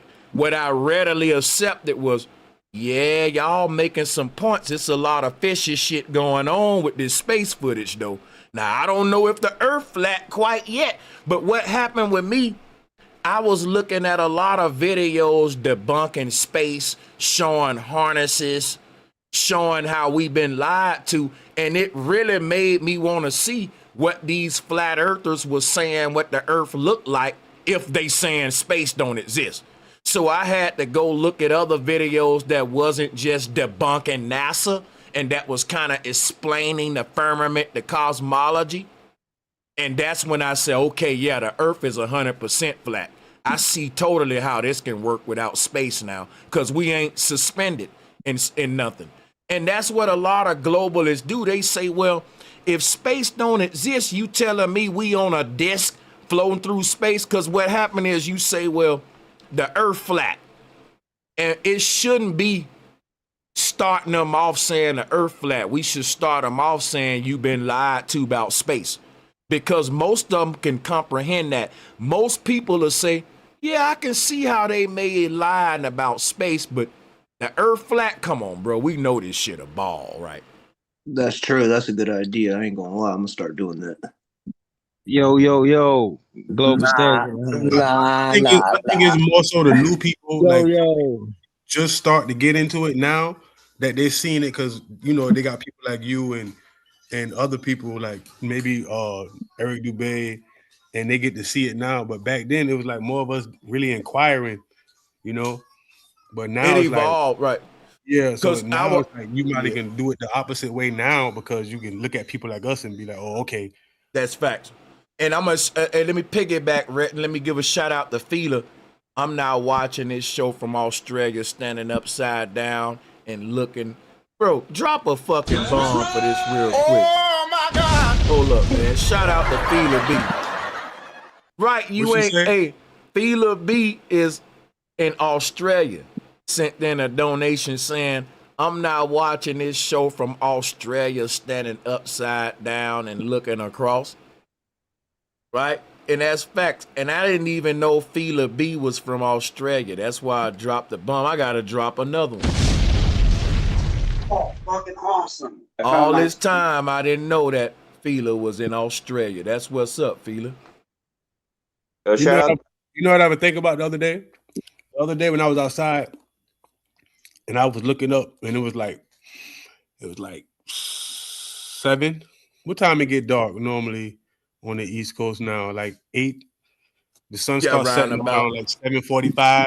There you go. So the moon was out, and it was like real high, like how the sun be high at noon. So I looked up and seen the moon, and I was like, I need to call somebody where it's dark at and ask them where the moon at, where they at right now. I need your help to set that up. D Marble, I'm gonna tell you, it sounds like an easy thing to set up. It's actually a little challenge to get all these people all around the flat earth on the same time to get this thing on the stream, but it shouldn't be. I'm gonna try that again. D Marble shouldn't be the only one. I'm gonna call her because I think it's like 5 hours ahead. My grandma in London, so I'm gonna call one of them and do that. I was thinking about that yesterday. I got a question for you, flat earthers, man. I did that with my homeboy. We're both in Cali though, but we're like 200 miles away from each other, and we were on FaceTime. And bro, where he was at?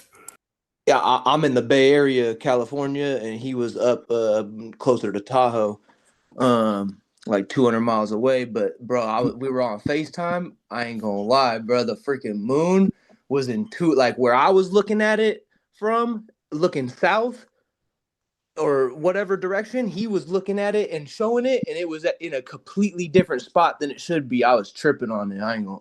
It was weird. But I don't think 200 miles is like that far. Well, but, I mean, it probably could be an hour difference. It's like the meridian, the arc of meridian, and what you on. I want to call somebody on the opposite meridian to me Yeah. and then see it'll work better like that, you know, because it's supposed to be definitely nighttime where they're at right now. You get what I'm saying? Well, no, I got you, but that's what I'm saying. Even with me in such a close distance, it shouldn't be such a big discrepancy of positioning. You know what I mean? You But mean yeah. like it was shit Let, like let me the navel was in a different place? No, just like where it was, the position in the sky, where it was, like from where I'm seeing it in the Bay Area, I'm looking at it a little bit. I'm looking at it, it's like south. He's looking at it, and it's like more east to him. But it's like for me, it's more. I'm more west of him, and he's showing it more east of him. But for me, it's like straight above me, more south. It was But weird, bro. think about what I'm saying though. It's broad daylight where you at, and you looking above your head, and the moon is looking right at you, and yeah. you call somebody that's where it's pitch black dark, where the moon should be at where they at, because it's darkness. Right, right. No, I You see got what you. I'm I got saying? you. No, Gotta be I a got you. whole I got you. Now, Yeah. pyramid. now I've explained why I can see the moon outside with the sun out during the day and see it in a blue sky, and they can be in a part of the world where it's dark at and see it in a dark sky. It make perfect sense. Y'all want me to explain it again? Yeah, do it one more time for the people. It lies in the fact that, let me show you. See if I can pull this image up, because I did this long time ago. What happens is the moon is a hologram. Let me show you something about a hologram, right? Show you something about a hologram. It's both of them that are 200 miles apart. They were looking at the same. They're looking at the same image of the moon. There was no difference what the surface looked like on the moon. It was just in a different position in the sky. Yeah, if It's you not let me a break this hologram. down, I'm gonna give y'all a jewel. Shout out to the PGA star. As a kid, I thought, why was the first idea of flat Earth change? It drove me to learn more about space until 2015, when my child thoughts came true. This is big facts right here. I always, as a kid, well, I ain't gonna say always, I ain't gonna cap, but in the back of my mind as a kid, I would always wonder, why did ancient people think the earth flat? But not in a way that they was dumb, in a way that if we know that it's a globe, why the hell they didn't know it? But I didn't think nothing about it. Now I see the whole deception. I'm gonna share some with y'all about the moon though. Watch this.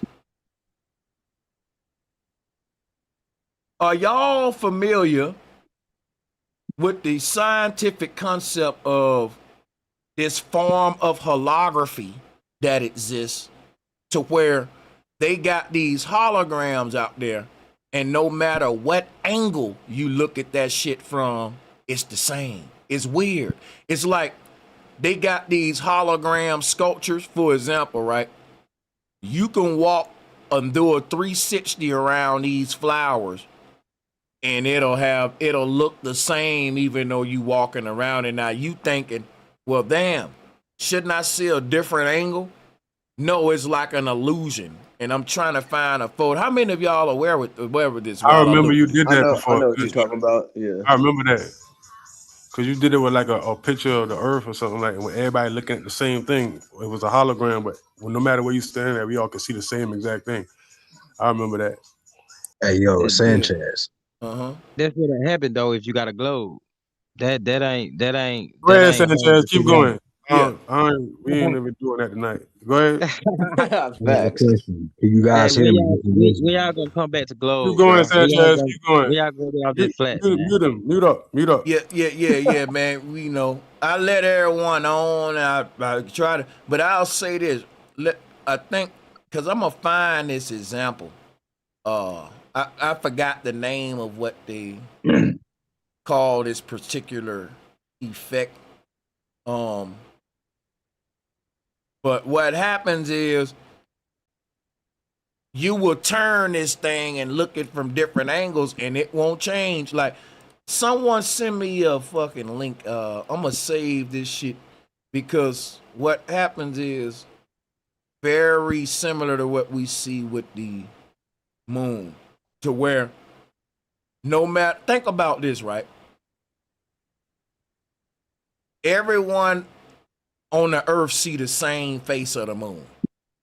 Now, like we say, if I can see the moon on my part of the earth and someone can see it on their part of the earth and we on opposing sides, we shouldn't see the same face physically. That's impossible. So the globalists admit people on different parts of the globe earth, even when they, because I've brought this up to globalists before. I've said, listen, man, people can see the moon and sun out at the same time. And what about people in the part of the earth where it's dark? They still see the moon too in their night sky. The globalists will tell me, that's possible on a globe because at certain angles, yes, even though the earth is a ball, you can, and it was a diagram a dude showed, and he's right. But in order for that to work on a globe, on the opposite side, the people would neither see the sun or the moon. It'll be an empty sky. That was my rebuttal. But that was the way he had to angle it to make it work on a globe. But the problem with that, even when you try to make seeing the sun and moon visible at the same time work on a globe, it don't explain why even then we still see the same face. Because, you feel me? Is it called a transmission hologram? Because we're looking through a holographic object. It's kind of like this right here. Let me see. It's kind of like this shit right here.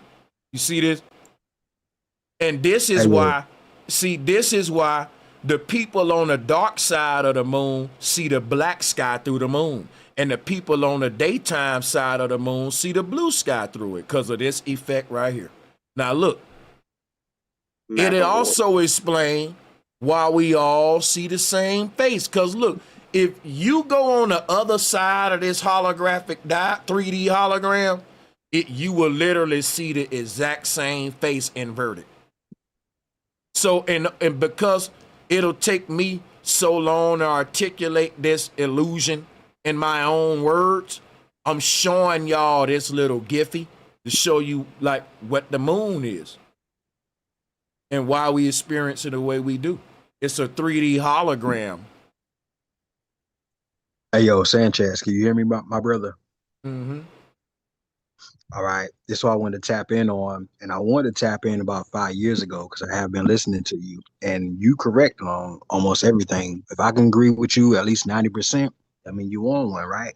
Hell yeah, man. And I would actually listen, that other 10% that you corrected me on, bro, that's just making me perfect now. Go ahead. See? Now, what I thought of too, like when it comes to what you said the other day when I was listening to you, you right. And I figured that out probably about 5 years ago.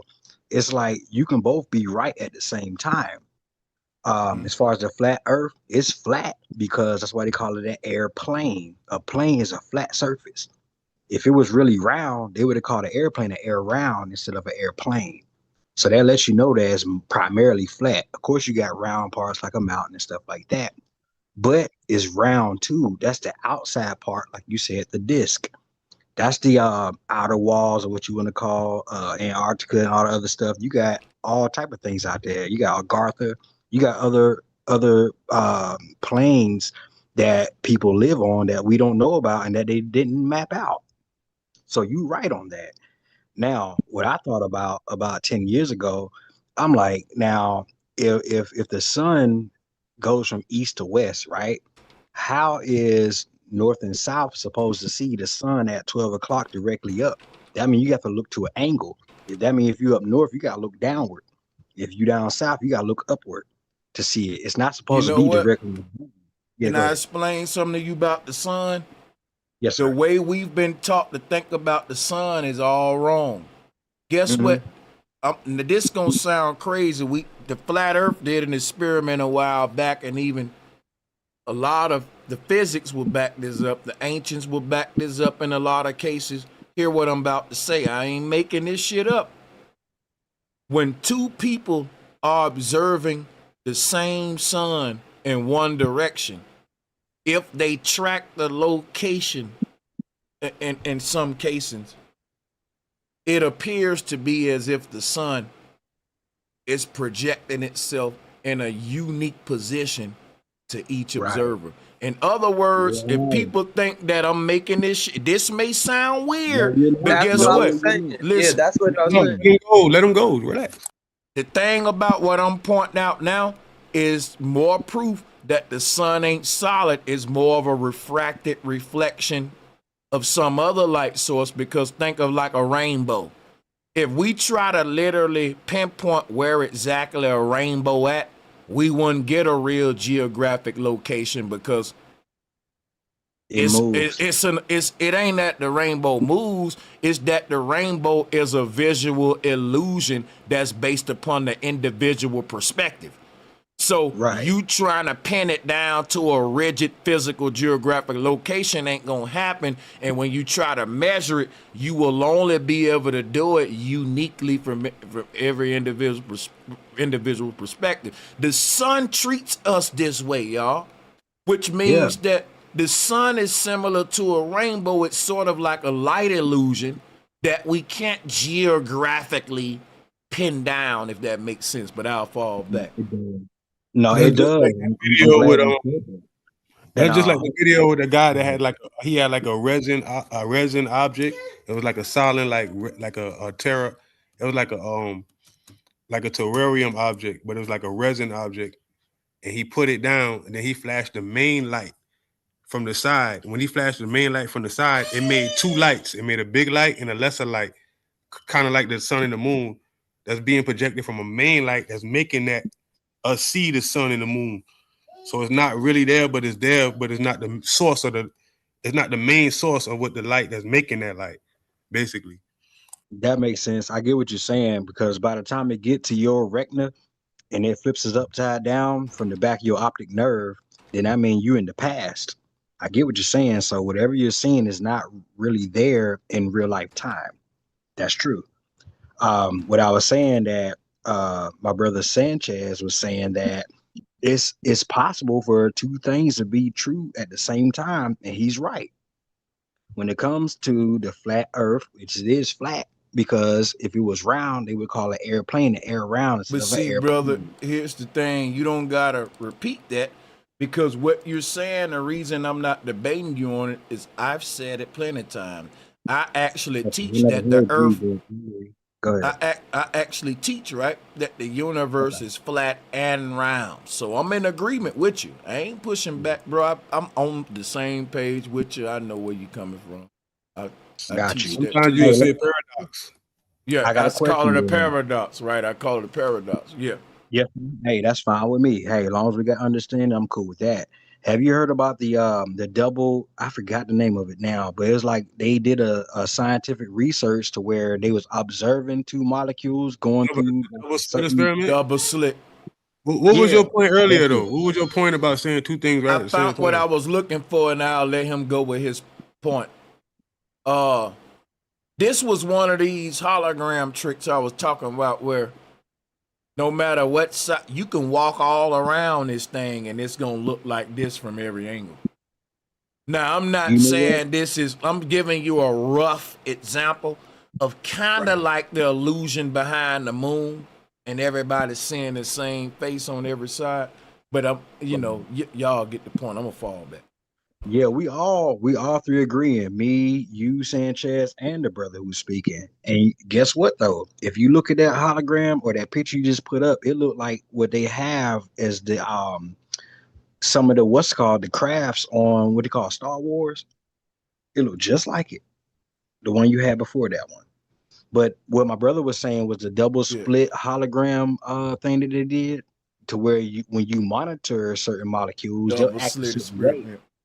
Yeah, they act a certain way when you observe it, and they'll act a different way when you don't. So the way they explained it, and I believe it, like you didn't play video games before, to where when you're walking through the game, it actually builds the game as you're going. You see the buildings and stuff like that in the background slowly actually grow, getting to where they need to be. Solidity. That's So just the that same point of saying, did the tree really fall in the woods if nobody observed it? That's all that is. Yeah. Right. But the thing is, I believe if the tree fall, the sound is there. It just might not be observed by you or a certain individual. But the sound did happen and the tree did fall. Let That's me what I explain. believe. Let me explain something to you, Eric Wisdom. Go ahead. The concept of if the tree fall and no one was there to hear it, did it really fall? Was never a concept that was meant for us to conclude in a belief. It was a Okay. concept that was trying to teach us a factual aspect of our reality using an analogy. Let me break it down to you because this ain't no dissonant or no debate or nothing Go to you. for it. No, you good, But the brother. whole thing is the ancestors who created this concept of the tree falling concept, which led to the double experiment joint in our time. Mhm. Pack Star, I'm gonna read this in just a minute. Let me give him this and then stop my flow. I really appreciate the donation. And Eric Wisdom is that saying about the tree in the forest. When we find out that our reality ain't physical, it's a simulation. Yes, sir. Our ancestors found that out, and they also found out more than the fact that we live in a simulation. Here is where the Matrix movie come in. They didn't just find out we was in a simulation. They found out that the simulation had processing limitations, meaning that the reason they want to keep everybody dumbed down is because if everyone think critically, it'll make this matrix use more processing power to process all these complicated creative thoughts. That's why if everybody tap back in and wake up, this earth around us will fade away and Eden will come back. But let me explain it because it's a simulation. But this is why I'm going here, right? Okay. The tree in the forest, because this simulation got limitations, like a video game, how it handles them is in Mario, it don't create that part of the game until you walk over there. There's nothing there till you walk there. And that's because in a simulation with limited processing power, you got to be efficient, optimal, and you got to be kind of saving. So how this earth is able to create the illusion of endlessness, of infinite abundance right here in this underworld. It like, what if I told y'all, see, this is where shit get crazy. Hear me out real quick. Yes, sir. When a car vanish on a horizon line, where our horizon line that's the end of the world, man. That's the end of the world. Now a person may say, Sanchez, are you saying at the horizon line ain't no more earth? Nope. Until you go down there. Now a lot of folks gonna say, man, that's kind of hard to believe, bro. That's why we even brought up the tree falling in the forest example in science, finding out this is true. Listen, watch this, right?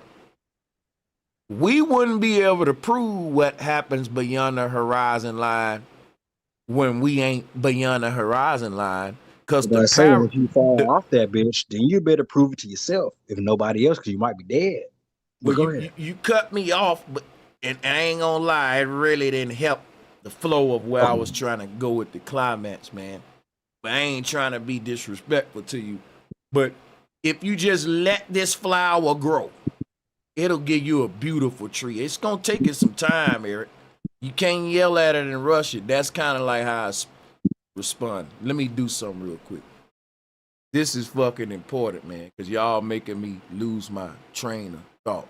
He just answered it for me, and I know it take me a minute to get there, but that's wisdom, not information. If you're patient enough to hear the parable and see where I'm going from beginning to end, man, you'll get something out of it. But if you're just impulsive, you just can't, it'll ruin the whole thing. It'll even, so, but my whole thing is this, why I brought that up, man. The tree in the forest, you don't hear it if it ain't there. What's real is what we perceive through the senses. And if you ain't perceive it, you can't claim it as real. That's when you say, well, I believe it fell. Because if you ain't there to see it fall, it could have been someone making a noise. It can be deception. The whole point of that proverb is to say you can only prove what you can prove. Anything beyond that, you need to be humble. So if a person, like with the double slit experiment, we thought if we look at a particle, it's a particle when we ain't looking at it. That ain't true. When you look at it, your observing of that energy dictates whether it's a particle or a wave. And if y'all want to interject with me at this point, because check it out. What I'm doing now, because I'm a land, I don't want to be long-winded. The double slit experiment proves the tree in the forest proverb, proves the simulation, proves, yeah, if you ain't there, it ain't real. Because what are you proving? What's the proverb? If a tree falls in the forest and I'm not there to hear it or sense it in no way, did it fall? Nope, it didn't. Not to you. Even if it really did, not in your because what's reality is what our consciousness record. A person may say a dream ain't real, but guess what? Your mind don't remember shit that ain't real or that didn't really happen to you. I remember all my dreams. On my deathbed, I'm going to remember my dreams seamlessly embedded within my real life as an event that really I went through. When I fell off that cliff and hit the ground and woke up, that happened. But your mind don't say, well, that dream one was fake, so I'm going to delete that one. It records that too because it was an event you experienced. So the dream is indistinguishable from this realm. It's like when I'm out in the woods cutting some trees down, and 2 weeks go by and I start walking in the woods, I'll go, oh shoot, yeah, I cut that tree down the other day. Yeah, I remember that. If your consciousness can record that event by way of senses in any form, it's not real to you, even if it's real to everyone else. Right. And this is why they so bent on controlling who writes history. Because it don't matter what's real on this earth. It matter what we believe real, and whatever they write in history, that's reality. What you believe about the past now becomes the future we make. If I tell you tomorrow when you wake up, if you don't remember none of your identity, you wake up in a coma, amnesia, not remembering your own name, and I give you a false ass history, the false history that I give you when you wake up out your amnesia and your coma gonna dictate every move you make after that. And every move you make after that gonna be based upon a lie and some false. It's gonna, you my puppet based upon whatever history I give you in that state. What I'm saying, bro, why the resets, why they want to give you false history, false science. This shit's deep. It's really a simulation. And when people ain't ready for this kind of red pill knowledge, they've even redefined what the red pill mean and turned that to a bunch of dumbass niggas complaining about women that they fucking say they don't even care about. The real red pill ain't the knowledge about, man, these women don't care about you, my nigga, man, you know, and all this red pill shit they teaching.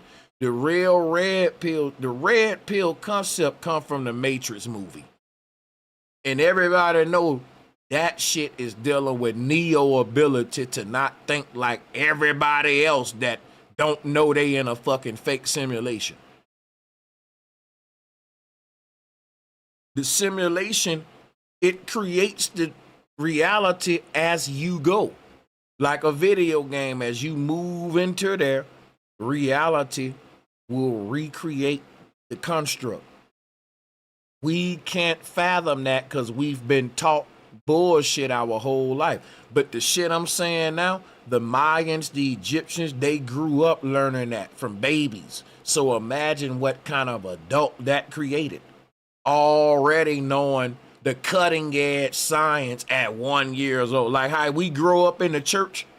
Imagine as a Mayan, when the first knowledge they're exposed to in their life, it's the most advanced technological, psychological concepts we breaking through with today as far as Neuralink, simulation talk, dreams, lucid dreaming. We're babies to just now discovering how deep and mental reality is. Imagine a world where that was just kindergarten now. You start off in kindergarten talking about simulations, ether, electromagnet. This is a kindergarten class. It gets harder after that. That's how much knowledge we lost. Imagine how smart a motherfucker would be is their start point is our current end point, nigga. That shit, like, that's crazy. We can't fathom. Talking about the multiverse young. Yeah, like, we think it's deep to talk like this how we doing right now. But we can only imagine where the ancients were. Because even our deepest shit is still something that, like, a 10-year-old would have been talking like Bro Sanchez, is what I'm saying, in the old world. Yep, and then they would be like, all right, we gotta go get some food, we gotta go get this, we gotta go get that. Boom. Well, we're doing the opposite. We got, I gotta wake up early, gotta go to work, gotta get some food, gotta do this. Then I'm gonna go deep adventures. You know, backwards. Using their imagination. Go back to the old world Tartaria and you go and interview a fucking 15-year-old Tartarian in Egypt or Mayan or one of them 15-year-old Olmec gurus. What they're saying at those ages is like our retired gurus and shit knowledge. So imagine what we lost. What they gonna be saying when they 40, 50, 70. That's how far back we regressed. We devolved. So that's why, like, we pat ourselves on the back, but when I go here, it's like, oh yeah, well, you know, but it's still good though. It's fun stuff. Yeah, it's fun. Totally agree. So yeah, even when I'm at work, I'm thinking about this type of stuff. You know, I'll be doing something, be like, I know, man. It be fucking truckers like, man, I've been driving this shit for 16 hours, Sanchez. I started in this state and I ended in this state and you still live. I remember back in the day we used to be live like normally. And it's crazy because you don't realize it, bro. It's like it's really. Yeah. I saw you. I had that post where I guess you were getting I gotta get out of here now, though. For real, though. Long streams. I'm thinking like we used to go 8 to 12 hours. So you know, quit your complaining. We're down to 4. Real quick before you go, Sanchez, who taught the Greek philosophers the stuff they know? See, everything that the Greek people taught us, which is the foundation of heliocentrism and the globe right now, no one really taught that to them. It's just a system of denying reality that their elite passed down to them to be able to justify Zionism and world conquest. Because in a nutshell, before we get out of here, good question. I'm going to end with this. There was no flat earth concept among the Roman Empire. Everyone else was flat earthers.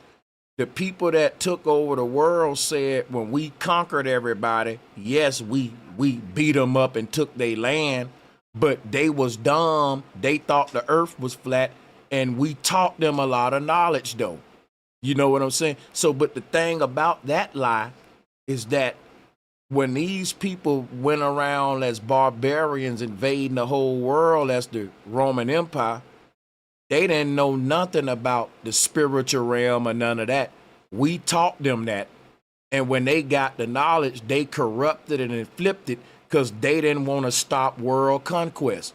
The knowledge we told them about how to lead the earth and the flat earth simulation, mastering yourself, working out your karma, that Roman Empire didn't want to hear that because living good and doing right, how you gonna go around taking land on conquest and shit? Zionism.